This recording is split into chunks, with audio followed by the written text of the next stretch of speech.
The Royal Commission is now in session. Please be seated. Thank you. Yes, Mr. Ross. Apologies for the delay, Commissioners. There was some confusion about whether the witnesses would be called together or sequentially, and we're doing it sequentially, so that's sorted out. Melbourne Hearing, Mr Delaney wants to announce his appearance. Commissioners, please. I appear to Japara in this matter. There are two witnesses that the Commission will hear from this morning. One, Ms Minich, and the other, Ms Fowler, both former employees. I should just mention Ms Minich has been travelling around Australia and she hasn't had a lot of access to the documents, so if the Commission could bear that in mind. Ms Farrell's statement, you'll have an amended statement from her which includes a couple of additional letters that have been found in the last few days. Although the statement doesn't exhibit interview records, investigation reports and so on regarding the relevant incidents, I think they've been already produced to the Commission, so I think the Commission should have the files that relate to any of the incidents in the entirety. Thank you, Mr. Delaney. Yes, Mr. Rosen. Commissioners, the evidence this morning consists of a case study which will examine the conduct of a former employee of Japara Healthcare Limited. I'll refer to as Japara. The former employee is being referred to by the pseudonym UA. As I indicated in opening on Monday morning, UA has not been the subject of any court findings in relation to the conduct that will be the subject of examination, and it's considered appropriate for him to have a pseudonym in those circumstances. Before I call the first witness who's on the video link, Commissioners, I tender the Japara case study tender bundle, which has 53 tabs in it. And are we tendering them as one exhibit or as 53 exhibits? One exhibit. All right, so the tender bundle will be exhibit 1152. I'm sorry, I didn't quite catch the numbers. 1152, sorry, 1153. Thank you.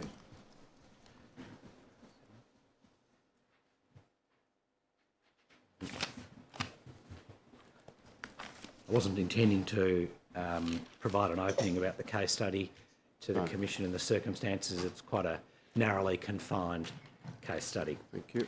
I call Diane Patricia Minich. Okay. You can repeat after me. I solemnly and sincerely I solemnly and sincerely declare and affirm that the evidence I shall give the evidence I shall give will be the truth, will be the truth, the whole truth, and nothing but the and truth. nothing but the truth.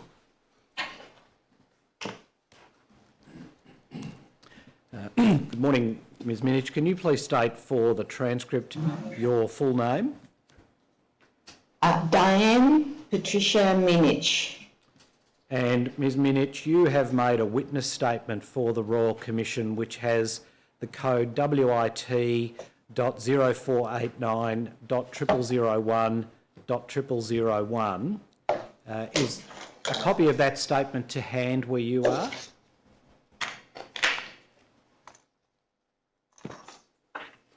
Yes, I have it. Thank you. Have you had a chance to read through that statement before giving evidence this morning, Ms Minich? Yes, I have. And are the contents of your statement true and correct? Correct, yes. Is there anything you wish to change in it? No. Well, I tender the statement of Diane Minich dated the 4th of October 2019, Commissioners. Yes, that statement will be exhibit 11-54. Now, Ms Minich, I understand that you're able to see documents where you are. Is that right? That's correct. I also understand from counsel for your former employer, Japara, that you've not necessarily been able to familiarise yourself with some of the correspondence and the documents relevant to this case study. Is that right? Correct. What I intend to do is I'll ask you questions by reference to the documents. In some cases, I'll ask you to accept from me that documents say what I'm going to indicate to you they say, but if at any point you want to see a document, please let us know. Do you understand? Will do. Thank you. All right. I do, yes. Now, I'm sure you're aware that the case study we're examining is about a former employee who worked at the Bayview facility where you were the facility manager. Correct. How long were you the facility manager of the Bayview residential aged care facility? 4.5 years. And can you tell us when that was? I started on the 2nd of July 2012 and I resigned on the 5th of February 2017. And you are a registered nurse and midwife by training? Yes, correct. And you've worked in aged care for 31 years. Correct. Was your role as facility manager at the Bayview aged care facility your last job in aged care? Yes, You've been retired since that time. correct. And prior to the 2nd of July 2012, were you working for Japara or for a different aged care provider? No, I was working for a standalone company. I see. Also in the role of facility manager?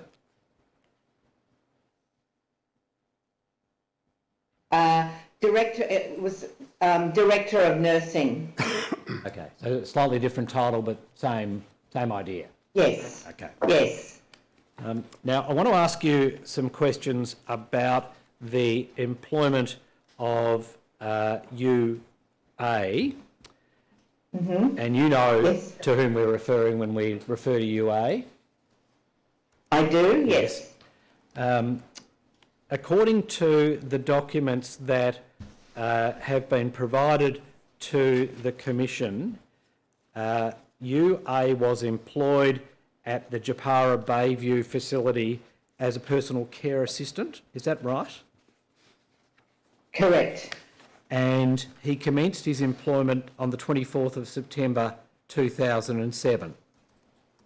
I don't know that. That's what the document that's been provided by Japara tells us. You just don't know from your independent memory. Is that right? I know that he was there when I commenced, but I don't know the actual date that he was employed. All right. You'd agree, wouldn't you, that he'd been there for some time when you commenced in 2012? Yes. Okay. Now, can I take you forward to, in time, to a letter that you wrote to UA on the 23rd of March 2015, and for these purposes I'd ask that tab 8 please be displayed on the monitor where you are.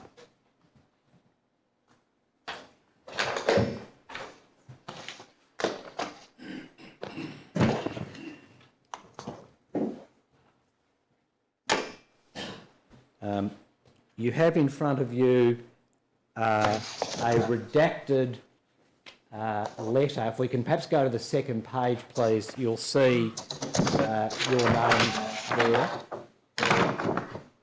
Yes. Do you see that?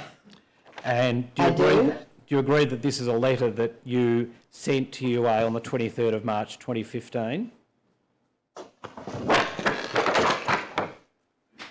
I do. The letter is by way of allegations of what are referred to as serious misconduct. Do you see that in the header in bold?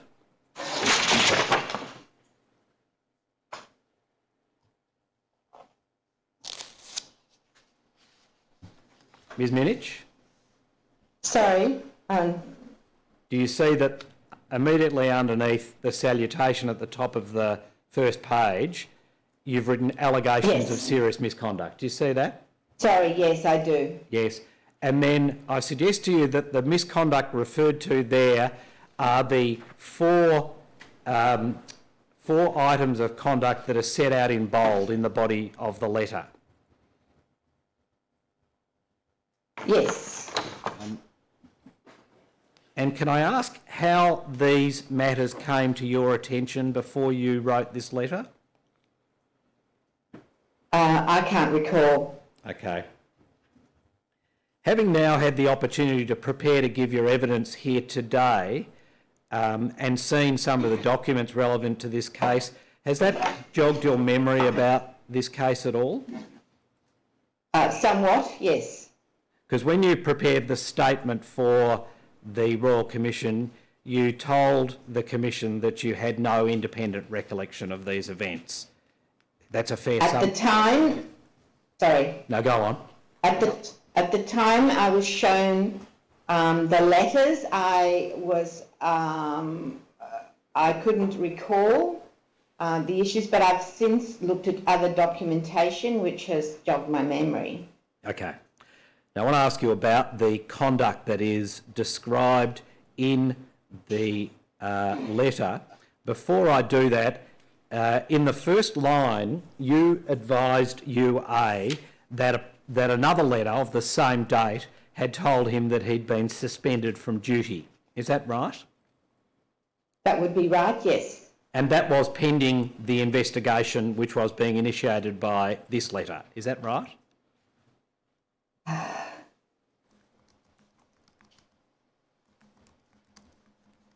Yes. Yeah. Yes. And who made the decision to suspend UA from his employment while the investigation was being carried out? The executive director here. The executive director of Japara? Yes. Was that Ms. Reid? Yes.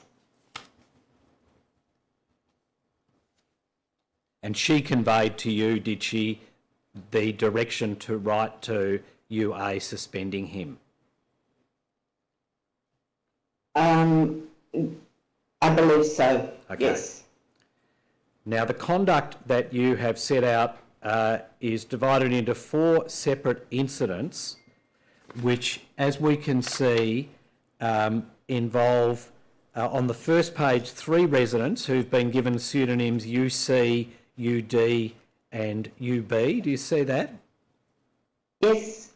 And what is described there is 3 separate incidents involving those residents, all on the 18th of March 2015 during the course of UA's employment at Bayview. Is that right? Correct. And I want to ask you briefly about the third of those, in which it is said, and I quote, at approximately 18:30 hours, you were attending to resident UB with PCA, that's personal care attendant. Is that right? That's right. And then the name is redacted.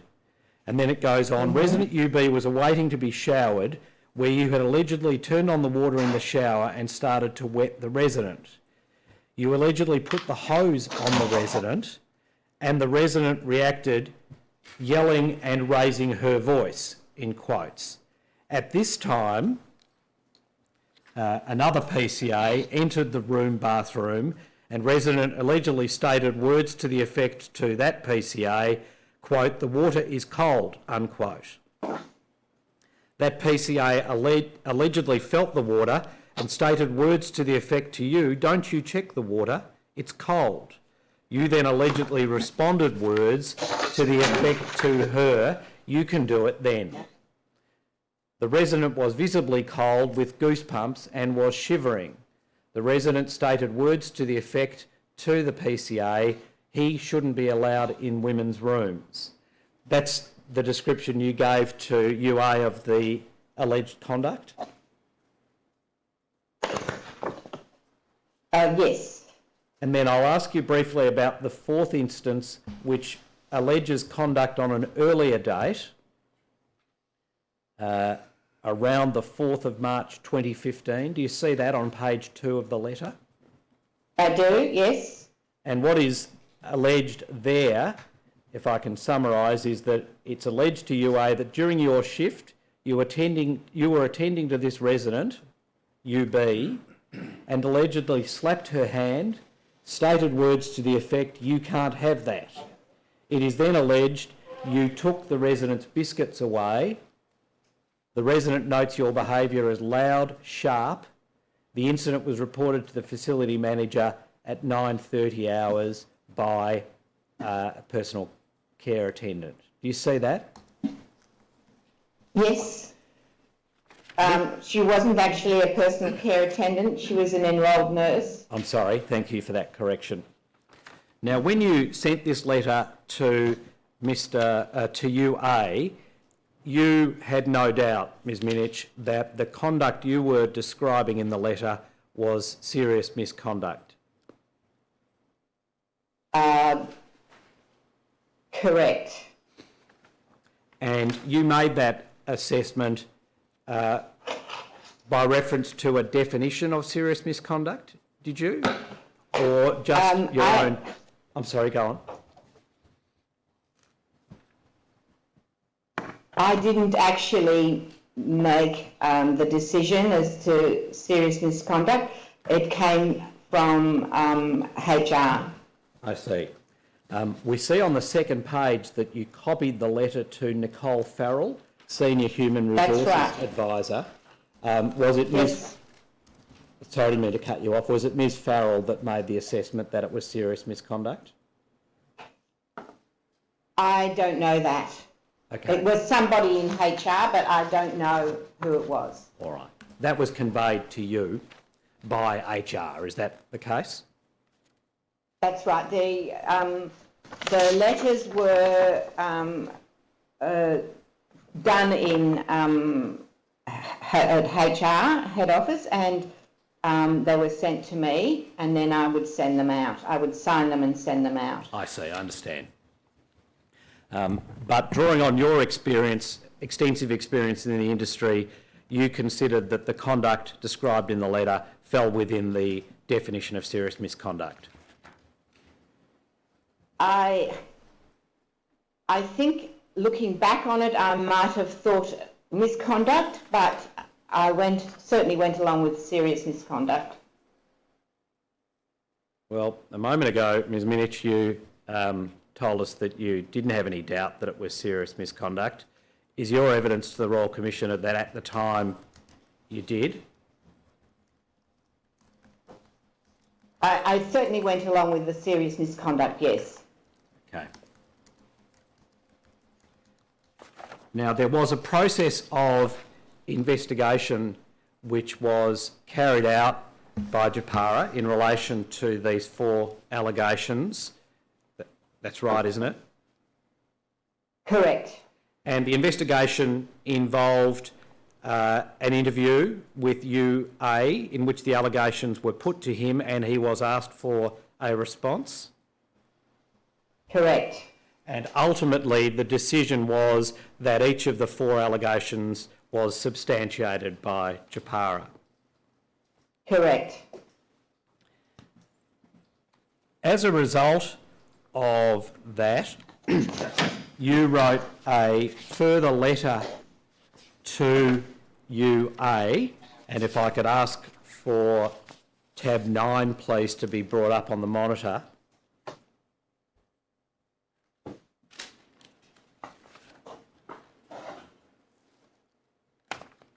Do you see a letter dated the 9th of April 2015 bearing your signature, Ms Minich? On the second page. I'm having difficulty seeing that. Oh, I've got it. Do you have it now? Thank you. Yes, I have it now. Thank you. Was this another letter that was drafted for you by HR in relation to this matter? Yes, indeed. Okay. But you agreed with its contents? Yes. And in the first paragraph, if we can go back to the first page, you referred to your earlier letter to the meeting that had taken place on the 7th of April 2015, at which UA was represented by a union officer, is that right, from the Health Workers Union? Correct. And in the last sentence of the first paragraph you wrote, this letter confirms that I am satisfied that the following concerns regarding serious misconduct have been substantiated. Do you see that? Correct. And then I see that, yes. the concerns that are set out are identical to the way they were expressed in the first letter I asked you about. Do you agree? Yes, I agree. At the top of the second page, you made reference to the process of investigation. Is that right?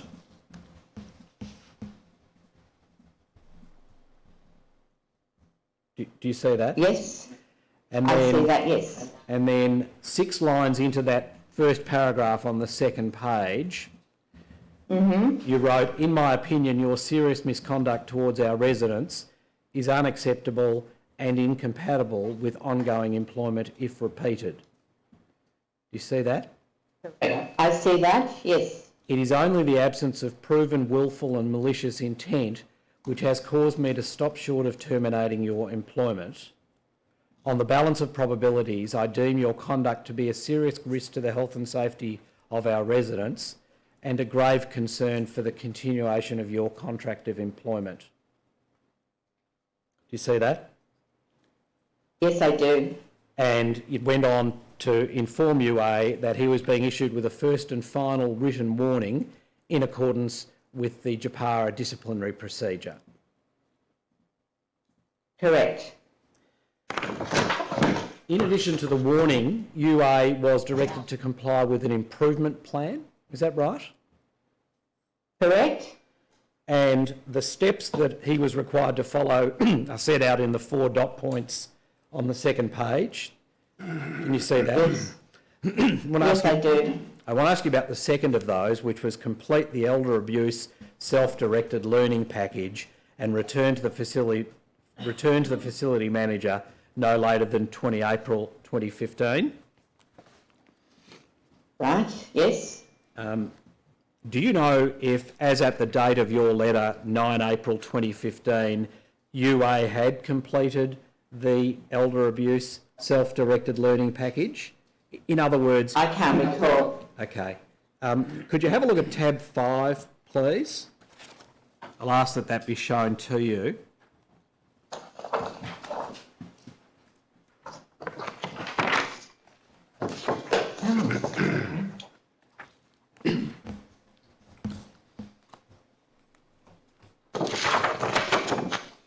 Do you see that, Ms Minich? I do.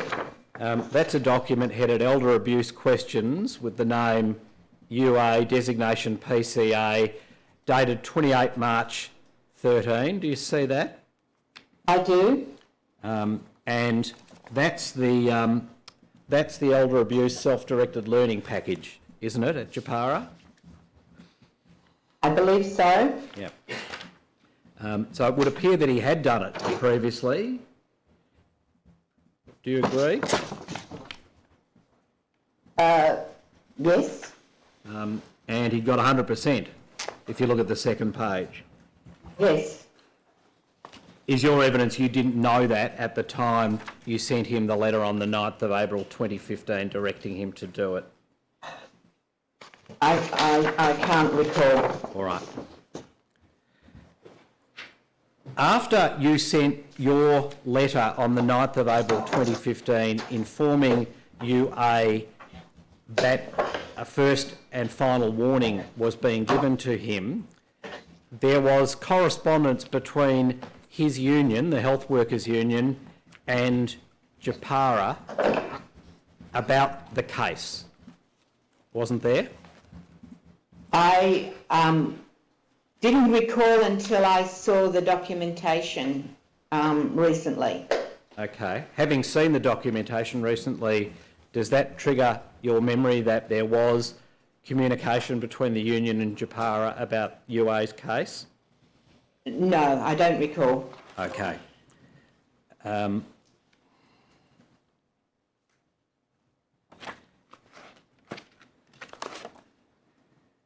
wonder if I could ask for tab 12, please, to be shown to Ms Minich.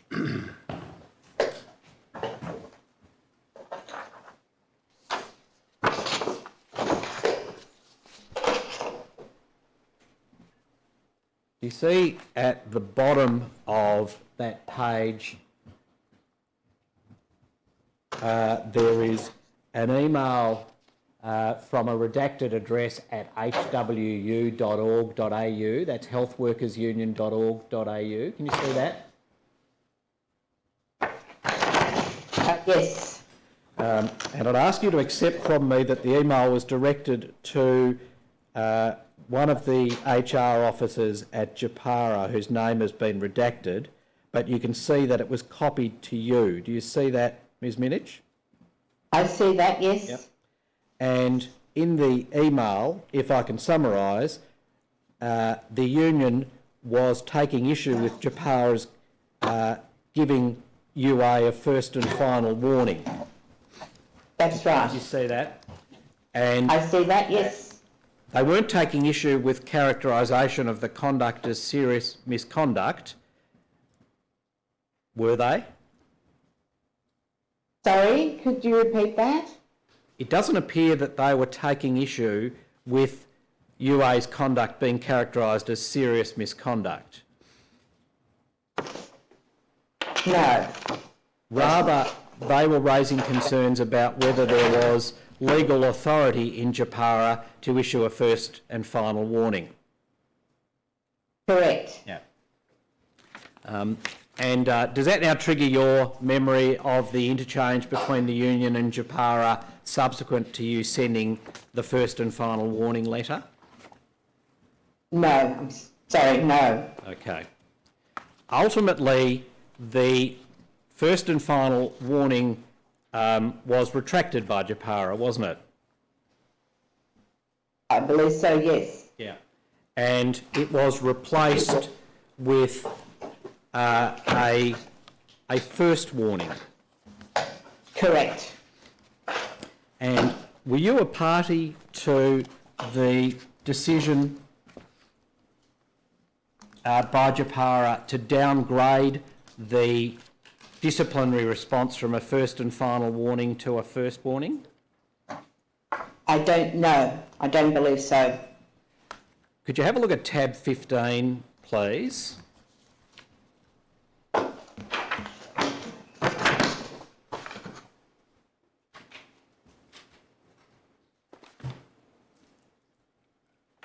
And if you look at the second page of that, please, Ms Minich, you'll see that this is a letter that you signed on the 4th of June 2015 to UA.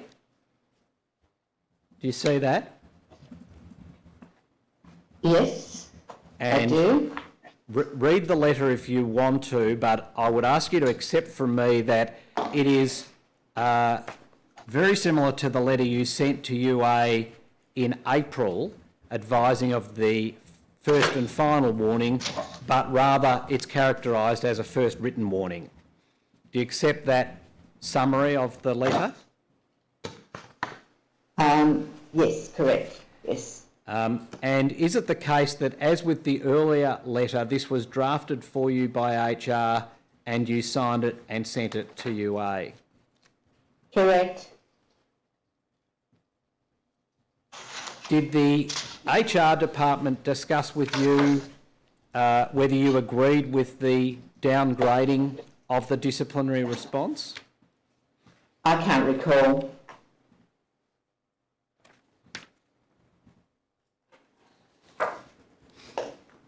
You had been prepared to sign the initial letter describing the conduct as serious misconduct. You agree with that, don't you, Ms Minich? I do, yes. Had your view changed about whether the conduct was serious misconduct between your letter in April and this letter on the 4th of June? I don't recall. Because it's the case, isn't it, that if it was serious misconduct, it couldn't be the subject of a first written warning, could it? It either would be dismissal or a first and final warning. That Correct. Yes, that was the case under the disciplinary procedure at Japara, wasn't it? Correct. If I could go then, please, to an incident in January of the following year. Before I do that, UA remained employed at the Bayview facility under your management between June of 2015 and January of 2016, is that right? Correct. And were there any further incidents involving misconduct directed at residents by UA in the period June 2015 to January 2016? Not that I recall, no. All right. Was there a further incident in January 2016 involving UA? I believe so, yes. The incident in January 2016 was reported to the Department of Health and the police as required by the Aged Care Act, wasn't it, Ms Minich? Correct, correct. Were any of the incidents that I've just asked you about in March of 2015 reported to the Department of Health? I don't recall, I presume so. Have you seen any records of them being reported? No, I haven't. Now, if I could ask you, please, to look at tab 16, which is an email from you dated the 15th of January 2016.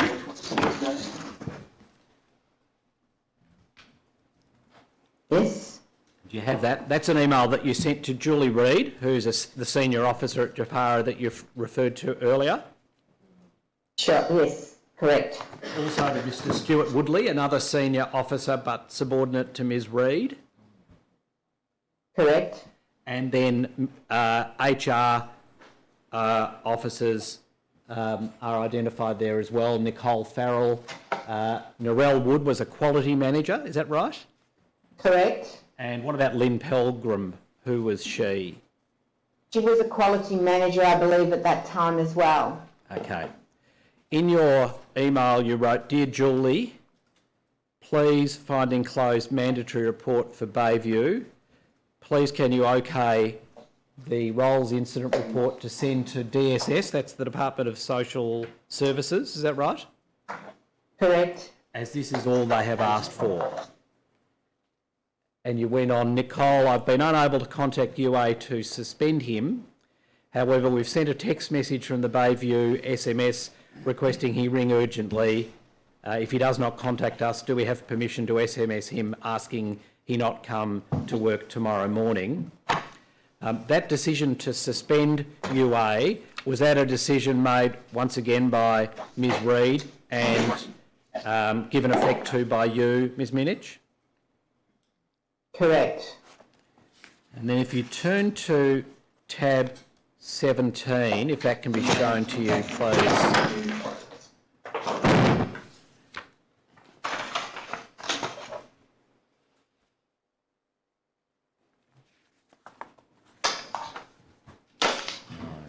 I don't think that's tab 17. Yes, thank you. Do you see an incident report dated 15 January 2016 there, Ms Minich? I do, yes. And that's the report that was referred to in your email to Ms Reid of the same date? Can you confirm that? The actual information to the department, I believe.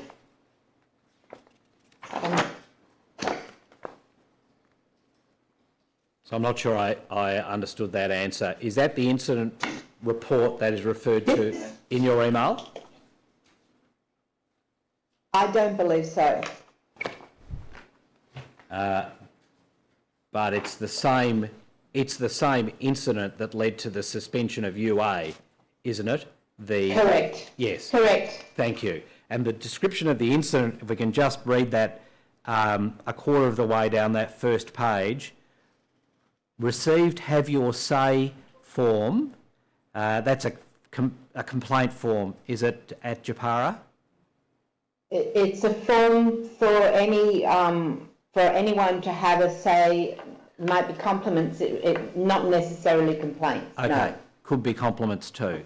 And it could be for improvement. Yes. And it went on, received have your say form written for Mrs FR by then a redacted name, alleging that staff member UA was changing FR into her nightie. He forced her head and neck down, causing terrible pain. Do you see that? I do. And it was that allegation that led to you suspending UA on the 18th of January 2016? Correct. If you have a look at tab 18, please, Ms Minich.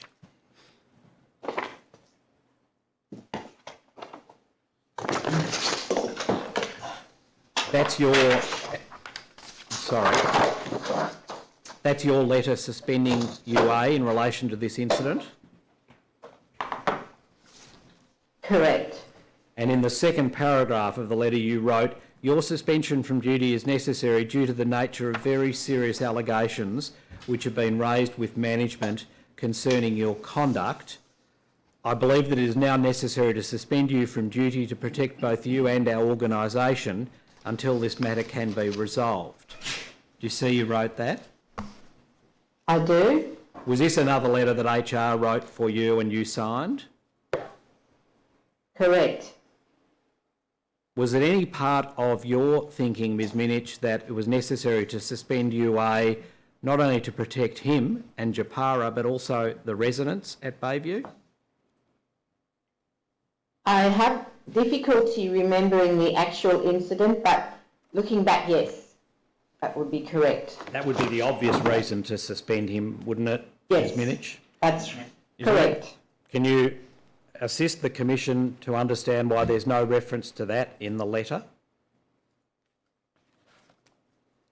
Sorry, can you repeat that? Yeah, why is there no reference in the letter to one of the reasons for suspending UA being to protect the residents at Bayview?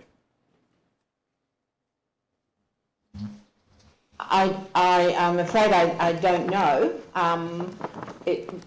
I don't believe that when we sent suspension letters out that it actually included anything but suspension. I see. Do I understand you'd be saying this was a standard form suspension letter prepared by HR? I believe so, yes. Okay. Yes. As with the earlier incidents that I asked you about in April of 2015, there was an investigation by Japara of this allegation. Is that right? Sorry, can you repeat that, please? Japara investigated this allegation, didn't they, while UA was suspended? This particular one, in January, are we talking about? Yes. Yes. Yes. And the investigation involved, once again, a discussion with UA where the allegation was put to him and he had an opportunity to respond to it. Is that right? Yes. That would be correct, yes. In inviting him to the meeting where that occurred, you characterised this conduct as serious misconduct, did you not, Ms Minich? Yes. Could you have a look, just for completeness, at tab 20, which was your letter of the 19th of January 2016?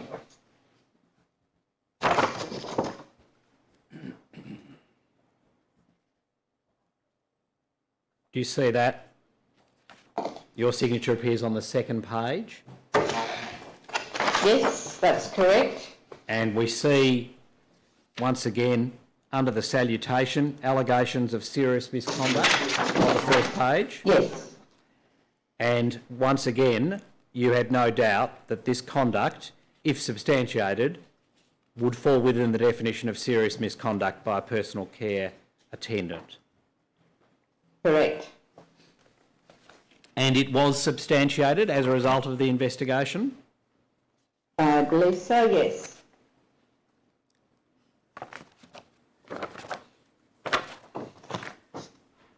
And you provided UA, or you sent UA, a second written warning as a result of this allegation being substantiated, did you not?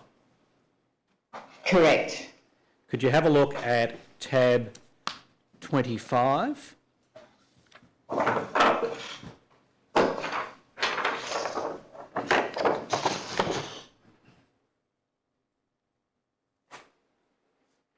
you see that? I do. This is the second written warning that you sent to UA on 5 February 2016. Correct. It's the case, isn't it, Ms Minich, that if the first and final written warning had stood in relation to the March 2015 conduct, that the substantiation of this incident in 2016 would have resulted in the termination of UA's employment, wouldn't it? Correct. But because it had been downgraded to a first warning, the consequence was that a second written warning was sent. Is that right? Correct. Do you recall when you were discussing this matter, that is the January 2016 incident with HR, whether there was any consideration of issuing a first and final warning in relation to this matter rather than a second written warning? No, I don't recall. All right. There was also another improvement plan for UA to follow as part of this second warning, is that right? There would have been, yes. The 4 dot points at the bottom of page 1 are the Yes. improvement Sorry. plan. Yes, sorry. And once again, we can see in the second dot point that he was required to complete the elder abuse self-directed learning package. Do you see that? I do. Now, this time you knew that he'd already done that as a result of the 2015 incidents, didn't you? Yes. Why did you direct him to do it again? To reinforce, I guess, the education. Did you think perhaps the education from the first 2 occasions that he'd done it wasn't sinking in? I can't recall.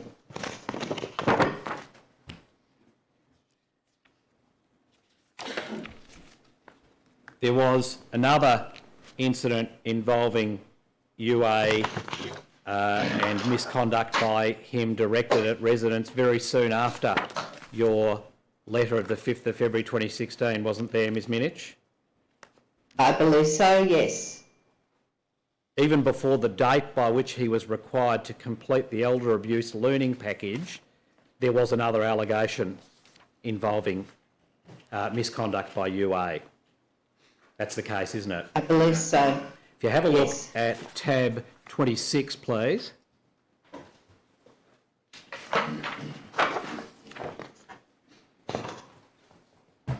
Do you see that's a letter that you sent to UA on the 15th of February 2016, I do. advising him that he was being suspended from duty on full pay? Yes. And in the second paragraph you wrote, your suspension from duty is necessary due to the nature of very serious allegations which have been raised with management concerning your conduct. Yes.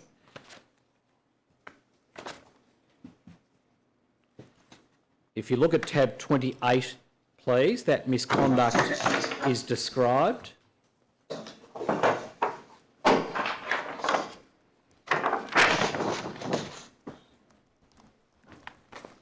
That's a letter you sent to UA on the 16th of February 2016, Ms Mills. Correct. Once again, you've characterised the allegations as being of serious misconduct and you've spelt them out in bold in the middle of the first page. Do you see that? And you wrote, on 12 February 2016, it was brought to management's attention by resident FS that on Wednesday, 10 February 2016, when you worked as a PCA from 14:30 to 21:30 hours, you allegedly engaged in unacceptable and unprofessional behaviour that posed a risk to the health and safety of residents, and your actions are potentially damaging to the reputation of the organisation and residents. And then you spelt out specifically what the allegations were, and the first 4 of the dot points there are concerned with allegations of improper conduct whilst feeding a resident, UE. Do you agree with that Correct. summary? And Yes. in summary, what you were describing there was a complaint by the resident that the food that they were being fed by UA was too hot? The complaint was from another resident. The complaint was from a second resident that the resident who was being fed was concerned That's the food was correct. too hot. Is that right? And, That's correct. and the substance of the complaint was that when this was drawn to UA's attention by the resident who was being fed, he said words to the effect of blow on it then and forced a mouthful of food into the resident's mouth. I believe the resident themselves complained it was too hot, and then yes, the UA then told him to told her actually to blow on it. Yes. And forced the food into her mouth. Correct. It then goes on to say that the resident who was being fed coughed and spluttered perhaps, and that UA continued to push food into her mouth. Correct. It then went on that the resident who was raising the complaint said words to the effect to UA, if you fed me like that, I would spit it back at you. Do you see that? I do, yes. There was then another complaint about UA's conduct in which it was alleged that he threw a call bell, referred to as Charlie, at a resident, hitting them on the leg, causing pain. Is that right? Correct. Correct. Once again, those incidents were investigated by Japara Correct? and they were substantiated. Yes. They were substantiated after investigation that followed a similar process to the ones you've described earlier. Yes. And as a result, a further warning was given to UA. Is that right? I believe it was a final warning. A final warning. And if you look at tab 35,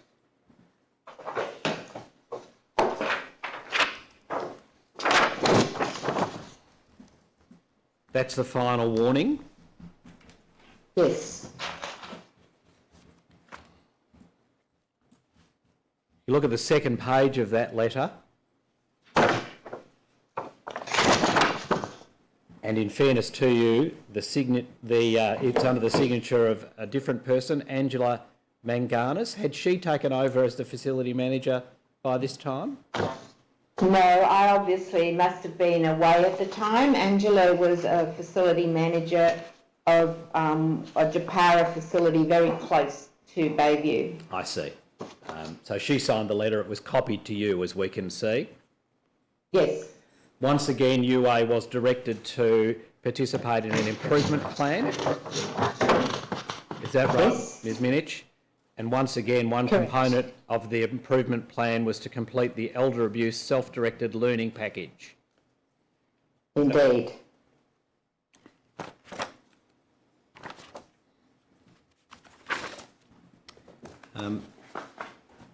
There was one final incident that ultimately led to a separation between Japara and UA. Is that right, Ms Minich? Correct. And in relation to this incident, which occurred in April of 2016, you received a letter from the daughter of the resident that was involved. I believe so, yes. Yeah. If you have a look at tab 38, that's a copy of the handwritten letter. All right. Do you see that? It's quite a lengthy 4-page letter. Do you recall receiving it from the... No. You don't recall it? No, I don't recall receiving it, and I haven't seen it since. I see. Well, you can take a moment to read it. I must indicate to you, Ms Minich, that it seems surprising that you don't recall this series of events. Well, I object to the question. The witness has said that she didn't recall the letter. She hasn't been asked whether she has had a recollection of the events, and perhaps she might be asked that question. Well, you say in your statement, don't you, Ms Minich, that you don't recall the events? At the time, I didn't recall the events, but as I've gone through some of the documentation, it certainly has jogged my memory. Yes. And I do remember this incident. I remember it well because I was very distraught and very upset in tears when I was told of the incident. Yes. And it was this incident that led you to say in an email that you did not want UA working at your facility, wasn't it? That's correct. Yeah. And the incident is summarised on page 2 of the letter, Ms Minich, at about 8 lines down on page 2. Do you see the sentence that starts UA? It's actually highlighted on the document you're looking at. Yes. UA insisted she, that is the mother of the author of the letter, go with him, but she refused. She said he started shouting and saying horrible things to her, and then in brackets, I'm crying as I write this. Then he stamped on her clothes and slapped her face. She said she was frightened and started screaming. That's how the daughter described the incident. Yes. And then on the bottom of the next page, if I could just draw your attention to that,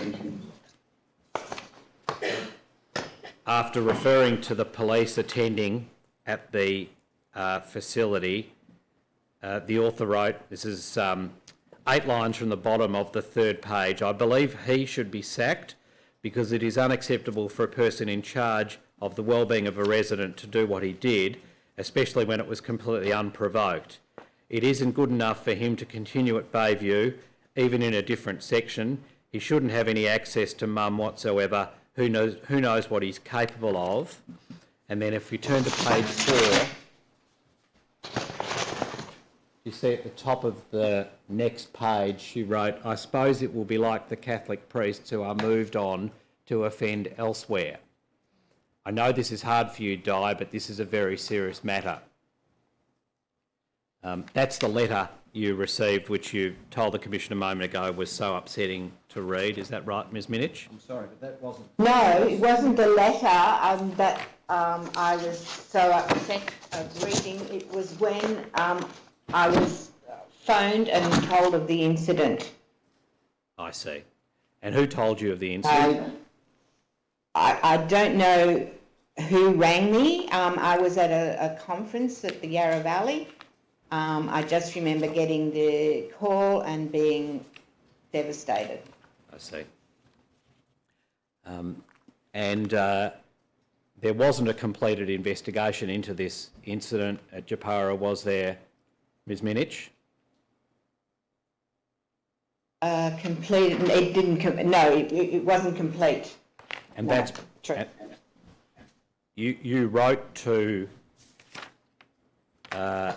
UA initiating a process of investigation.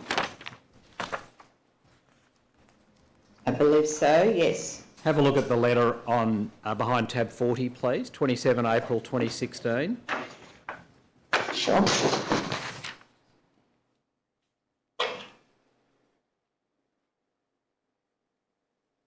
This is the letter initiating the investigation of this incident involving a resident who's referred to as FT in the letter. Is that right? Correct. And there are other allegations there in addition to the one set out in the letter that I just read sections of to you, aren't there? So would you repeat that? Sure. Do you see the first dot point there in bold? Yes. You shouted at resident Yes. FT and threatened to break her walker. Yes, I see that. You hit resident FT on the right side of her cheek and it hurt. The resident FT shouted and hit you and you swore at the resident. And then there's a description of the incident in very similar terms to what I just read to you in the letter about stomping on the clothes and Yes. wiping the bathroom floor with your feet. Do you see that? Yes, indeed. And I think you just agreed with me that that matter was not ultimately investigated because UA submitted his resignation from his employment before the investigation could be completed. Is that right? That would be correct, yes. Were you involved in the process of drafting a deed of agreement between Japara and UA and providing him with a statement of service, Ms Minnick? No, not at all. But they were matters that were dealt with by HR, are they? Indeed, yes. Did you have any further dealings with UA after sending him the letter that I've just asked you about on the 27th of April 2016? No, not at all. Okay. He'd been suspended from duty before you sent that letter, is that right? Yes. He was suspended from duty on the day that the allegation was made. Yes, on the 18th of April, is that right? 16th of April, I think it was. Okay. Thank you. Yes, I've no further questions for Ms Minich, Commissioners. No question. If she could be excused. Yes, thank you, Ms Minch, for your evidence and being available. You're Okay, excused. thank you. Excused from further attendance. Thank you. Thank you very much. If the link could be concluded, and I will call Nicole Farrell.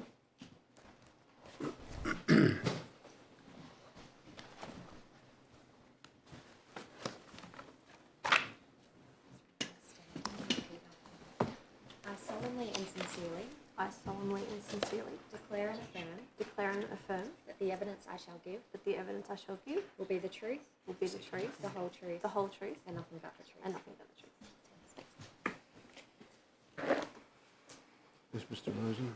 Thank you, Commissioners. Ms Farrell, can you please state your full name for the purpose of the transcript? Nicole Suzanne Farrell. And Ms Farrell, you've made two witness statements for the Royal Commission in relation to this matter, is that right?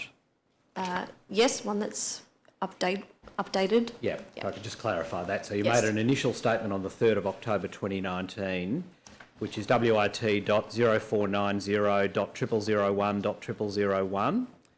It should be on the screen. Yes. I think you might also have a hard copy in front of you, Yes, do you, thank Ms you. Farrell? Yep. Is that the statement that you made on the 3rd of October 2019 and signed and provided to the Royal Commission? Yes, that's correct. I tender the statement dated the 3rd of October 2019, Commissioners. Yes, a statement of Ms Farrell, 3rd of October 2019, will be Exhibit 11-55. And if you could be shown another statement, please, WIT.0490.0002.0001. It's a statement made by you dated the 15th of October 2019. Do you see that? Yes. And can you confirm for us that that is your statement, which is I think you said it is updated version of the one dated the 3rd of October 2019? Yes. As I read it, the major difference between the two statements is in the second one, you explain the process by which the first and final warning issued in April of 2015 became a first warning in June of 2015. That's the principal change, isn't it? I think we also updated just in relation to point 14. In any event, perhaps we can come back to that, but Sure. Are the contents of this second statement true and correct, Ms Farrell? Yes. I tend to the second statement. All right, the second statement of Ms Farrell dated the 15th of October 2019 is Exhibit 11-56. Ms Farrell, you were a human resources officer employed by Japara between 2015 and 2016, is that right? No, I was an advisor. A human resources advisor, Yes. is that the title? Yes. You've subsequently worked in other positions elsewhere in the human resources area. Correct. Yes. And do you have qualifications in relation to human resources? I have a bachelor's degree, but not in specific relation to human resources. I see. What's your bachelor's degree in? Legal and dispute studies, social science degree. When did you commence employment with Japara in a human resources capacity? I think 2012. I can't. Sorry, it's not a trick question. I've just seen in It's written, paragraph 6 of your second statement, yeah, sorry. 1156, you say you started in January 2014. Sorry, yes, that's right. That is correct. Pardon me. Yes. And you were there until the 12th of July 2018. That's correct. You there say you were senior human resources business partner. Is that right? Yes, I worked as a number of roles for that duration. I see. So you were only the human resources business partner for part of that Correct. time, were you? Yes. You started as a human resources advisor. Correct. Is that right? Yes, yes. Thank you. Now, as part of your commencement of your work, you no doubt familiarised yourself with the enterprise agreement that applied to Japara, its employees and the relevant unions. Correct. Yes. And if I could just ask you briefly about that, it's at tab 6 in the tender bundle, and it'll appear on the screen in front of you at page .0075. Yes. Do you see Sorry. that there? Clause 61 concerns the disciplinary procedure. Correct. Yes. Those familiar with human resources will see that it contains a fairly standard series of graduated responses to misconduct by employees. Do you agree with that description? Is standard. I mean, across in relation to what other EBAs would state, or I'm only focused really on this EBA, so I can't comment. Okay. But it provides a graduated series of warnings, does it not? Correct. Yes. Culminating in potential for termination of employment. Correct. Yes. But importantly, it says at 61.5 at the bottom of that page that summary dismissal of an employee may still occur for acts of serious misconduct as defined in the Fair Work Act 2009. Do you see that? Correct. Yes, I do. And then it goes on, where an allegation of serious misconduct is proven, reading from the top of the next page, Yep. and the employer, having considered all the circumstances, does not wish to terminate the employee's employment, a warning may be issued under clauses 61.2 or 61.3. Do you see that? Yes, I do. And you were familiar with this clause at the time you were advising Ms Minich in relation to UA's case? Yes, that's correct. And I suggest to you that the effect of clause 61.5 is that in a case where serious misconduct was substantiated as defined in the Fair Work Act, that Japara had two options in responding to such a substantiated allegation. Yes. It could either terminate the employee's employment or issue a warning under clauses 61.2 or 61.3. Yes. In fairness to you, that's probably three options. 61.2 is a second warning and 61.3 is the third final warning. That's the case, isn't it? Yes. The effect of that's this, isn't it? You can't get a first warning in relation to a case of serious misconduct under this agreement. Do you agree with that? Yeah, correct. No. There was also a disciplinary procedure in place at Japara, was there not? Correct, yes. In addition to the enterprise agreement.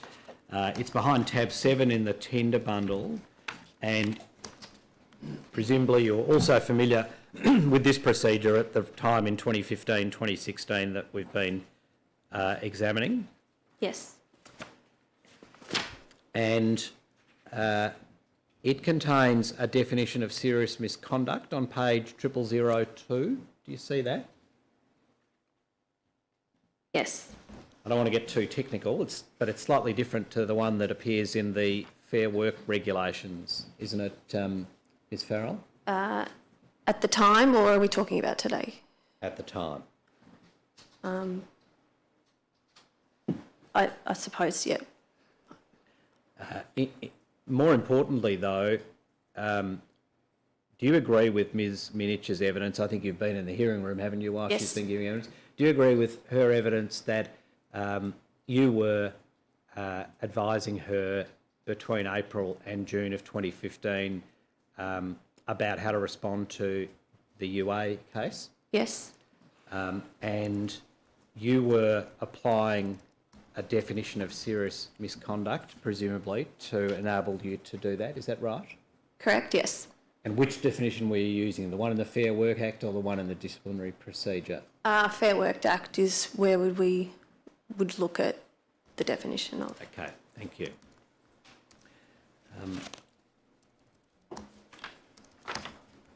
Now, can I ask you about the letter behind tab 8, please, Ms Farrell? You heard me asking Ms Minich about this letter earlier. This is the first letter sent to UA making allegations of misconduct. I'll use a neutral term for the moment, which are the 4 instances that are set out in bold in that letter. Do you see that? No, I don't. It's not. I don't believe that I've got the right. No, I think letter. you don't have the right letter. I apologise for that. That's okay. You do now. Thank you. Do you see in bold there are 3 dot points on the first page and then a 4th one on the second page? Yes, I do. Do you have a recollection of this case as you sit there now, Ms Farrell? After reviewing the documentations presented to me for this Royal Commission, I've somewhat had a jog of my memory. Okay, but before that, when you were first approached to assist the Commission, you had no memory of these matters, is that the case? Not to the extent of what I do now, so not really, to be honest. This is quite a serious case, is it not, Ms Farrell? Serious case of employee misconduct in an aged care facility? Of course, yes. Yeah. Presumably they wouldn't have been frequent, not over this period of time, or were they? It was infrequent. Right. So I'm trying to understand why you have such little recollection of this. One explanation might be that it wasn't out of the ordinary. Is that the explanation? The explanation is that it's 4.5 years ago. Okay. Yep, Did you draft this letter? I did. I think I did. If I can just have a look at the... yes, I did, yes. And it was copied to you when it was sent by Ms Minich, we see, don't we, on the second page? Yes. And so it was your characterisation, was it, of this conduct as serious misconduct? It was in consultation with the group executive of HR at the time, or group manager of HR at the time, and also the executive director at the time of care, who would have made the decision to assume that it was serious misconduct. So that's Ms Reid that we heard about before, yes. Julie Reid. She's Yep. the executive director. And who was the first person that you Sorry, referred to? apologies. At the time, I believe his title was the general manager of HR. Was that Mr Van Winkle? Correct, yes. So in consultation with them, Correct. decision was made that this was serious misconduct. And you had no doubts about that yourself, did you, at the time? You weren't uncomfortable with that characterisation? Well, my learned friend is overlooking what the witness previously said. This is an allegation of serious misconduct, and there are obviously 2 steps as to whether it's made out the allegations. Well, I don't see what's wrong with asking the witness, though, about any doubt that she may have had about the conduct. Well, that's a separate question, but one question is how do you characterise it? The second is it made out? Well, And the witness, the previous question, the witness rolled up the 2. That was the objection. I'll rephrase the question, Commissioner. I'm not troubled by that. You understand that at this point in the questioning, I'm dealing with this as an allegation only, not asking you about whether or not it was substantiated. Correct. You understand that? Yeah, that's It's fine. necessary to characterise it in a letter of this type ahead of any investigation. So based on the information that we had at the time and looking at it on face value, then you could potentially see that there's quite a risk in the actions. So therefore, yeah, what we saw was that it could potentially be serious misconduct. So that was the reason. Does that answer your question, Council? It does. Apologies. Yep, thank you, Ms Farrell. The decision to suspend UA in relation to these allegations, was that a decision made by you in conjunction with Ms Reid and Mr Van Winkle as well? More so the Miss Reid and Mr Van Winkle. I So they take made it- the ultimate final decision to clarify. And you conveyed it to Ms Minich? Correct, yes. And she acted on it by sending a letter directing the suspension. Is that right? Correct, yes. And the power to suspend employees was conferred on Japara by the disciplinary procedure, wasn't it, Ms Farrell? Yes? Yep. Can we go back to that, please, behind tab 7, page 0003? There's no power to suspend under the enterprise agreement, is there, Ms Farrell? I don't believe so. No. I don't believe it sets it out. No. But there is a power to suspend as part of the procedure on page 3. If the top third of that page could be highlighted, please, operator. You'll see step 2 there, where the circumstances of the issue are so grave that there is a risk to people, property or assets regarding the employee's actions. In consultation with human resources, the decision may be made to suspend the employee from service. Do you see that? Yes. And it was pursuant to that power that UA was suspended on each of the occasions that the Commission is concerned with. Is that right? Correct, yep. Yeah.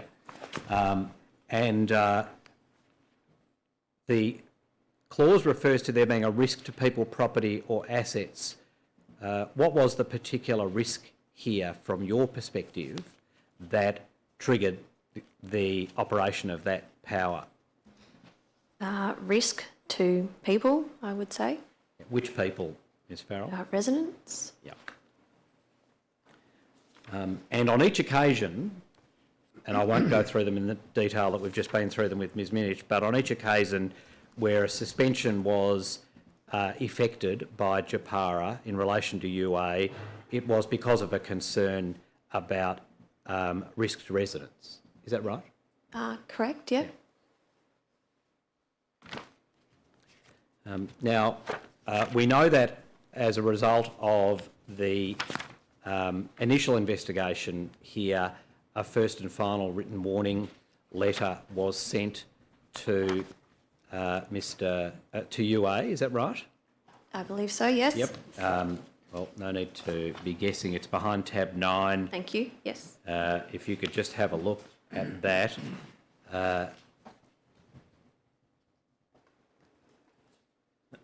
I note on page 2 that this time, although it was signed by Ms Minich, it's copied to a different human resources Correct, yes. officer. Yes. Ms O'Neill, I take it she was a colleague of yours. Yes. Do you recall now, and I'm not asking you to guess, do you recall whether you drafted this letter? I think I assisted in drafting the letter, but I actually, to be honest, I don't know. I don't recall. And can you assist the Commission with, withdraw that. It was open to Japara lawfully to summarily dismiss UA in these circumstances, was it not? Like Ms Farrell? based on the information available to us at the time? Yes. Correct, yes. So having identified the conduct as, if substantiated, serious misconduct, and then having substantiated it, it triggered the lawful power to terminate, did it not? Yes. Yeah. But it also, in keeping with the disciplinary procedure, left open the alternative of issuing a warning. Correct. A first and final warning should it have been serious misconduct. Yes. and that's what was done. Why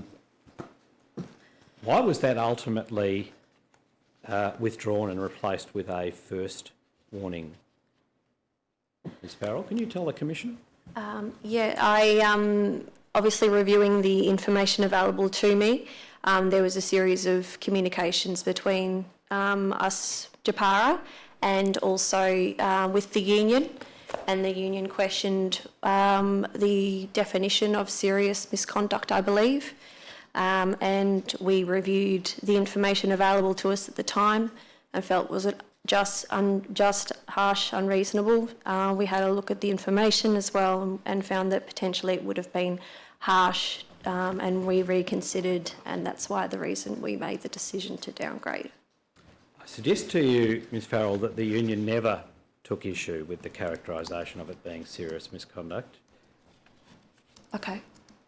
You say they did? I believe so, yes.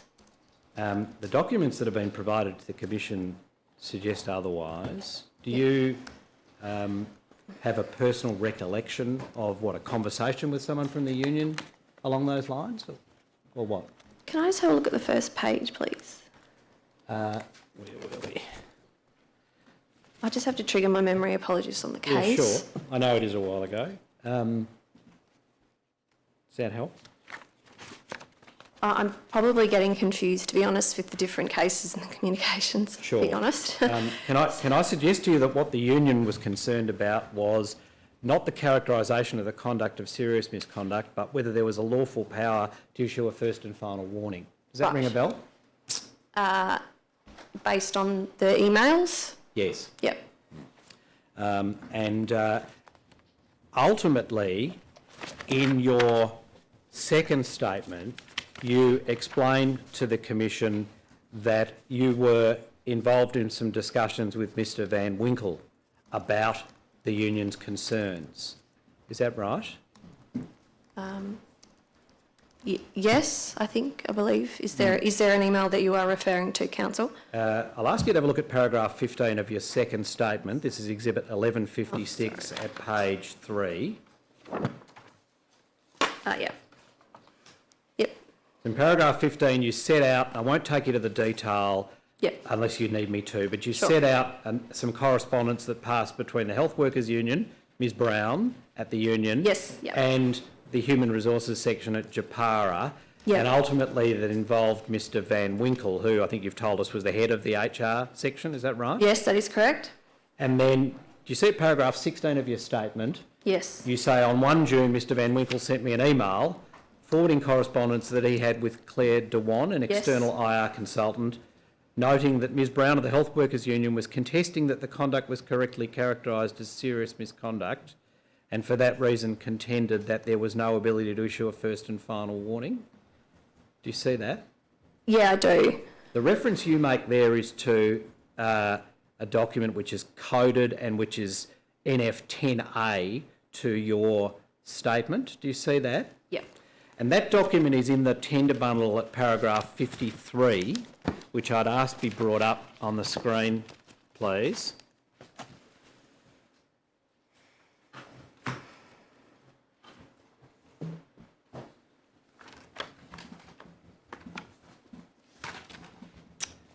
It's the next, I think that's 52, isn't it? It's the one that's JAH0034.001.001. 52, is it? I'm sorry, it's 52. My apologies. Thanks. That's it. That's the email correspondence that you're referring to in your statement, is it not, Ms Farrell? Yeah, thank you, yes. And you'll see in the bottom half of the page there's an email from Ms Dewan, the external HR consultant to Mr Van Winkle, about this case. And she wrote, "Hi Ashley, my recollection is that she has never," she being Ms Brown from the union, is that right? Correct, Has yes. never accepted that it was serious misconduct. So even though she accepts there is the ability to issue a final warning where there has been serious misconduct, this is not one of those situations.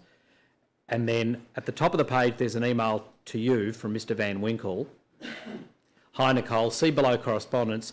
Tracy is still contesting this matter. It seems the question is substantive and not procedural, even though she's never said that. Do you see that? Yes. And I suggest to you that's right. Prior to this time, the union's concern was procedural in the sense of what was the right outcome rather than the characterisation of the Yes, conduct. defined by me presenting the letter. Yes. Yes. Yep. Yes. Yep. And he wrote, can you please bring the file around so we can review together? Set up a time today, please. Do you see that? Yes, I do. And then we know 3 days later that a letter went to UA downgrading it to a first warning, don't we? That was on the 4th of June. Yes, that's correct. What happened in between the 1st of June and the 4th of June? Did you meet with Mr Van Winkle? I did meet with Mr Van Winkle. I would have not done that. And whose decision was it to downgrade the warning? It would have been the General Manager of HR, Mr Van Winkle. Mr Van Winkle. Yeah. And do you remember now what he said to you in support of his position that the warning should be downgraded? Unfortunately, I don't. There's only just the letter to confirm the communications to the union.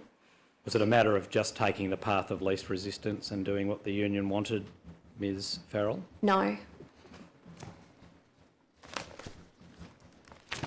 Did you personally change your mind about the characterisation of the conduct from what it had been back in March, which was that it was serious misconduct?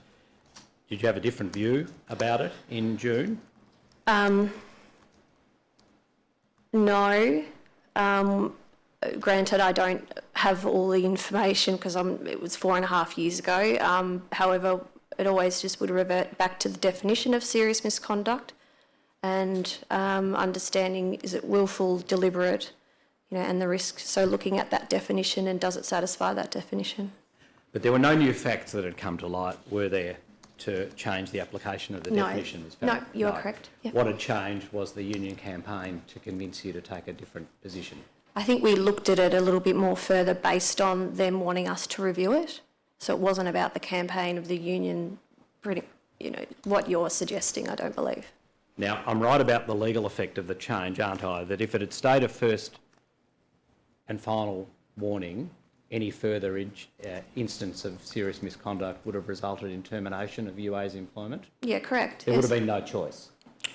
We could have potentially issued another first and final written warning, but no, we would have had the choice to. We would have had the ability to make the decision of termination. So when the next incident occurred in January 2016, had the first and final warning stood, in all likelihood that would have resulted in termination. Yes, that's correct. Yeah, And there wouldn't have been the later incidents, or at least not at Japara. Do you agree with that? agree with that. Yeah.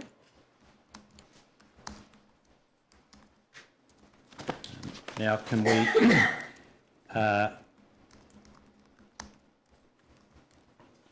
Sorry, just one other matter. You would have heard me asking Ms Minich about the continual requirement for UA to engage in that educative process relating to elder abuse. Yes. Were you a party to the drafting of the various improvement plans that we see in the letters? Yes, I was.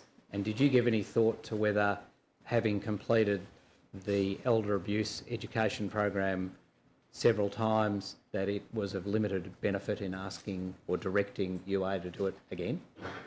No, I agree with Ms Minich's statement where she said it was to reinforce, and if there's issues or concerns, we would have wanted to reinforce the correct behaviour. One final matter is the terms on which UA completed his service at Japara, and I don't think you were personally involved, were you, in the drafting of the statement of service? No, I was not. Accepting that, can I ask you please to have a look at tab 45?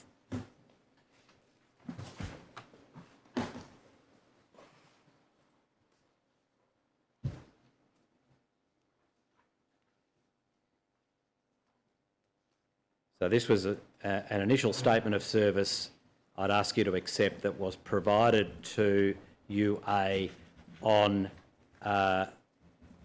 his resignation from his employment at Japara and you'll see that it certified that he'd been employed, although it says at Bonbeach Aged Care. That was clearly incorrect. Do you agree, Ms Farrell?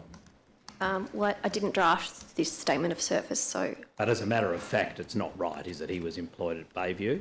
he wasn't employed at Bayview. I mean, he was employed at Bayview, not at Bonbeach. Apologies. Yes. Correct. Yeah. And you'll see that it lists the duties that he performed at Japara, and the third dot point is that his duties included contributes to the physical, emotional and lifestyle need and wants of the residents. Do you see that? Yes. Do you think that's an accurate description of UA's time at Japara? The statement of service outlines what they're expected to do in terms of their role and their tasks.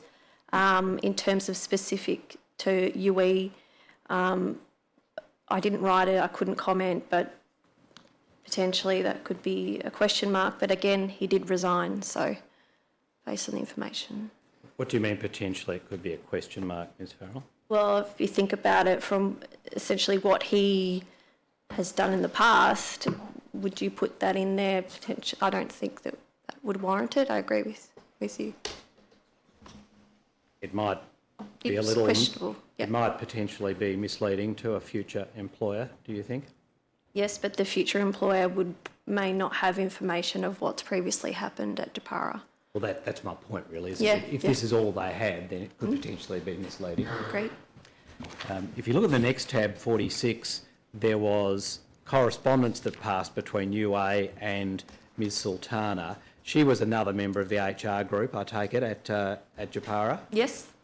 And you'll see that that UA wrote to her halfway down the page, "Hi Michelle." Do you see that? Can you please amend the statement of service to state the facility I actually worked at, Bayview? Do you see that? Yes, I do. And then he also asked, could you please include on the jobs that I was giving medication until last year?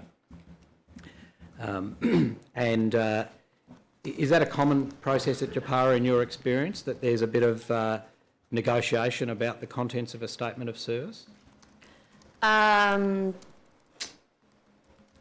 No, the statement of service is a factual document in terms of the position description and what their roles were. So I don't think it would be unreasonable.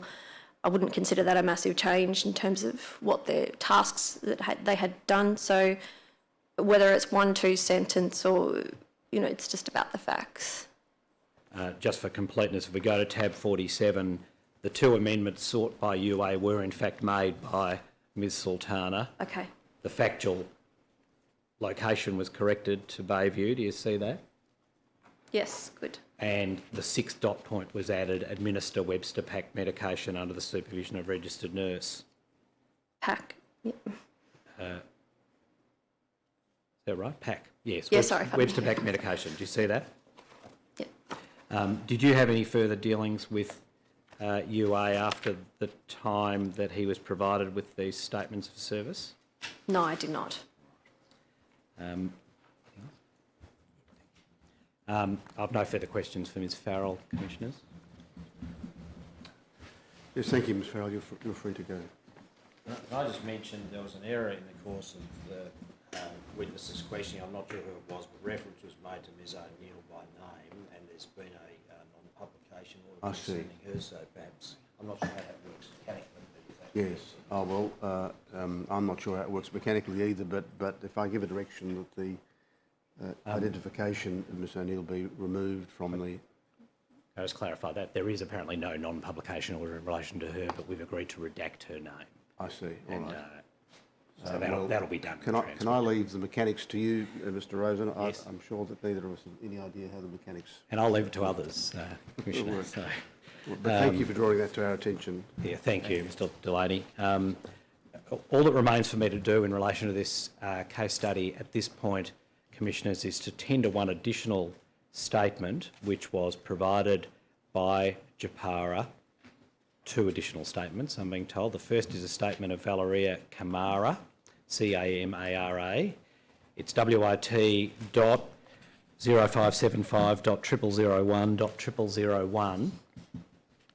I'm in the Commission's hands as to exactly how to proceed with this. My submission would be that it would be appropriate to receive the tender now, but if it was preferable for it to be deferred, then that's obviously we can do it that way.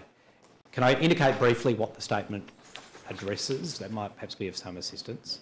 Well, if you don't actually need to do it now, why don't we deal with it later, unless you are proposing to deal with it in some other way now? Can I indicate what it... I think it's important to place on record at this point what it contains. The tender can be deferred in those circumstances, if that's an acceptable process. Ms Camarera is the Group Executive People and Development, Japara Healthcare Limited, Japara. She responds to a notice which asked her a number of questions about the governance arrangements in relation to Japara addressing circumstances such as those disclosed by UA. The evidence she gives is not really directly on point for this case study, but it's no doubt a matter that Japara would seek to have before the Commission. We would say as a matter of procedural fairness that's entirely appropriate. So it's in that context that we would seek to tender it. I must say, not actually having it in front of me, No, I it's understand difficult that. for me to form a view about whether it's appropriate. Yes. If Japara wished to have it put on record and you're content for it to be on record, that's a different circumstance, and if that be the position, then perhaps it should be put on record. Yes, I think that is a fair description of the Yes, circumstance. I Mr Delaney is think so, nodding. Mr. Commissioner, yeah, I think it would be desirable because it sets out the processes and notification of such matters and so on. All right, well, on that basis, then it should be Exhibit 11-57.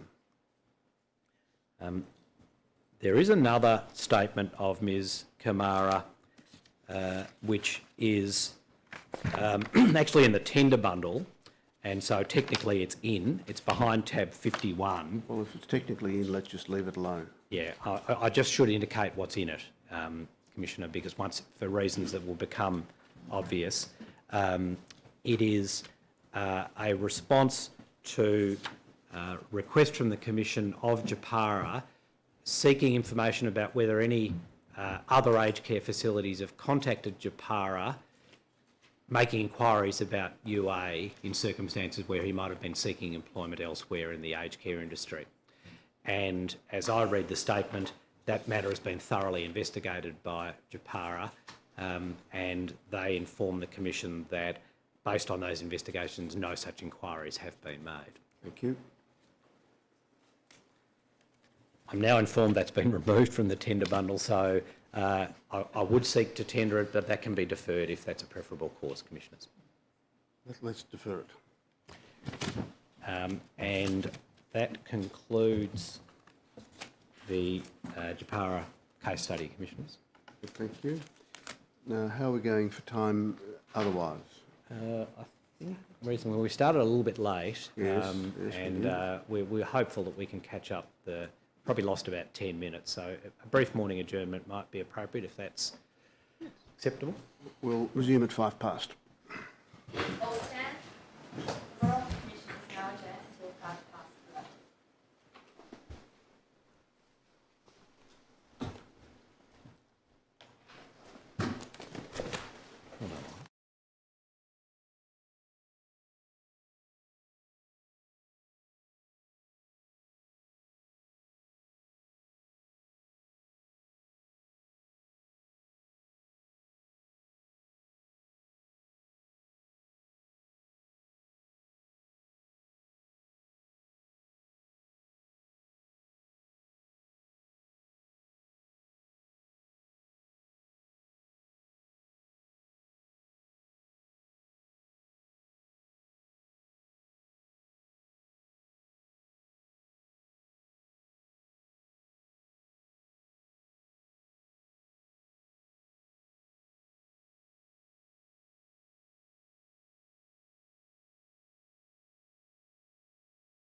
stand.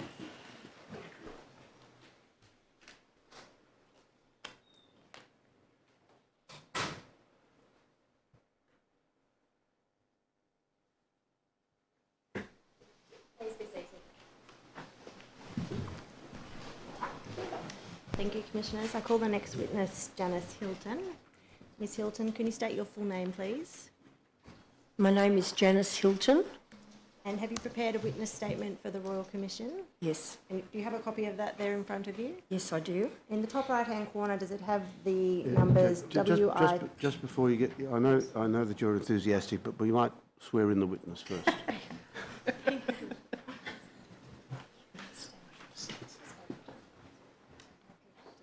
I swear I swear by Almighty God by Almighty God that the evidence I shall give that the evidence I shall give will be the truth, will be the truth, the whole truth, the whole truth, and nothing but the truth. and nothing but the truth. Thank you. Ms Maud, back to you. Thank you. We'll do that again for the transcript. Is your full name Janice Hilton? Yes, it is. And do you have a witness statement there that you've prepared for the Royal Commission that has a code in the top right-hand corner, WIT.0576.0001.0001? Yes, And have you had an opportunity to read your statement recently? yes, I have. In paragraph 3, are there some words that have been blacked out? Yes. With those redactions, is your statement true and correct? Yes, Thank you. Commissioners, I tender the statement. There's a statement of Ms Hilton of the 11th of October 2019, will be Exhibit 11-58. Ms Hilton, can I ask you please to read your statement beginning at paragraph 3? Please? my full name is Janice Hilton. I'm 64 years old and I'm currently employed as a home care worker for a large private provider. Prior to home care, I worked as a disability support worker. I also worked as a living carer in the home care sector, as a childcare educator at an USH, which is an outside school hours care service, and as a youth worker. The children I was working with as a youth worker were traumatised and had challenging behavioural issues. It was difficult work. After a while, I decided to move into aged care. I've now worked providing care in the home for 10 years, working in aged care, home care for the last 6 years. I'm a foster parent. I am also my father's carer, and in the past I looked after my husband, who was chronically ill for 8 years. My father receives home care services from another provider. So I have a broad overview of what is happening in the sector. Under the title Qualifications, I have a Certificate 4 in Disability, a Certificate 3 in Children's Services, and an Associate Diploma of Business. I've done a counselling course called Counselling Skills, and I have a partial certificate in individual support.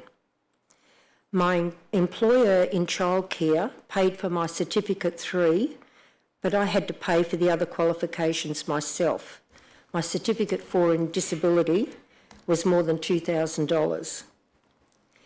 When I was working in childcare, the National Quality Framework was introduced, which required childcare educators to have minimum qualifications. When the framework was introduced, the private service that I worked for paid for my Certificate 3 in Children's Services. I completed the Certificate 3 through peak training with other employees at the service where I kept working. It took me about 9 months to complete my certificate.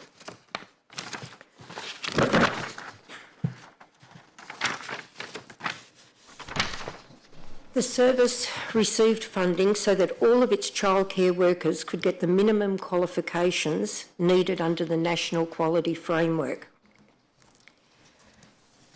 My experience as an aged care home care worker. I work with disabilities and aged care. I do personal care, social support and domestic assistance. Domestic assistance is cleaning clients' homes or units. There is more domestic assistance happening these days.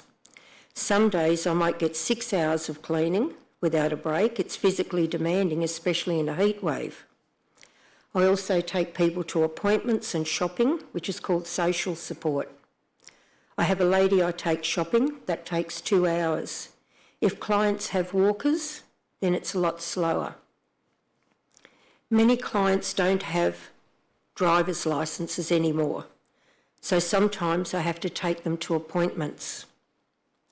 I am more qualified than a lot of other home care workers, although my employer does not recognise my qualifications. When I started with my current employer, they offered me casual work as a grade 3 care worker. A grade 3 does complex care such as bowel care, hoisting, lifting and peg feeding. A grade 2 just does personal care like showering clients. A grade 1 care worker just does domestic care, mainly cleaning.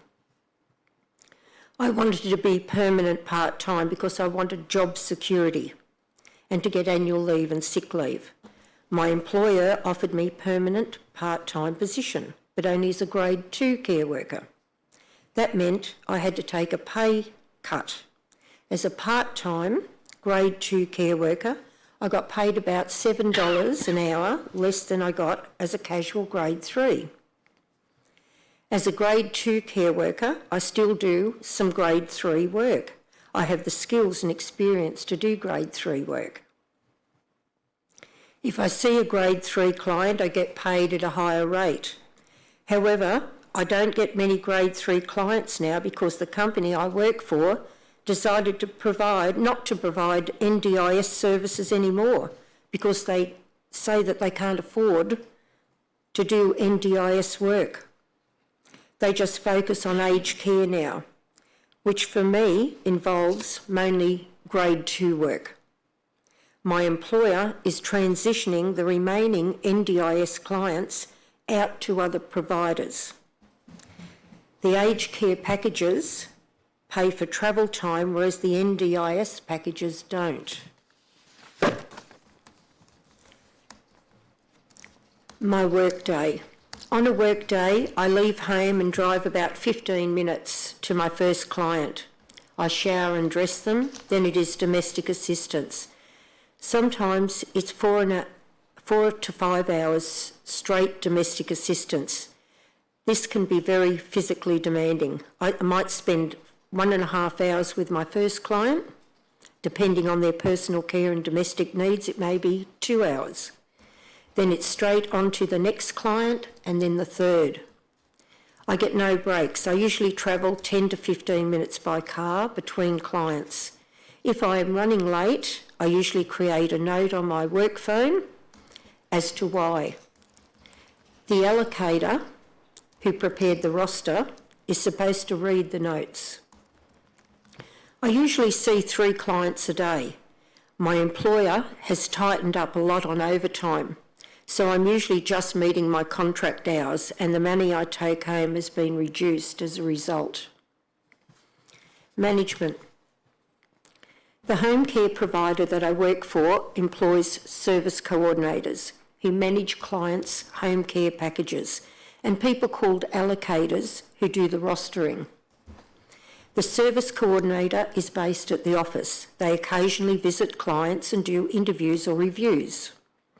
The service coordinators manage the clients and connect them with services and workers. They are also the team leaders, leading a team of 8 to 10 or up to 20 home care workers. They run the team meetings. The service coordinators communicate with the allocators about what the individual clients need, whether a grade 2 or grade 3 worker is required, and they create the roster. One of the service coordinators at my work told me that the coordinators have to manage 170 to 200 clients. 2 service coordinators at my work have just left. There is a high turnover of coordinators. Because the service coordinators have to manage so many clients, some clients fall through the cracks. By way of example of how clients fall through the cracks, there is a 90-year-old couple that I provide domestic services for. I emailed the case supervisor or service coordinator to say I only have 15 minutes to do all the ironing for 2 people for a fortnight, and that it wasn't enough. The service coordinator arranged for them to be assessed by somebody from my aged care, but there has been no increase to their hours that I can help this couple. A lot of the service coordinators have no formal qualifications. They come from various backgrounds. A lot were care workers who have stepped up. Their understanding of what a client needs is often lacking, as they are not health professionals. And they answer to a branch manager, who in many cases is also a former care worker. We need health care professionals as service coordinators. An example of how the service coordinators don't understand the needs of the clients is a recent experience where I attended one of my regular clients.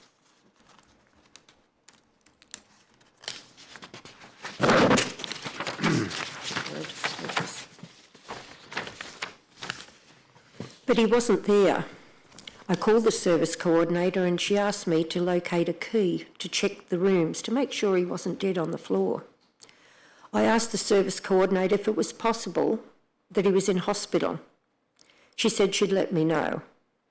I went on to my next client. After my last client, I called back and the service coordinator told me that the client had been in hospital and transferred to a therapy hospital. I asked what was wrong with him and was he okay?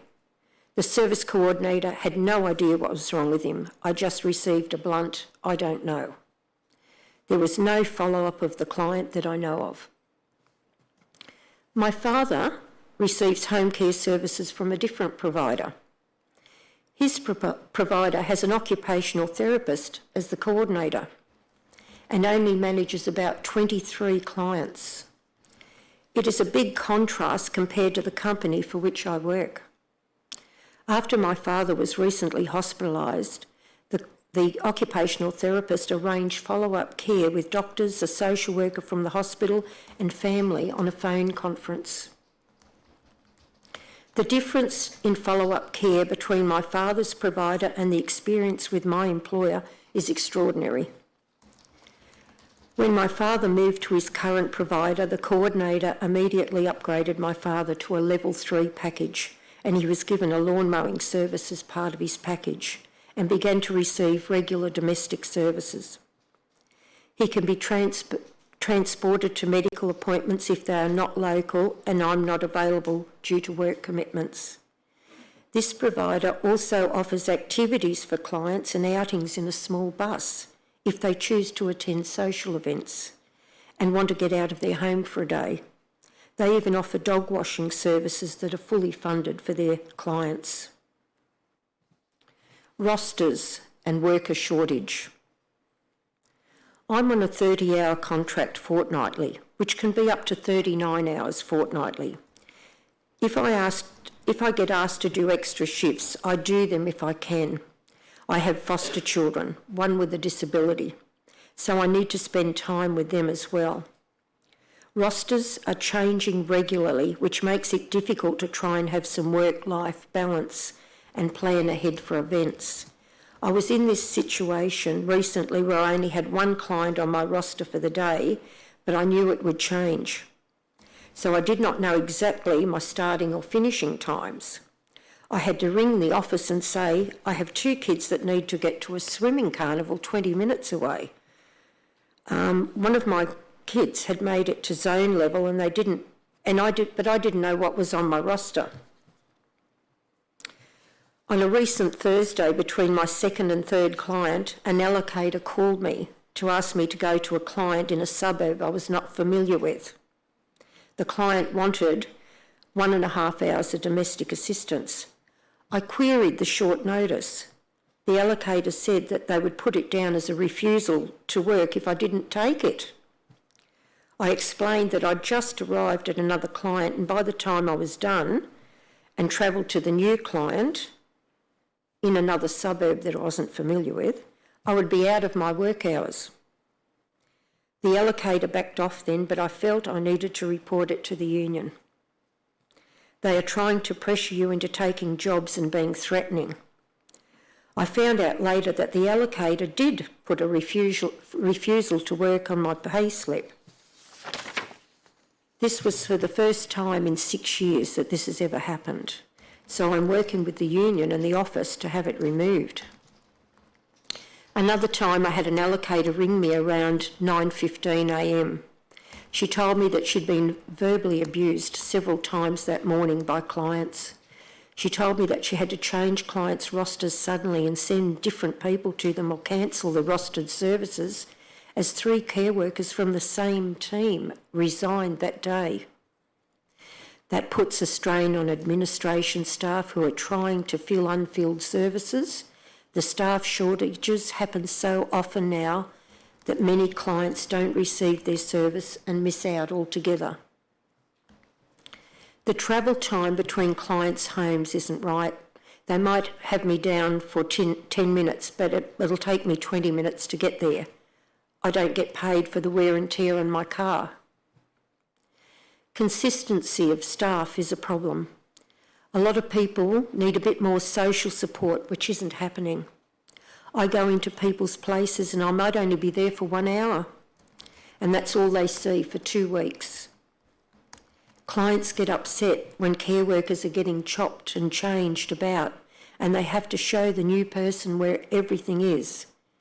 The system is very broken. It's not working for the carer or the client. Some weeks ago, I was put into a home that I hadn't been into for 2 years. This person's physical health was deteriorating rapidly due to Huntington's disease. This was a 2-person service. I was there for 3 days. Then nothing happened for 2 days. Then they put another provider in to do the showering, and we suddenly got told we're going back there again. Services may not be performed safely. For example, when I was with the client with Huntington's disease, I witnessed the other care worker mixing 2 antibiotics into syringes and putting them into the person's stomach. I was shocked. This went on for the next 2 days. I emailed the service coordinator. It was not in the care plan. I said that maybe she should be supervising this and checking that it's done correctly. Staff shortages are happening with my father's provider as well. The manager who runs the system there told me she had 8 people calling about not coming in. They couldn't provide a worker, so I had to run my dad to an eye appointment on my day off. The whole system is broken and in crisis. My dad has $13,000 worth of funding sitting there. A client of mine has $6,000 worth of funding, and he is upset because he has to catch taxis everywhere. The office said they need a week's notice to be able to take him to appointments. He can't get there. He needs to try and catch a taxi, then he's out of pocket of his own money when he's got $6,000 sitting there, which would fund a carer to do the job. Induction and training. Once upon a time when I first started, we had 2 weeks of full-on induction training, followed by 2 weeks of buddying.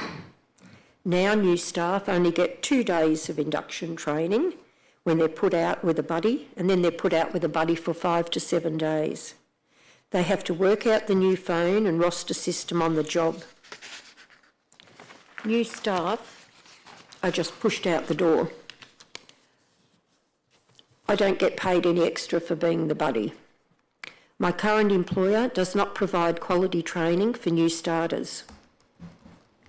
This means new staff are given clients they don't feel prepared to care for and they get burned out.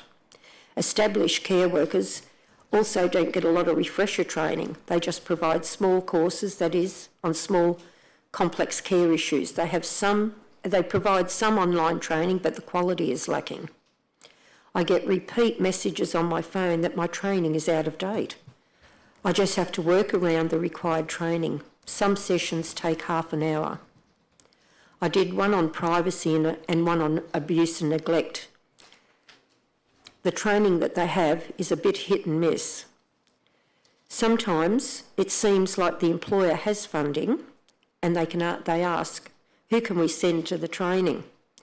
They sent me to the same training twice, which was ridiculous. For other types of training, you have to go through a computer. But some people have to book in time into the office because they don't have a computer. The day I came back from my annual leave in December last year, I had phone calls asking me if I could do a complex care course at a spot quite a while away from me. My employer seemed frightened because they hadn't done any courses for a long time. So they were trying to push us through to do all these courses. They did pay me for the 3 hours of training. It was just hoisting and lifting and everything, just a brush-up thing on manual handling. Support. Mentoring. I'm a professional coach and mentor out at schools in my spare time. Last year I applied for a care worker coach position that was advertised by my employer. The role involved responsibility for about 50 care workers, spending about 50% of the time in the field with other care workers, and then doing your own care work for the other 50% of the time. They said they'd pay a higher rate for the 50% of the work done mentoring. They only had 4 people apply. I had to do a montage interview, which involved answering a series of questions by recording my response on the computer. It was difficult, although I was suspicious that the coaching position would mean it was difficult. Although I was suspicious that the coaching position would mean one person got overloaded, I was interested because I wanted to try and get my foot in the door. I did not get offered the position. The person who did get the position resigned before she even started, and nobody else has been offered the position since then. Union. Because I am a union rep, when new care workers start, I am supposed to be informed so I can attend the induction. However, I don't get told, or the induction for the new staff is held at a time when neither I or the other union rep can attend. Some time ago, I attended an induction with 4 new care workers. One was extremely stressed. The girl rang me and told me that she hadn't been paid for her training. She said she was on a 30-hour contract, but she was doing 52 hours. She hadn't been paid overtime. She was upset. She had no work-life balance as they hadn't got her availability right. They told her she couldn't change her availability for 3 months. I got her to contact the union and report it and say the contract hours exceed her availability. They're burning these young people out because the young people don't know their rights. Team meetings are only held once a month, and on occasions a team may miss out and it may be scheduled for the following month. Service coordinators lead the team meetings. When a meeting is held, there may be a new face sitting at the table, as a new care worker had started and nobody knew about it. Most often care workers are isolated from one another and only see one another at a team meeting. Pay. When I started with my current employer, we got a pay rise. It was long overdue. Our union has helped us with our new enterprise bargaining agreement and subsequent incremental pay rises. Our pay doesn't keep up with the cost of living, so we're attracting the wrong sort of people into the positions now. Now I mostly get domestic assistance work, so I don't get paid at the higher level for grade 3 work. But I'm not just doing domestic assistance. When people come straight out of hospital, they have high needs. Sometimes they burst into tears. Even if I'm rostered for domestic assistance, I need to help them in the situation they're in. However, I don't get paid for that. My pay fluctuates each fortnight, but it's difficult to understand and to monitor. The pay can vary on whether you see a grade 2 or grade 3 client and the amount of travel you do. With the recent decision to transition the NDIS clients to other providers, care workers have lost hundreds of dollars in penalty rates, and many have been forced into taking second jobs or leaving the sector altogether. Many of these workers have a skill set that is being lost to the sector. Recommendations, linkages. We need professional help services staff at the helm that can link everything together. At the moment, everything is disjointed. People come out of hospital, they're confused, all this medication to deal with. The clients drop pills on the floor, they miss medication, then they're back into hospital. It's about linking the professional staff with health professionals at the helm who can coordinate people underneath them who are professional. My dad's occupational therapist with his home care provider is brilliant. They even sent someone to the hospital to assist with my dad's care when he returned home. Things need to be linked together. When they go from a nursing home to hospital, there's no follow-up. It's up to the carer to do the washing of the clothes, etc., yet they still take their pension from them. No bullying. There's bullying with clients and care workers, and it needs to stop. More funding. We desperately need the funding to get people from our universities and from our health systems into these roles. We need to start attracting the right workers. Wages need to be lifted. Qualifications should be recognised. Someone can walk in off the street and be paid exactly the same as me. 95 to 96% of this profession is female. They're keeping the women's wages down. A lot of these women are there for a reason. They have to work. It's not fair to them, the system with very low wages. Staff training. Some service providers just set up businesses and are using all untrained staff.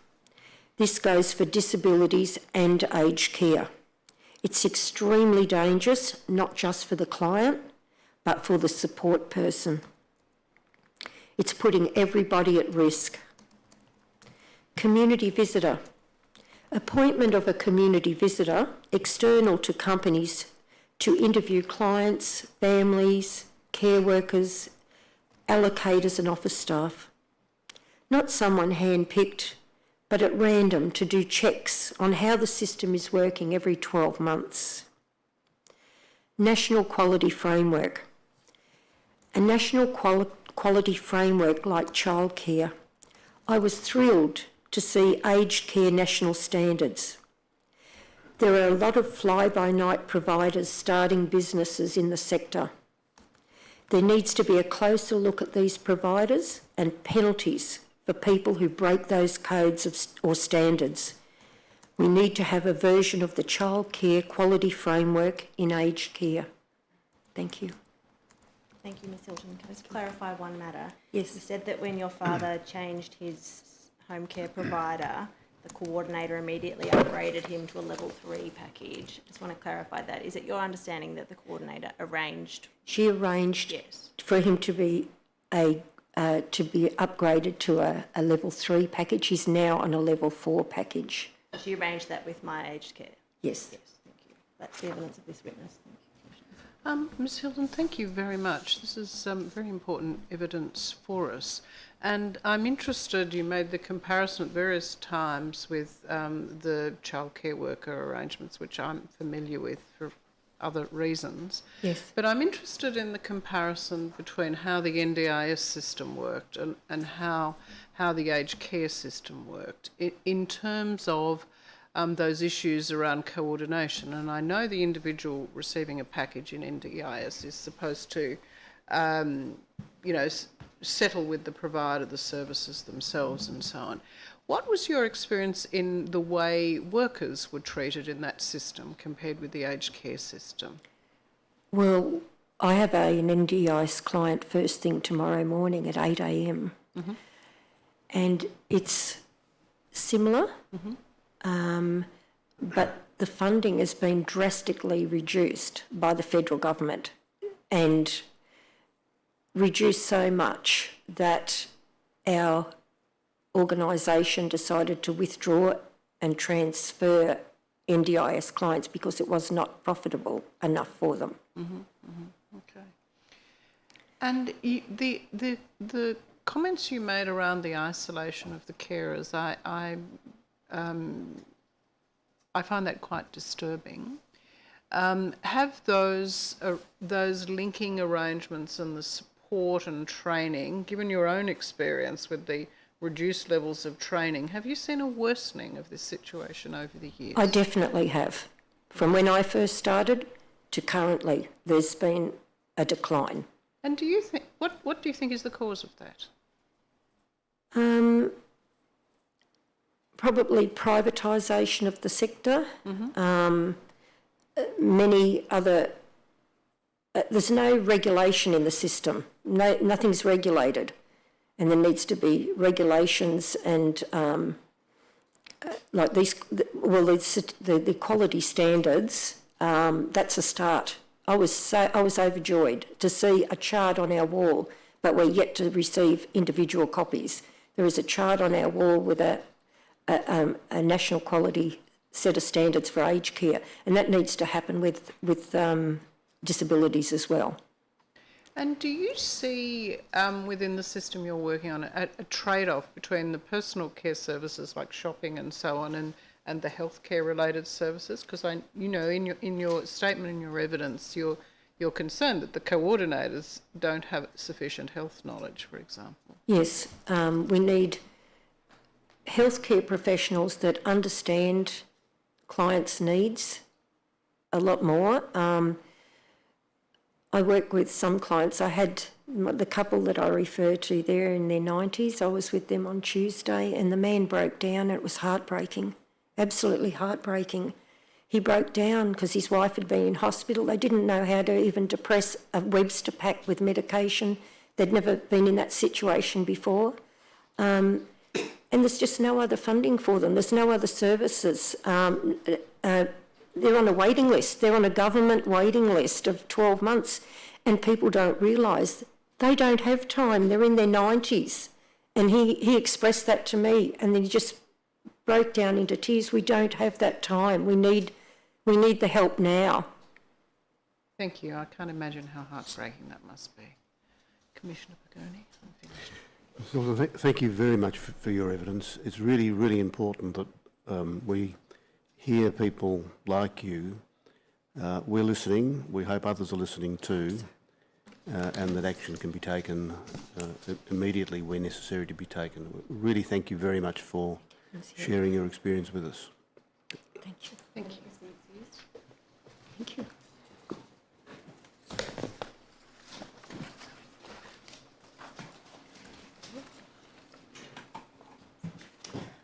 Commissioners, the next witnesses will give evidence as a panel, and as arrangements are being made there, I will call Jason Howie, Richard Hearn, Kerry Rivet and Sandra Hills.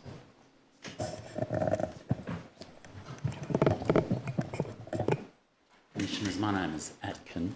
I have leave to appear for Mr Howie in this hearing. Thank you.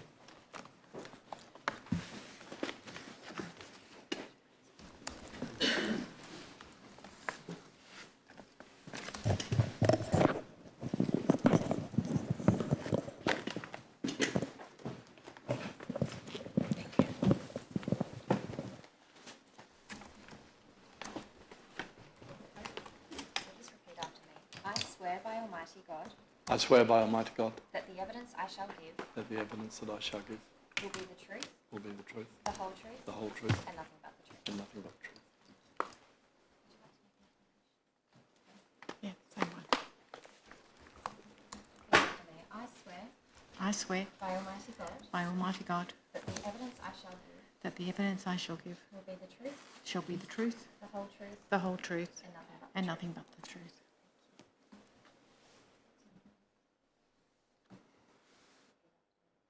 the truth. I swear by Almighty God I swear by Almighty God that the evidence I shall give that the evidence that I shall give will be the truth, will be the truth, the whole truth, the whole truth, and nothing but the truth. nothing but the truth.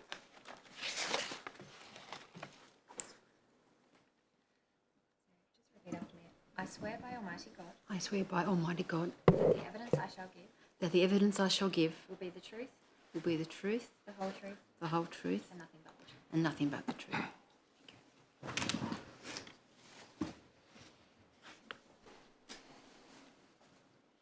Ms Hills, we'll start with you, we'll reverse the order. Could you please state for the transcript your full name? Sandra Ray Hills. And you have an Order of Australia medal? I have an Order of Australia medal, that's correct. Yes, you have to be reminded there, I think. I've worn it today. Thank you. Ms Hills, you are the Chief Executive Officer of Anglican Aged Care Services, trading as Benetas. Correct. And for the purposes of the Royal Commission, you have made a witness statement, which is WIT.0450.001, 0001, I think, .0001, which will appear on the screen in front of you. And can you confirm for us, please, that that's the first page of your witness statement? That's correct. And is there anything in the statement you wish to correct? It's not a trick question. Probably there's in the section under stewardship, I would just like to suggest there, I think there's a question there. Do you want me to say it now, or It might be better if it's an addition rather than a correction or an expansion, then perhaps we'll deal with that in your oral evidence, if that's all right. That issue aside, are the contents of the statement true and correct? They are correct and true. Attended the statement of Sandra Hills, dated the 25th of September 2019, Commissioners. That'll be Exhibit 1159. Mr Howie, I'll ask you to state your full name for the transcript, please. Jason Andrew Howie. Thank you. And you are the Chief Executive Officer of KinCare Health Services Proprietary Limited? That's correct. Known as KinCare, I think, generally, is it right? Yes. And you've also made a witness statement for the Royal Commission, WIT.0383.0001.0001. Is that Yes. right? And is there anything in that statement that you would like to correct? No, Are its contents true and correct? they are. I'll tender the statement of Mr Howie, dated the 18th of September 2019. Exhibit 11-60. Thank you. Ms Rivet, can you please state your full name for the transcript? Kerry Louise Rivet. And you are the Chief Executive Officer of Shepparton Retirement Villages. Correct. You've made a witness statement for us, WIT.0441.0001.0001, dated the 16th of September 2019. Correct. And is there anything in that statement that you'd like to change? No. And are its contents true and correct? Correct. I'll tender the statement of Kerry Rivet, 16 September 2019, Commissioners. That's Exhibit 11-61. And finally, Mr Hearn, can you please state your full name for the transcript? Richard John Hearn. And Mr Hearn, you're the Chief Executive Officer of Resthaven Inc. Yes. And you have made a witness statement, WIT.0440.0001.0001, dated the 13th of September 2019, is that right? Yes. And is there anything in your statement you wish to change? No. No? Are its contents true and correct? Yes. Tender the statement of Mr Hearn. Exhibit 11-62. What I'd like to do at the outset, go back to the order we just went in, perhaps starting with you, Ms Hills, if we could. I'd like each of you in turn to give the Commission a 1 minute or so overview of the business that you are the Chief Executive Officer of. Benetas is a Victoria-based only organisation. It's just over 70 years old or young. It provides the full suite of aged care services ranging from home care, in-home nursing, respite services, residential care, Department of Veteran Affairs assessment and home care services, allied health, retirement living and residential services. 40% of our services are in rural and regional parts of Victoria. We also support the Centre for Cultural Diversity and Ageing, and we also have a research arm as well. We have, I should mention also, we have around about 9,000 clients, just over 1,600 staff and 600 volunteers. Thank you very much. Mr Howie, over to you. Same question, please. We're a specialist in-home care services provider. Care? That's right. Yes. Yes, we deliver aged care services, disability services and health care services to people in their homes. We operate across the country in all states and territories apart from the Northern Territory. And you're what is referred to as a for-profit organisation? Yes, we are. Yes. Ms Rivet, Shepparton Retirement Villages. Shepparton Villages is an organisation, a community-based organisation based in Shepparton. It's a non-for-profit organisation catering for about 301 residents in residential care. It has about 300 independent living units, and it has a small community program. So we care for people who require a little bit of help, right through to people that need quite a lot of help. It's a regional-based service, so it's a medium-sized organisation developed by the community of Shepparton. Thank you very much. Mr Hearn, Resthaven Inc. Resthaven was established in 1935 and is associated with the Uniting Church. Is a mission-focused, not-for-profit organisation, primarily working with older people and carers. Resthaven is an independently incorporated organisation and governed by the Resthaven Board. Scope of federally funded services include residential aged care homes, home care packages, community Commonwealth home support programs, short-term restorative care, veterans home care, veterans nursing services. We also are a regional assessment service for MAC, for My Aged Care. Thank you very much. Can I commence with a broad, open-ended question, and I'll ask you to address it in turn if you wouldn't mind. I'll start with a quote from the witness that you've all just heard sitting here in the hearing room, Ms Hilton, who's a home care worker.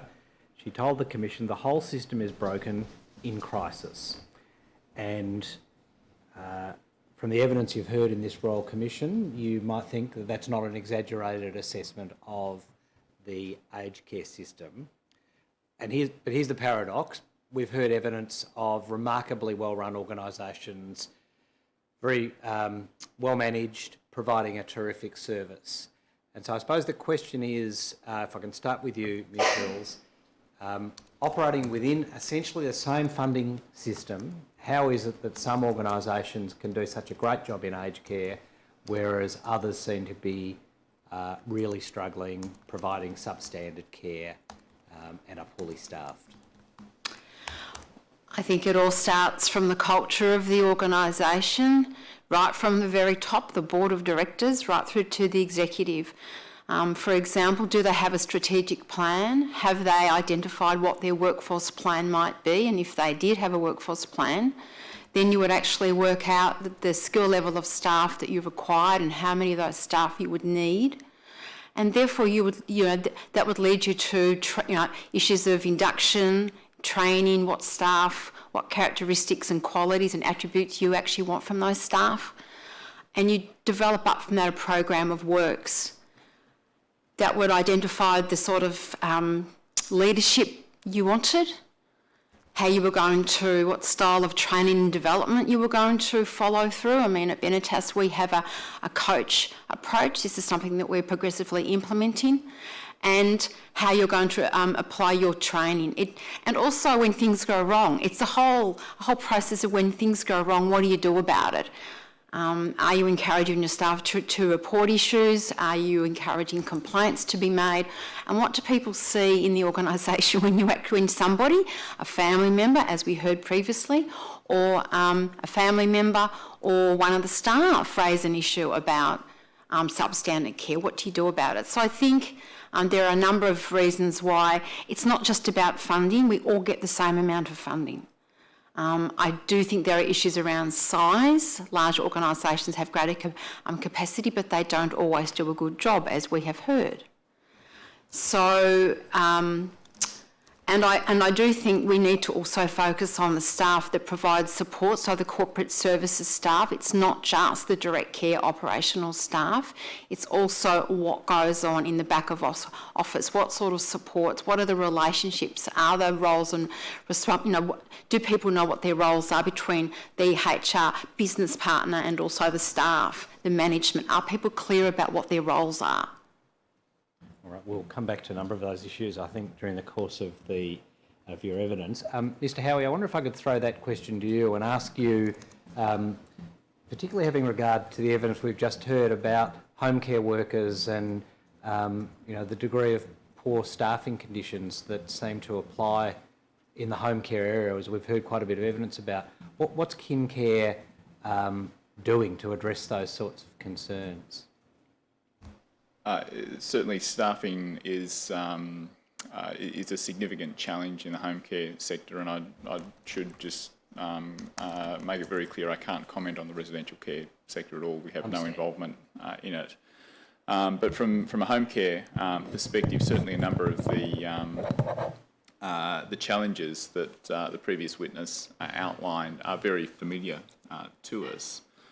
We're an industry at the moment that's in the middle of a significant transformation from a business to government model to a business to consumer model, and the economic drivers in that are completely different. The structures and the skill sets that we need across our organisations are completely different. And what I see across the industry at the moment is a whole series of organisations that are in different stages of addressing some of those challenges.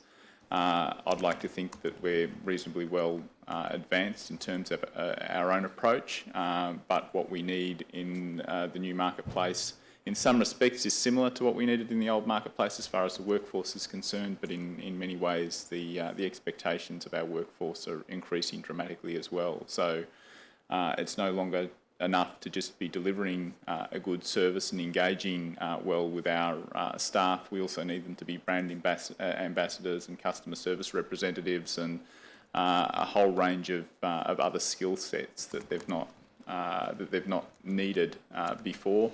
And there is this constant tension between the flexibility that our customers are requesting from us and the stability that our employees are requesting in order to build solid, consistent rosters and consistency of income.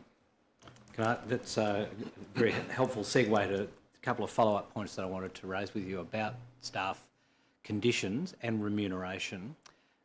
You heard the previous witness, Ms Hilton, talking about the trade-off between higher wages as a casual and more security as a permanent part-time worker and the dilemma that presents, and she's not the only witness that's told the Commission about that dilemma. How does KinCare address that?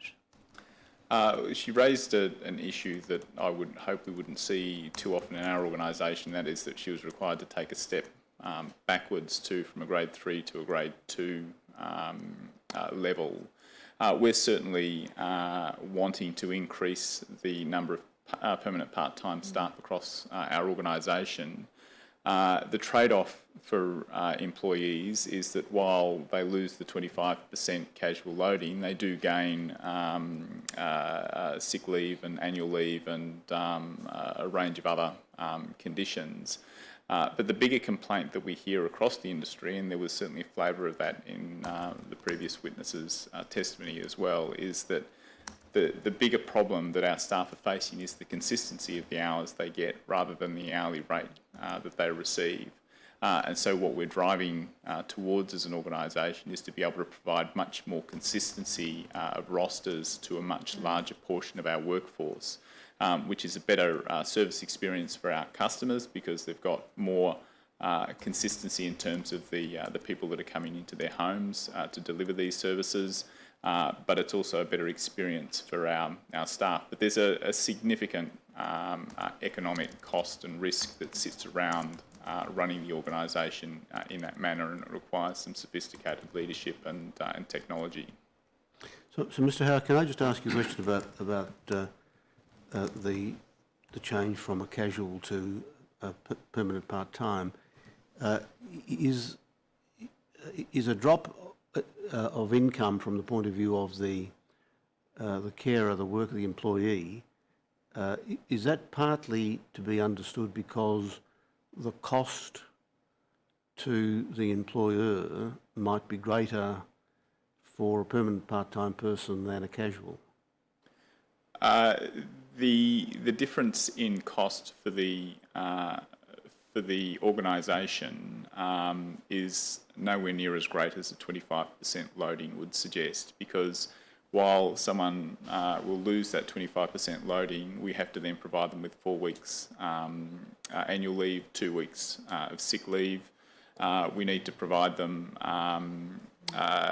with guarantees around their hours as well, which pushes up the cost to the organisation in terms of unbilled hours, which has become a key metric for our organisation to watch on a monthly basis as our financial statements come in.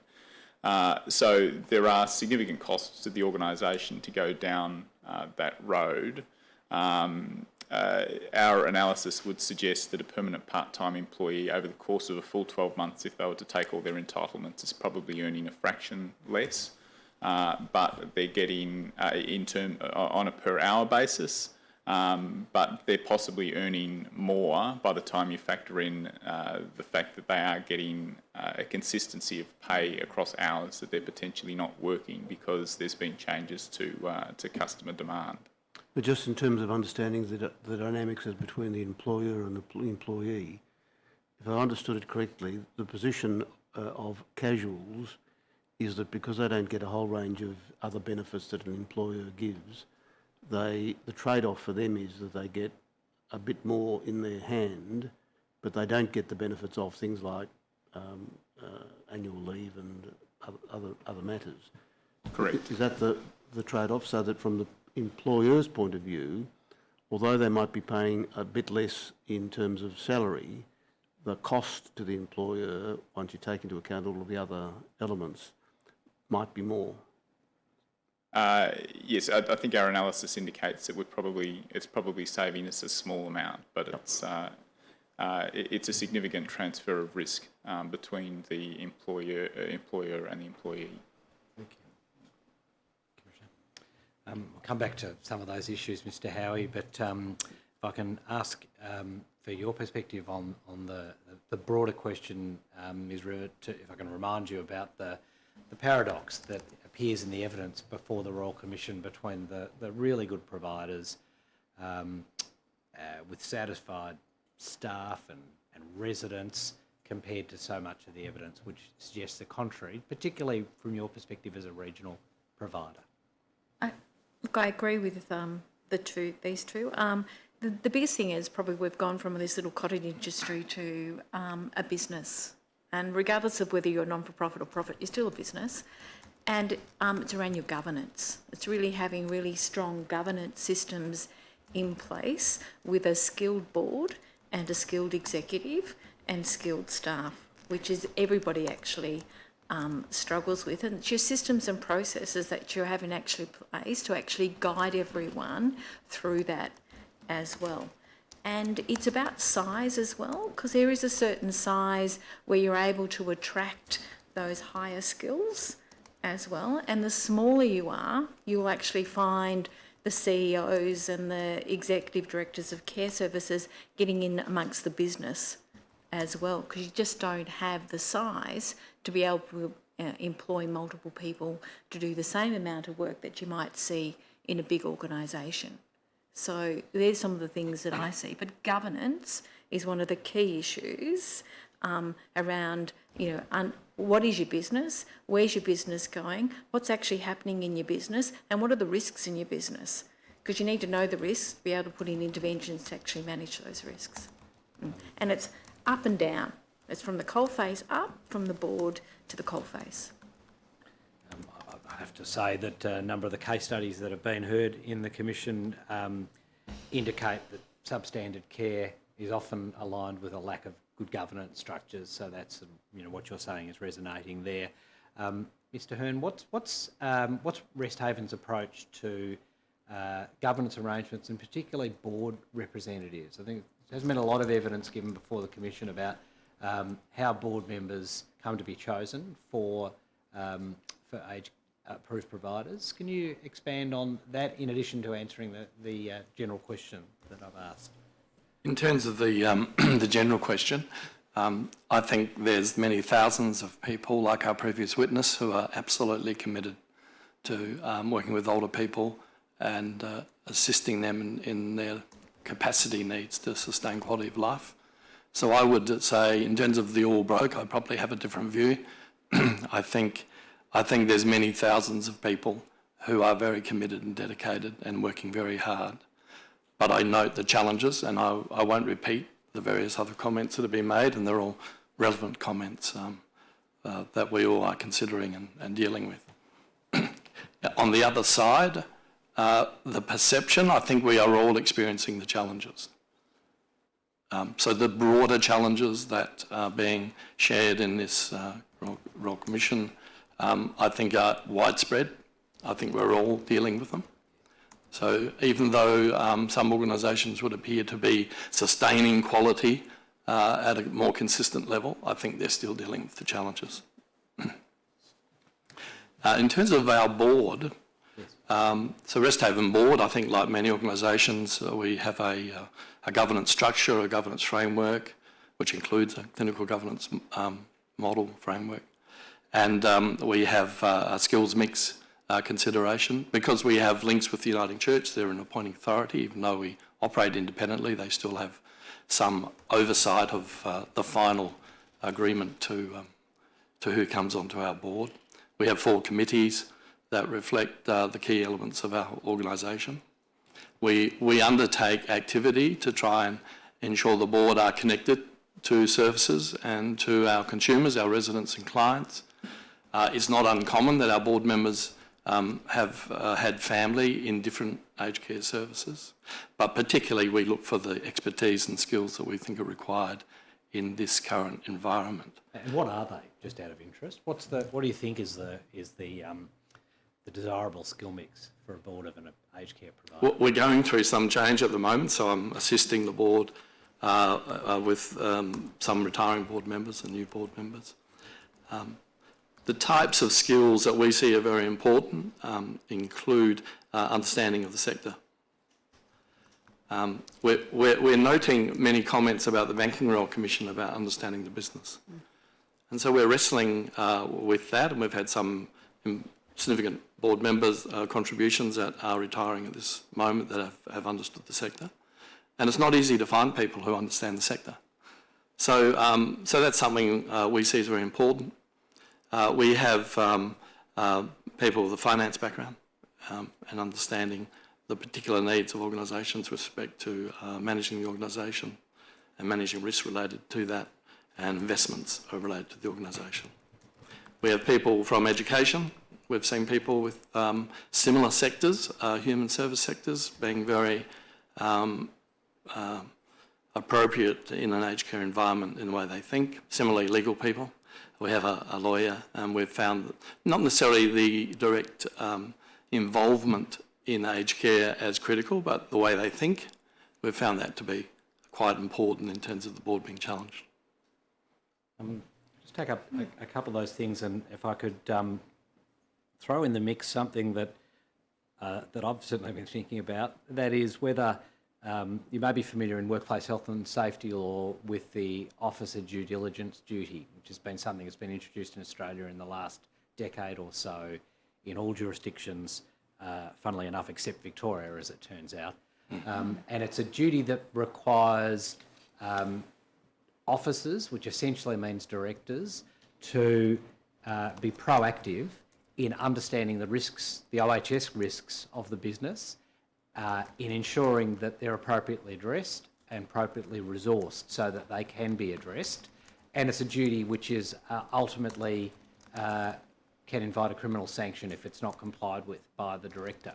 Now, without intending to put the fear of God into you about that, is there a place for something like that in aged care? Because it seems a big gap in the regulatory framework. This has been debated in the wider community in recent times. The first thing I would say is we are covered by those obligations. Yes. So in terms of the obligations of directors, the board members and the wider community, we already are covered by those and we treat them seriously. And it was a significant change. In terms of singling out aged care directors and board members and providing additional sanctions, you might say, or potential penalties for inappropriate performance, I did question why we would do that in particular in aged care. And my view on that in particular that topic is I think that wouldn't be an appropriate step. I think there are enough related issues generally about standards for board members in organisations that we have to comply with also. And I believe the actual penalty or sanctions approaches that's available to the department has significant impact on board members in its responsibility. So I err on the side of what will attract people to aged care, and I think that would raise concern for some individuals who we think could make very positive contributions.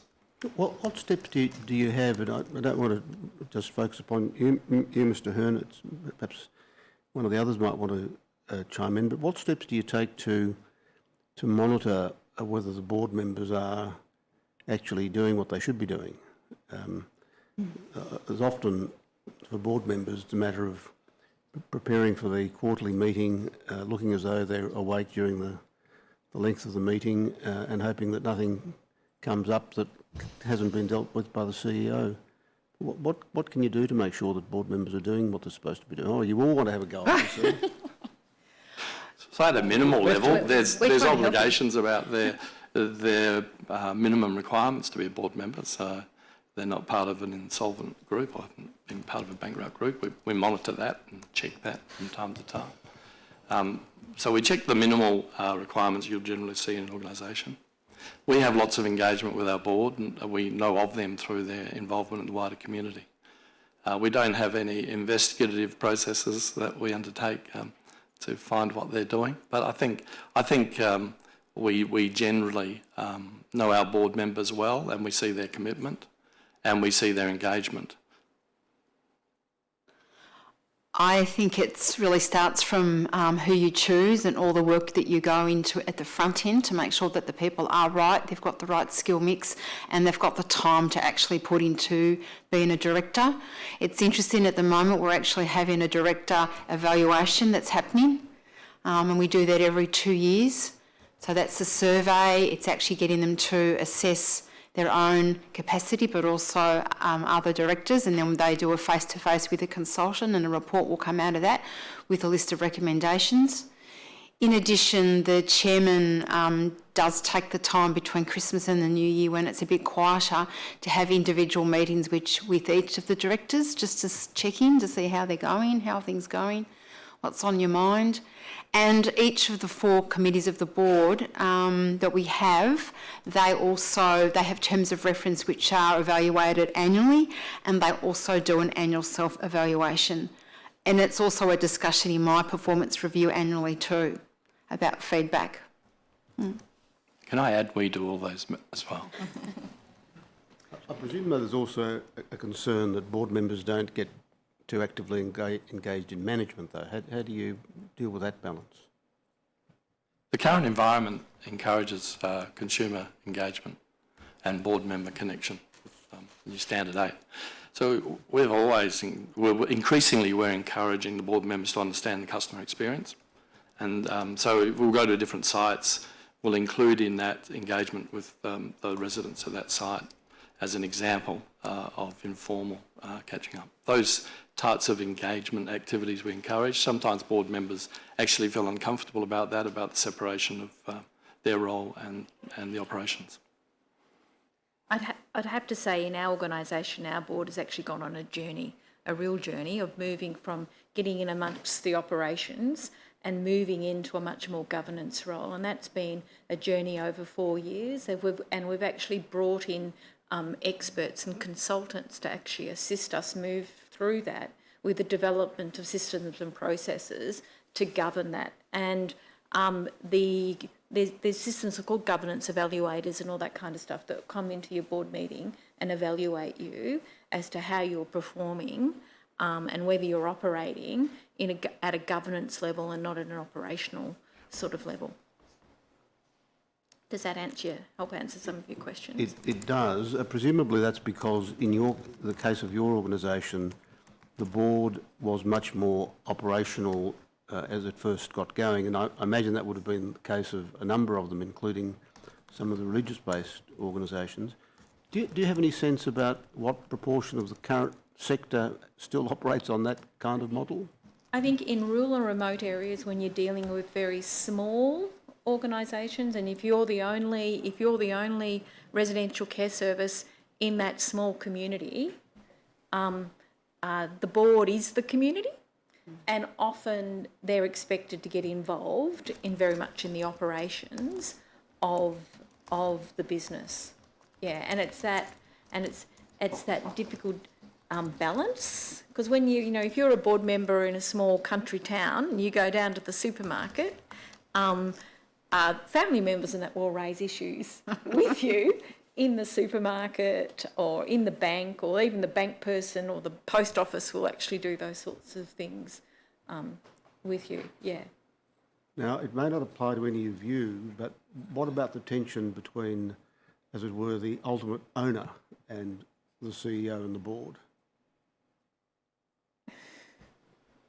I can't make any real comments on that. My learned colleagues here might like to make some comment, but I think, I would imagine they will. Is that a challenge for you?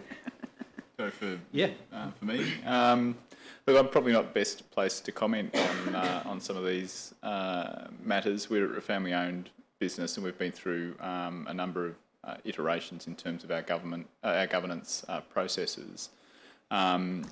With the rapid transformation that was required in the business and the amount of financial risk we were taking on as a consequence of that, we've scaled right back to family members for a period of time. But they are family members that are very involved, very knowledgeable about the business, have been involved for the last 20 years, and I can assure you that board meetings are not comfortable places for me to be when things aren't going well. So we do have a very strong governance process at the moment, but it's a relatively contained environment. We would be looking to expand that again over time as we stabilise in this new marketplace. So, can I offer? Yes, please. An organisation like Resthaven being incorporated, we're not actually owned by the church, notwithstanding they have a role as the appointing authority. I'm not a board member. I'm not a voting member of the board, so there's separation in that regard. Can I change the emphasis a little and focus on staffing questions more generally? I'd like to do it in the context of the Polaires task force, which I know Ms Hills in particular is very familiar with.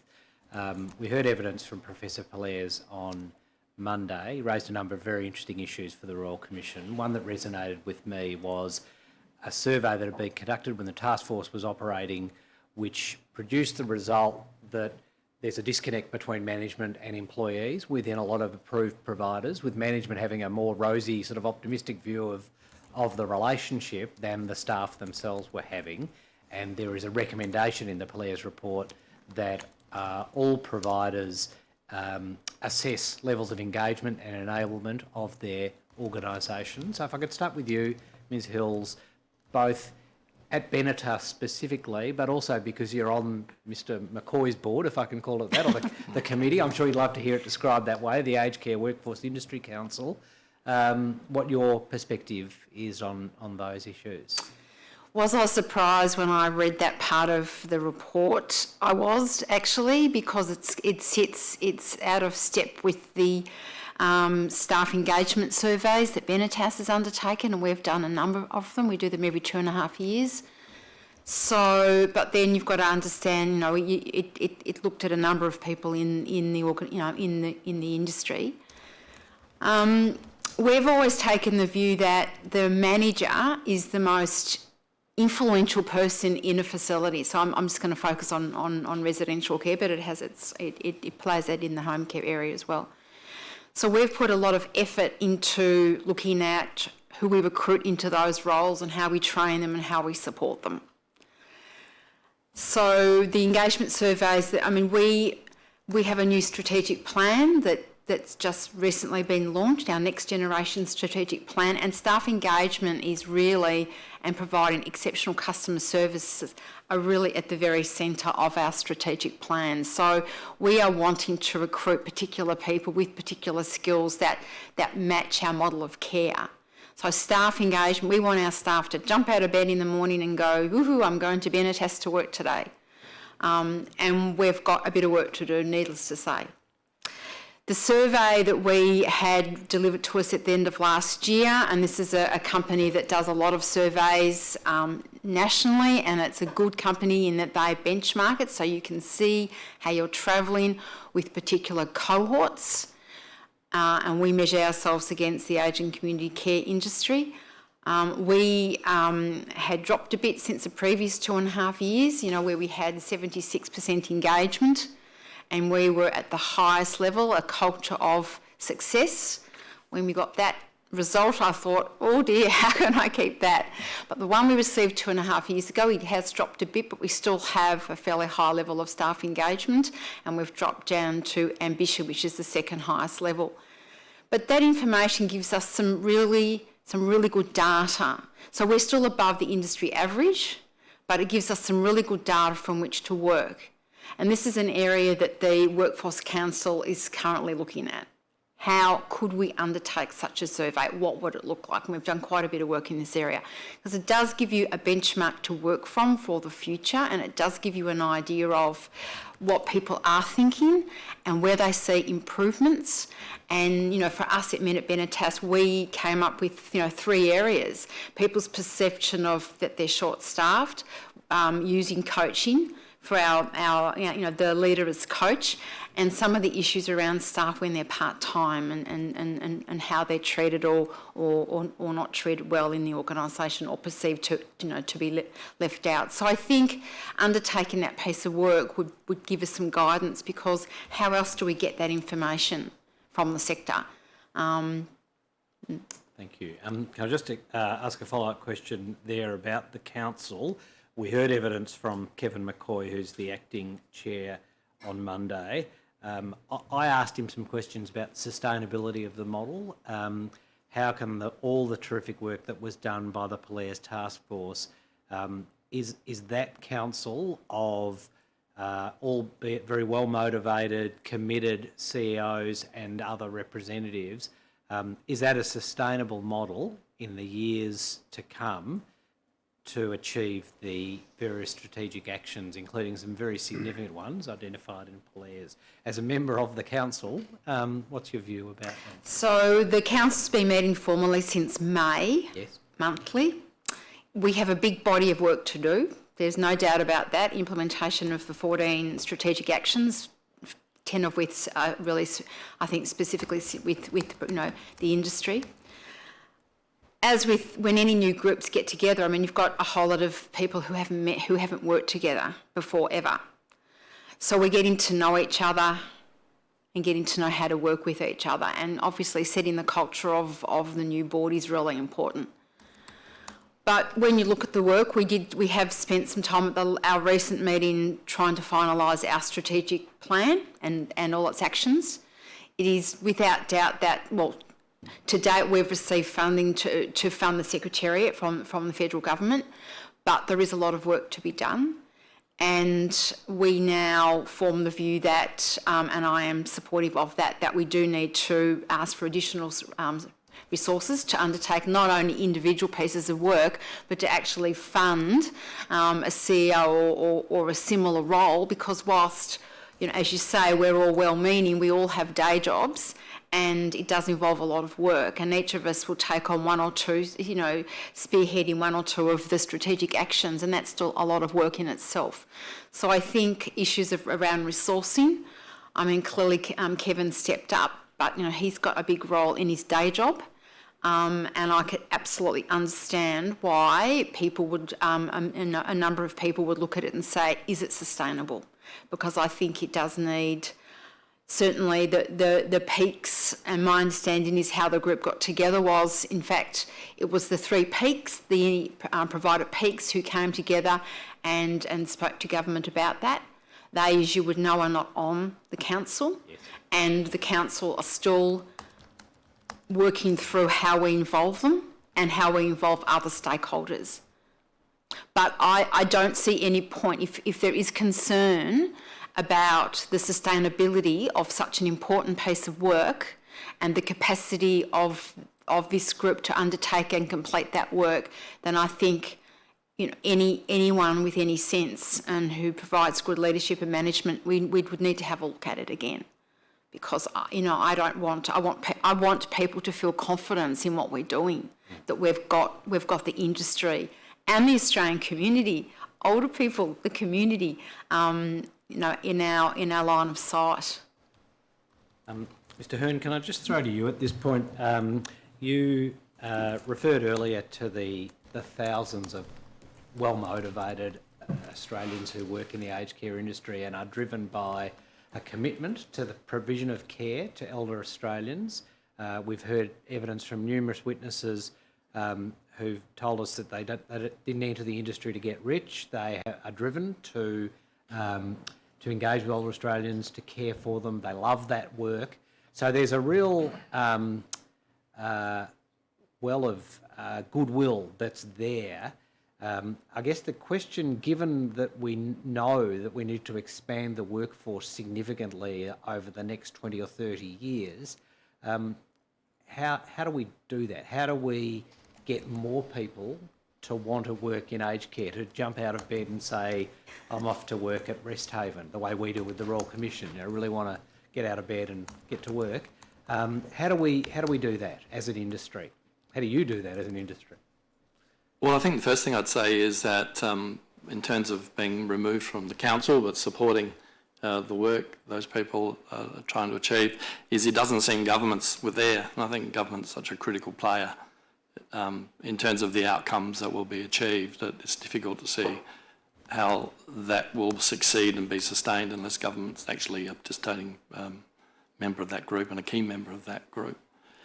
In terms of other matters that I think impact then on moving forward and not only the current but the future demand, I think the overall community image of older people, the way the community respects older people, actually understands older people. I think we need to do more in that area. We try and make our contribution to improving the image of how we talk about older people, about our respect for older people and what they've contributed. We do things ourselves.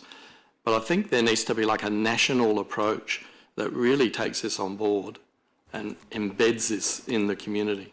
And I think in relation to that, maybe it's a COAG type approach where someone's really got to come, all government's got to come together and move forward on I think a targeted view on the positive elements of ageing and the nature of ageing in society, and embed that across all parts of society.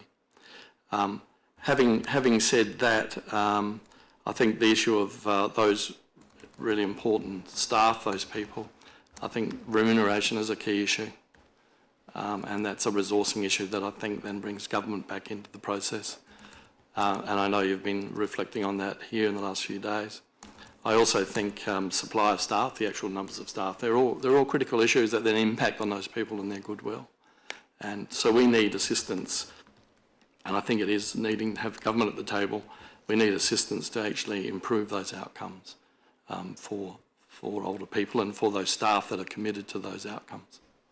What I would say is in many things in aged care, and I think one of the challenges of the Commission is there's so many important topics, and there's always the danger that you look at one particular topic and you think, oh, we've solved that, but every one of those topics then impacts on the other topics. It's the system element. So in all these significant topics we're dealing with, we have to try and understand what the overall impact is. Funding is related to funding is related to staffing. Yes. And it's difficult to see how you can talk about staffing remuneration without talking about staffing levels, because the danger is you'll get caught on thinking we've solved a significant thing, but the other element will have a significant impact. Ms Rivet, can I ask you the same question, but ask you to particularly focus on initiatives that that Shepparton has tried to put in place to develop its workforce? I know there's one that you refer to in your statement that wasn't ultimately successful. Can you relate that to the Commission? Yeah, at Shepparton, we try to do all sorts of things. You know, if you take a look at our workforce is actually over 40. So if we don't actually start attracting young people into our workforces, we're actually going to be into trouble into the future. So some of the stuff we've actually been working on Shepparton is how do we, and there's also, one of the big things is also, I believe, there's a disconnect between what actually happens in the workplace and what actually is taught in a TAFE college or a university. So what we tried to do is actually, I was looking at developing a traineeship model, and we have developed the traineeship model and we have implemented it in a bridged version. But what I was looking at is employing a group of young people and they will be like becoming apprentices in the workplace, and that we actually bring the TAFE colleges into the workplace to do the training, and they would be supernumerary for 6 months, and then they would actually go into the rosters for 6 months. The course would be over a 9-month period, the PCW course, and then at the end they would be trained and work ready to fully go into the workplace. Now, we've initially done the first round and the board approved the funding of some of that, and I know Sandra does some of this, and all 9 kids have actually been fully employed and are actually happy in the workplace and are fully work ready. But we were after around 1.7 million to actually implement, having 56 young unemployed people employed and over a 3-year period. And we were unsuccessful in getting some of that funding. And I tried multiple areas to try and attract that kind of funding. Yeah. Would a Commonwealth government fund that was available to support appropriately evaluated proposals like that be something the industry would welcome? Like a HR innovation fund would, I think that would be extremely beneficial to the industry. Yeah. And picking up on that general sort of idea, perhaps if I could start with you, Ms Hills. This is one of those opportunities of a lifetime moments. What would you like the Royal Commission to recommend in relation specifically to workforce matters that we've been looking at this week? Well, look, I mean, you've got the 14 strategic actions, and I just think we need to get moving on those. We already have started moving on many of them, but I think what I said about the workforce and the answers are there. I mean, the hard work lies ahead, but implementation and resourcing to implement the 14 recommendations in the Pele's report. So I understood in all that that's a request for resourcing to be able to achieve the 14 strategic actions would be a good start. Resourcing, but also I would also like to talk about our relationship and the support from the federal government as well. Yes. Okay. Because clearly, 70% of the funding that they, most organisations receive 70% of their income from the government, and then they in turn spend it on staff salaries and wages. So government clearly has a huge investment in this, for if not, well, even the fact, of course, the important fact that they have a role in the health and wellbeing of older people. So I think that I'm not sure how the federal government, the Department of Health, have set themselves up in regards to internally to actually work with the council and others in implementing the 14 initiatives, but I would hope that they are setting themselves up and they are selecting people to be engaged and who've got the skills and obviously the right leadership, but that is absolutely crucial. And they also need to have a plan that marries, that synchronises well with our plan. We need to work together.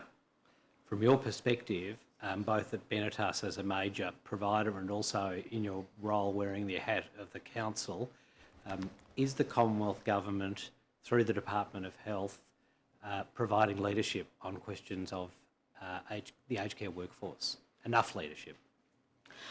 No, I'd have to say no. And I suppose implicit in that answer is that more leadership would be welcomed, but why? What do you see the Commonwealth Government as ideally doing?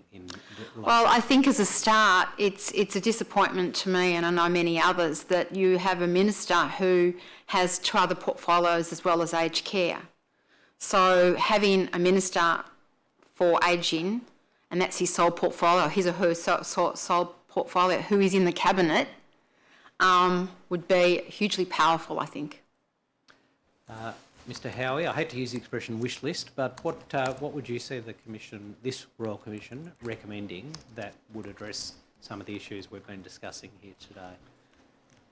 I have a different view, I think, to some of my colleagues. I think a lot of our workforce issues can actually be sorted out within organisations with the appropriate level of innovation and leadership and so on. What we really need is an environment to be created where we've got enough clear air in front of us to be able to address the challenges that we've got as a business. Now, just to give you some context around that, if you consider what we're having to face as an organisation at the moment, we're in the middle of a major transformation program from a business to government to business to consumer model with all the investment that requires.